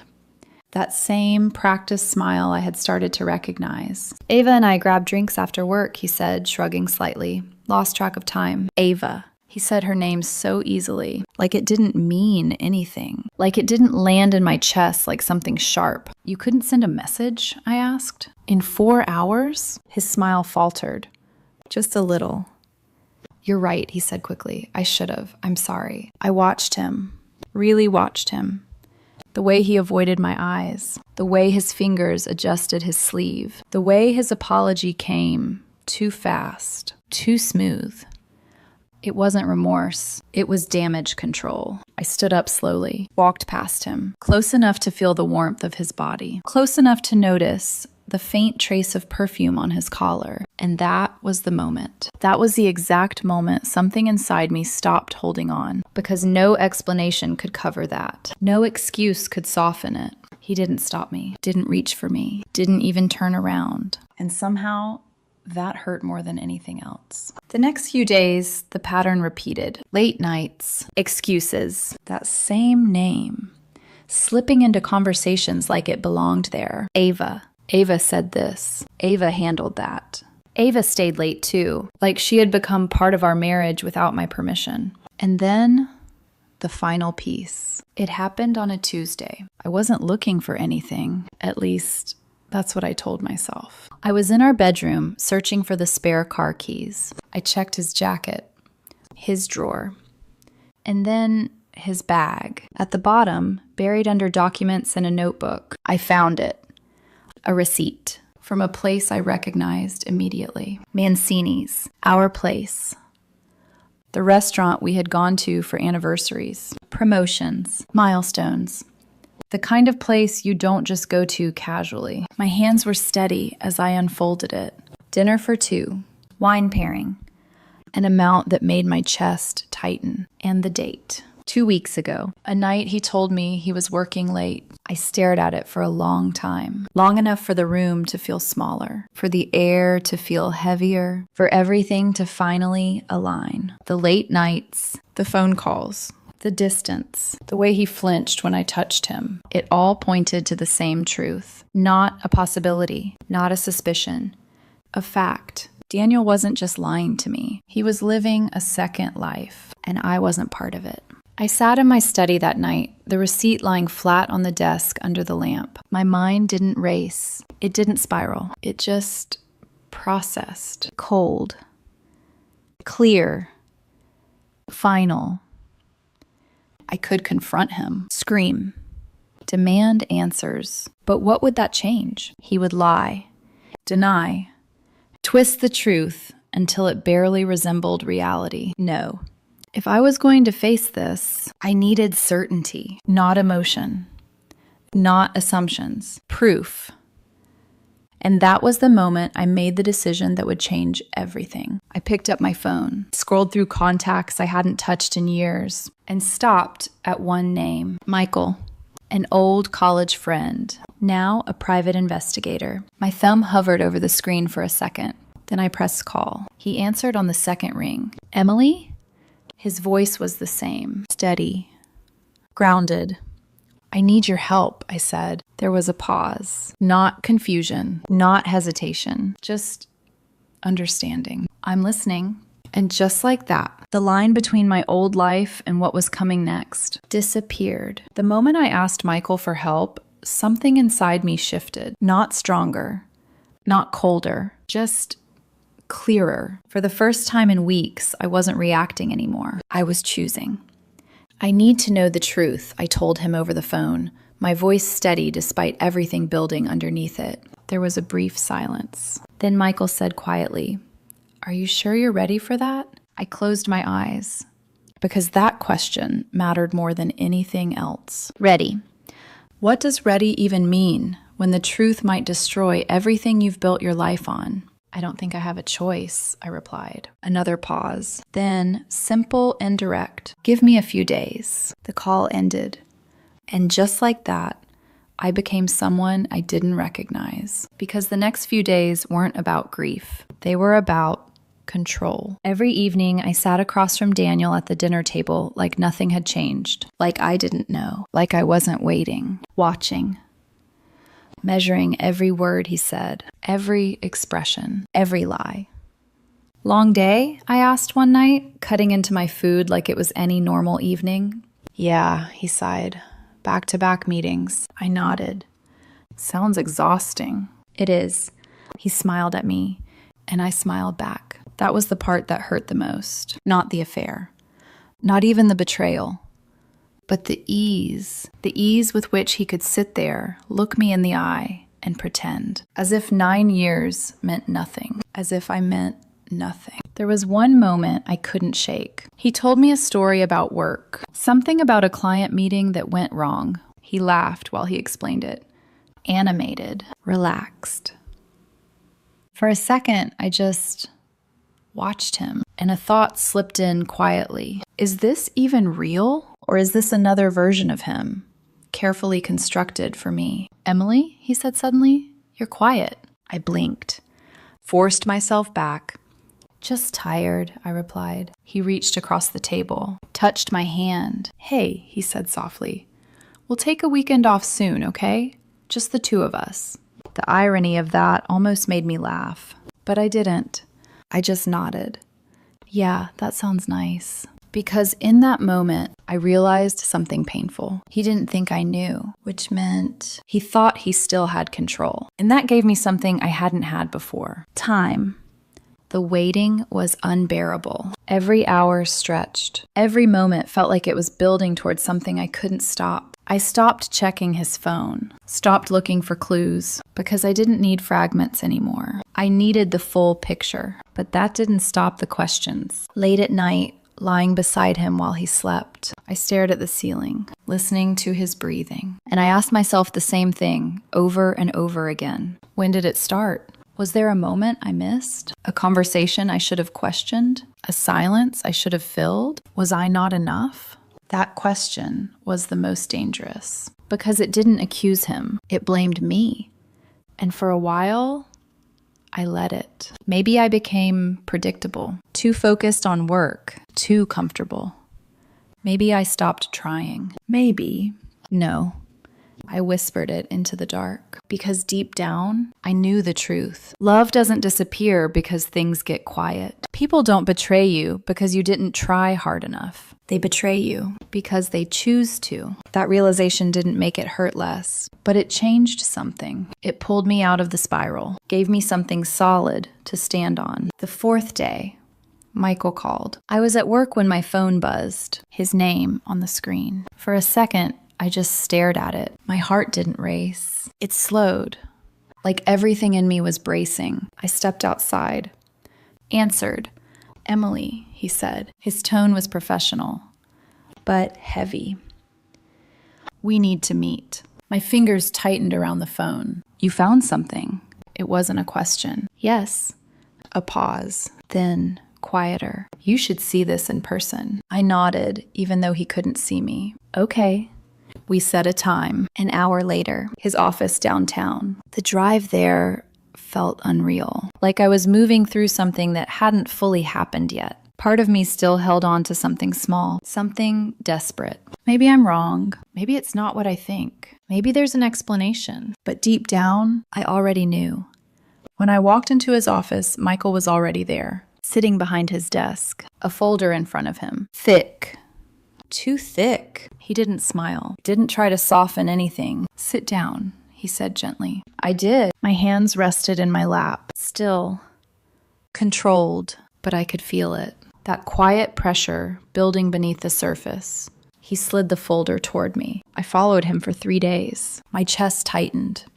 "You need to see this." I placed my hand on the folder, paused, just for a second, because I understood something in that moment. Once I opened it, there was no going back, no pretending, no hope, just truth. And truth doesn't ask permission before it changes your life. I opened it, and everything I thought I knew collapsed. The first photo didn't hit me, not immediately. It was Daniel sitting across from her, Ava, at a cafe I recognized. They were laughing. Close, too close, but still deniable if I wanted to lie to myself. The second photo made it harder. Dinner. Not casual, not accidental. Their chairs angled toward each other, bodies leaning in like the rest of the world didn't exist. His hand on the table, inches from hers. And then the rest. My fingers slowed as I flipped through them, one by one. Careful, controlled. Like I was trying to delay the moment my mind caught up with what I was seeing. A hotel entrance, Daniel's hand on her lower back, that familiar gesture, the one he used to guide me through crowded spaces, now given to someone else. Another photo. They were holding hands, and Daniel was smiling, not politely, not out of habit, but genuinely. That expression I hadn't seen directed at me in over a year. Something inside my chest tightened. Not sharp, not explosive, just heavy, like grief settling in slowly. "Who is she?" I asked. My voice sounded distant, even to me. "Ava Collins," Michael said quietly. "Same company, same department." I nodded.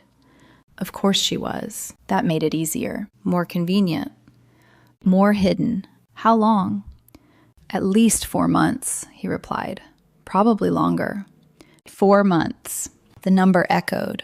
4 months of lies, of shared space, of sleeping next to me.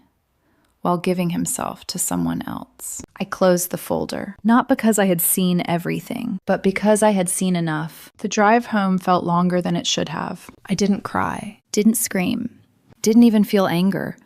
Not yet, just clarity, cold, precise. When I pulled into the driveway, I didn't get out immediately. I sat there, hands on the steering wheel, looking at the house. The lights were on, warm, inviting, normal.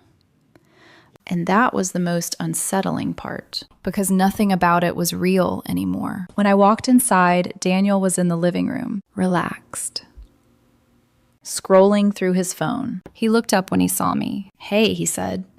Casual, familiar, like the man in those photos didn't exist. "How was your day?" I placed my bag down slowly. "Busy," he nodded. "Same here."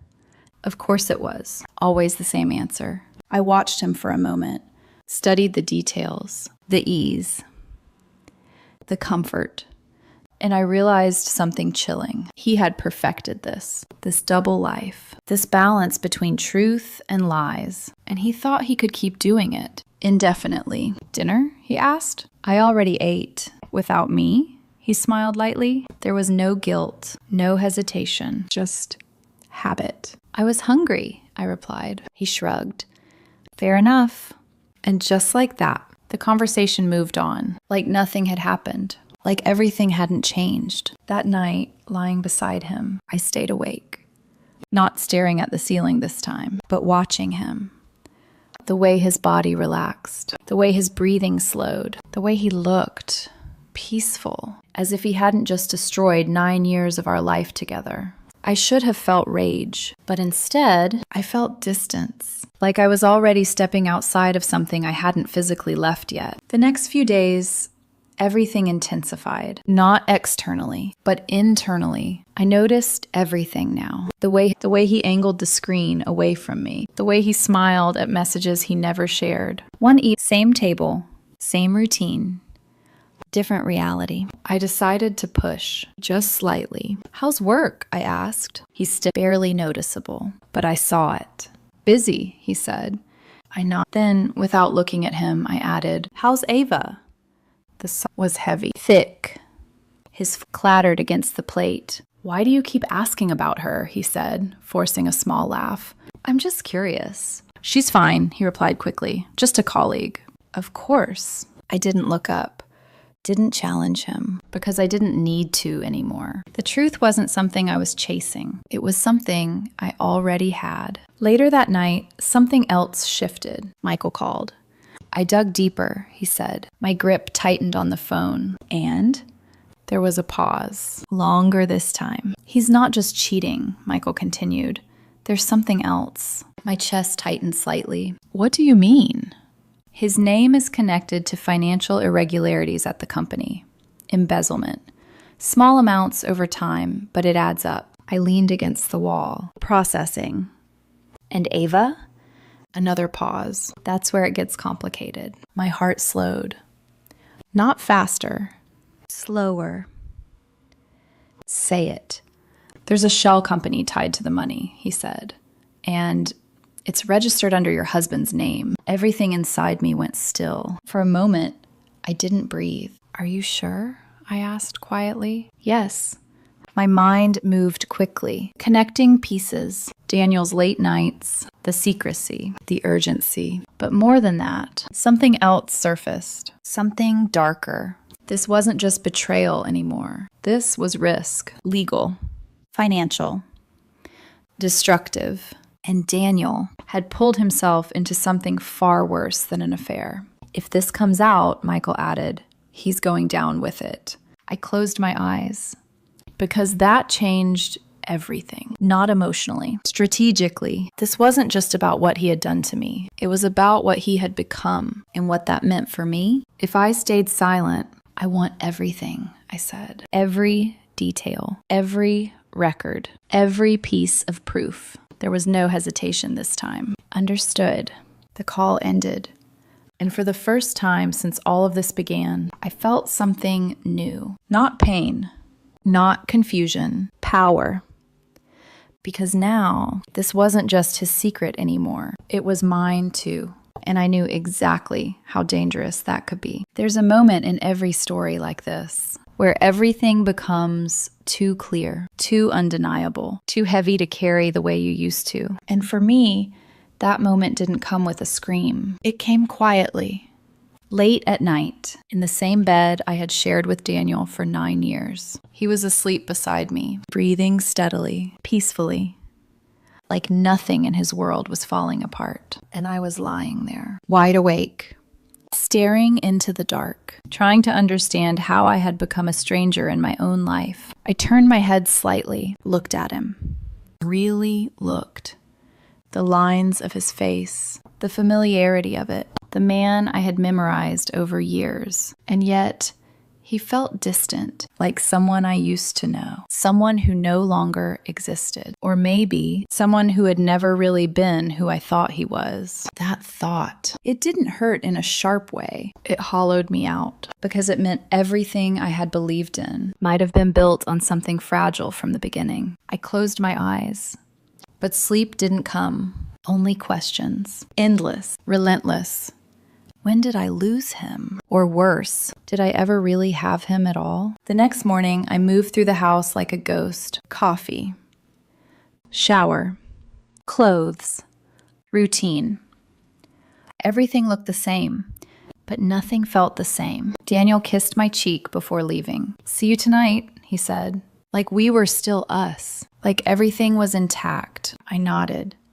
Didn't pull away. Didn't lean in. Just stood there and let the moment pass, because I didn't know how to respond to a version of him that no longer matched reality. After he left, the silence felt different, heavier, not peaceful, not comforting, just empty. I walked through the house slowly, room by room, letting my eyes rest on things I had once loved. Photos, framed memories, vacations, smiles, moments that now felt staged, or maybe incomplete, because now I knew what had existed underneath them. The lies, the distance, the parts of him I was never meant to see. I stopped in the living room, staring at a picture from our 5th anniversary. We were laughing, close, happy.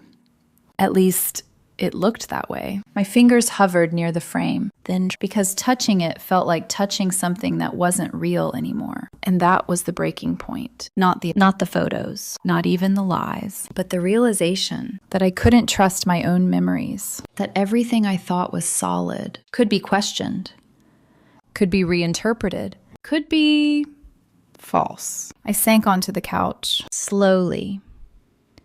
And for the first time since this began, I let myself feel it fully. The weight, the grief, the loss, not just of him, but of the life I thought I had. Tears came quietly, not dramatic, not uncontrollable, just steady, like something finally releasing after being held in too long. "I didn't deserve this," I whispered. And that was the truth I needed to hear. Because somewhere along the way, I had started to believe maybe I did. Maybe I missed something. Maybe I failed. Maybe I wasn't enough. But sitting there, alone, with nothing left to protect, I saw it clearly. This wasn't about me. This was about him, his choices, his actions, his betrayal. And yet, that clarity didn't make it easier, because knowing the truth doesn't erase the damage. It just removes the illusion. Later that day, Lisa called. I hadn't expected that. I stared at the screen for a moment before answering. "Emily?" Her voice sounded uncertain. "Hi." A pause. Then, I think we need to talk." My chest tightened slightly. "About what?" Another pause. Longer this time. "About Daniel," she said quietly. Silence filled the space between us. "Okay," I replied. We met at a small cafe. Neutral ground. Safe. Or at least, that's what it was supposed to be. Lisa looked nervous, avoiding eye contact, stirring her drink even when it didn't need stirring. "She's not what you think," she said suddenly. I blinked. She? Ava. The name felt different now, heavier. more real. I know about them, I said calmly. Lisa's hand froze. Her eyes lifted to meet mine. How much do you know? Enough. Another silence. Then she exhaled slowly. I didn't want to get involved, she said, but it's gotten worse. Worse.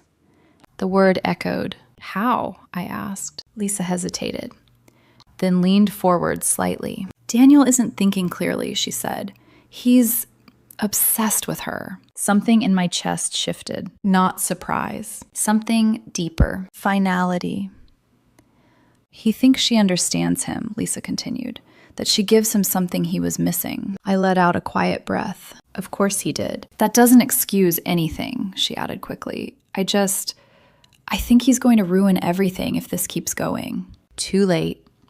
That thought didn't need to be said out loud, because it already had. I'm not here to defend him, Lisa said softly. I just thought you should know. This isn't something small anymore. I nodded slowly. I know. And I did. Not just about the affair, not just about Ava, but about everything else, the deeper mess he had created, the consequences waiting beneath the surface. And as I sat there, listening, watching, understanding, I felt something settle inside me. Not peace. Not yet, but direction, because I had reached the lowest point. The place where denial ends, where hope fades, where the truth stands alone, unavoidable. And from that place, there's only one way left to go, forward. The shift didn't happen in one dramatic moment. It happened quietly.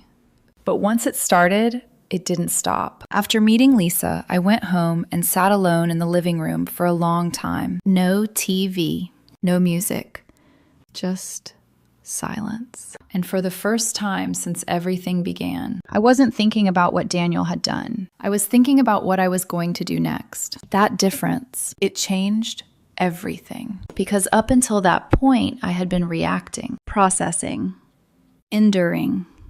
But now, I was deciding. My phone buzzed. Michael. I answered immediately. I've got everything, he said. His tone was different this time. Not just professional, certain. Send it to me, I replied. A few seconds later, the files came through. Documents, transactions, connections, clear, detailed, impossible to deny. I opened them slowly, page by page, each one confirming what I already knew. Daniel wasn't just involved. He was central. The shell company, the financial trail, his name, everywhere. And then one document made me pause. A registration form, signed. His signature. No hesitation, no coercion, no confusion. This wasn't a mistake. It was a choice. I leaned back in my chair, exhaled slowly, because now there was no room left for doubt. Not about the affair, not about the man he had become, and not about what needed to happen next. That night, when Daniel came home, I watched him differently. Not as my husband, not as someone I was trying to understand, but as someone I had already seen clearly. Hey, he said, loosening his tie. Long day. I nodded. Yeah. He stepped closer, paused, like he was trying to read me. You've been quiet lately. I met his eyes. I've been thinking. About what? Everything. But I didn't say that. About us, I replied. Something flickered across his face. Concern. Maybe even fear. Emily, I'm not angry, I said softly, cutting him off. That surprised him. I could see it. Then what? I'm done. The words landed between us. Heavy. Final. He froze. What do you mean, done? I held his gaze. Steady. Unshaken. I mean, I'm not going to fight for something you already walked away from. His breathing changed. Slightly faster? That's not... Don't, I said quietly. He stopped. Because something in my tone made it clear. This wasn't a conversation he could control. I know about Ava, I continued. His face drained of color. And I know about everything else. That was the moment. The exact moment the balance shifted. Because now, he wasn't the one holding the truth anymore. I was. What are you talking about? He asked, but his voice wasn't convincing. Not even to himself. I didn't raise my voice, didn't step closer. I simply reached into my bag and placed a copy of the documents on the table. Look. He didn't move at first. Then slowly, he stepped forward, picked them up, and started reading. I watched his face as it changed. Confusion. Recognition. Fear. Real fear. Where did you get this? He whispered. It doesn't matter. It does, he said, sharper now. Emily, this isn't what you think. It's exactly what I think. Silence. Thick. Unavoidable. His hands trembled slightly as he flipped through the pages. This could ruin me, he said under his breath. I nodded. Yes. He looked up at me then. Really looked. And for the first time in weeks, he saw me. Not the version of me he had grown used to, not the one who trusted him blindly, but someone else, someone he didn't fully understand anymore. What do you want? He asked. There it was. The question. Not, how do we fix this? Not, can we talk? But, what do you want? Because now he understood. This wasn't about emotion anymore. It was about consequence. I took a step back, created space, not physically, but intentionally. I want out, I said. The words came easily, without hesitation, without weight. I want a divorce. His expression broke, not dramatically, not loudly, just quietly. Like something inside him finally realized this wasn't reversible. Emily, please. No. I didn't raise my voice, but I didn't soften it either. You made your choices, I said. Now I'm making mine. He shook his head. Desperate now. We can fix this. I can fix this. You had months to fix it. Silence. He had no answer for that. Because there wasn't one. I'm not here to punish you, I continued. I'm not here to destroy you. I paused. Let the next words land slowly, but I'm not going to protect you either. That was the truth. The final one. Because I wasn't going to scream, wasn't going to fight, wasn't going to drag this out. I was simply leaving and letting everything he built in secrecy catch up to him. I turned, walked toward the bedroom, and for the first time since all of this began, I didn't feel lost. I felt certain, because I had finally stopped asking questions and started choosing answers. The next morning felt different, not lighter, not easier, but clearer, like the air had shifted overnight. Daniel didn't sleep. I could tell. Even without looking at him, the tension in his body, the way he moved quietly, like any sound might break something already fragile. I didn't say anything. Neither did he. There was nothing left to explain. I got up early, packed a small bag. Not everything, just enough. Essentials, documents, clothes, the things that belong to me. And only me. When I walked into the kitchen, he was already there, standing by the counter, coffee untouched, eyes tired. Emily, he said. My name sounded different in his mouth now, heavier. I didn't stop walking. I've contacted a lawyer, I said calmly. The words landed like something final. You already? He asked. Yes. His jaw tightened. You're moving fast. I turned to face him. No, I replied quietly. You moved fast. I'm just catching up. That silenced him, because it was true. Everything that was happening now was just the delayed consequence of choices he had already made. I can fix the financial situation, he said suddenly, his voice sharper, urgent. I can shut everything down. No one has to find out. I studied him for a moment. The desperation, the fear. Not for us. Not for what he had done, but for what he might lose. That's not my responsibility, I said. His expression faltered. You're my wife. I was your wife, I corrected gently. The difference mattered more than anything else. He took a step closer. Emily, please, just give me time. Time. That word again, the same thing he had taken from me, used against me. Wasted. You had time, I said. Months of it. Silence. He had nothing left. because the truth had already caught up to him, and it wasn't something he could talk his way out of. I left the house that morning without looking back, not because it didn't hurt, but because I knew if I did, I might remember the version of us that used to exist, and I couldn't afford that anymore. The next few days unfolded exactly the way I expected. Not dramatically, not explosively, but steadily. Like something inevitable finally taking shape. Daniel's world started to crack. At first, quietly, a call from the bank, questions about irregular transactions, then emails, requests for clarification, internal reviews at his company, the kind of attention no one wants. I didn't have to do anything. That was the part people misunderstand. I didn't expose him. I didn't send anything. I didn't need to. Because when someone builds their life on deception, eventually it collapses under its own weight. Ava disappeared first. Lisa told me that. She's not answering his calls, she said one afternoon. Not responding to messages, nothing. I wasn't surprised. People like her don't stay when things get complicated. They stay for the illusion, the excitement, not the consequences. Daniel, apparently, had shown up at her apartment once, unannounced. Desperate. She didn't open the door. That told me everything I needed to know. The fantasy had ended, and she had chosen herself, just like he had.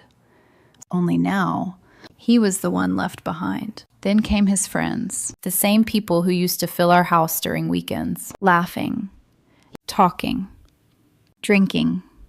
They started pulling away, not openly, not cruelly, just quietly. Missed calls, delayed replies, excuses, because scandal spreads faster than truth, and no one wants to be standing too close when it does. Lisa stopped mentioning his name, stopped asking about him. Even she had drawn a line. And then the final shift, his family.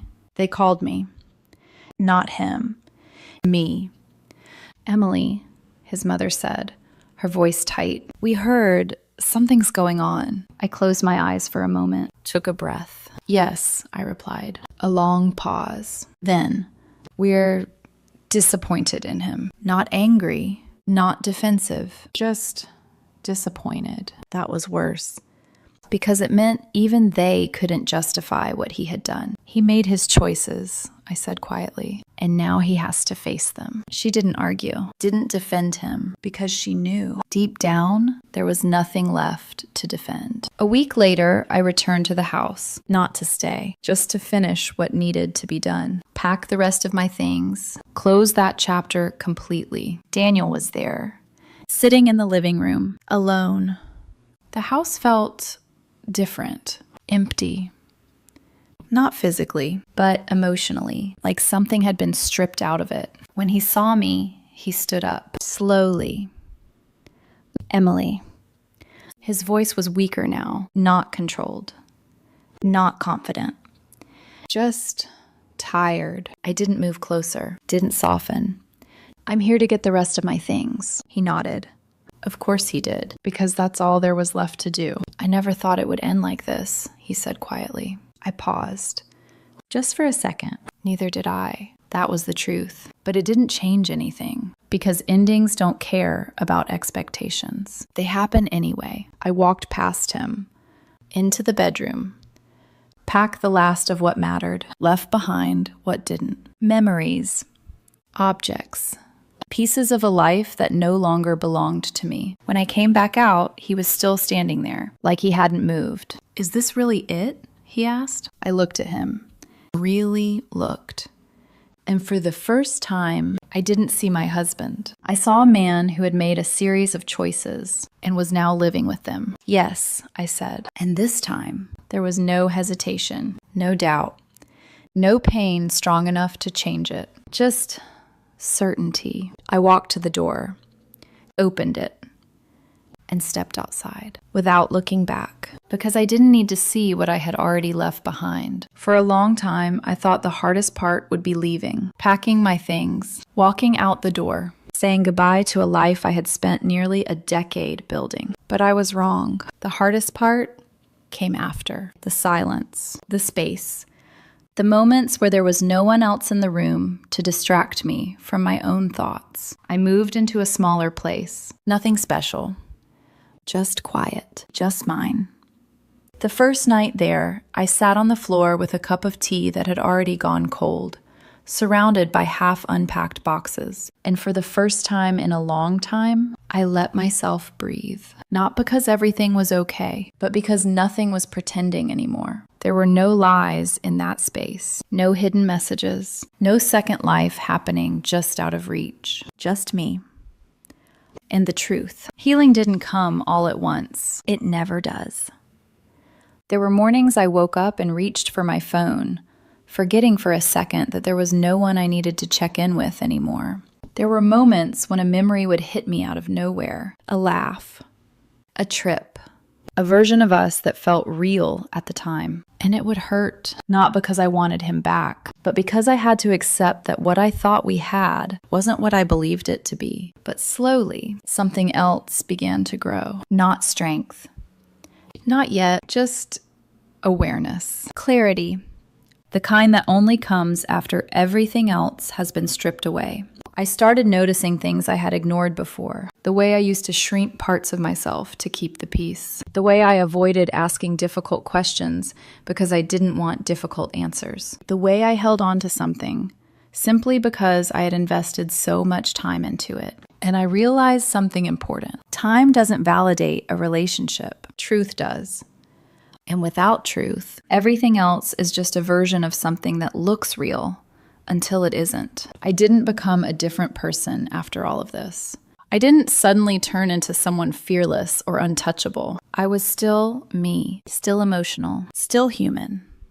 Still someone who had been hurt, but I was also someone who had learned, and that mattered. Because if there's one thing this experience taught me, it's this. Trust isn't just about believing someone else. It's about believing yourself when something feels wrong. It's about not silencing your own instincts just to preserve an illusion. It's about understanding that love, real love, doesn't require you to ignore the truth. If anything, it demands that you face it, even when it hurts. Especially when it hurts. I never got closure from Daniel. No final explanation. No moment where everything made sense. And for a while, that bothered me, until I understood something else. Closure doesn't come from them. It comes from you. From the moment you decide that what happened is enough. Enough to walk away. Enough to stop questioning. Enough to choose yourself. The last time I saw him wasn't dramatic. There were no tears. No shouting. No grand speeches. Just distance and silence. And two people who no longer belonged in the same life. I don't know what happened to him after. Not really. And I stopped needing to know. Because my story was no longer tied to his. And that was the real ending. Not the moment I left. Not the moment I found out the truth. But the moment I understood that I was no longer defined by what he did to me. I was defined by what I chose to do next. And for the first time in a long time, that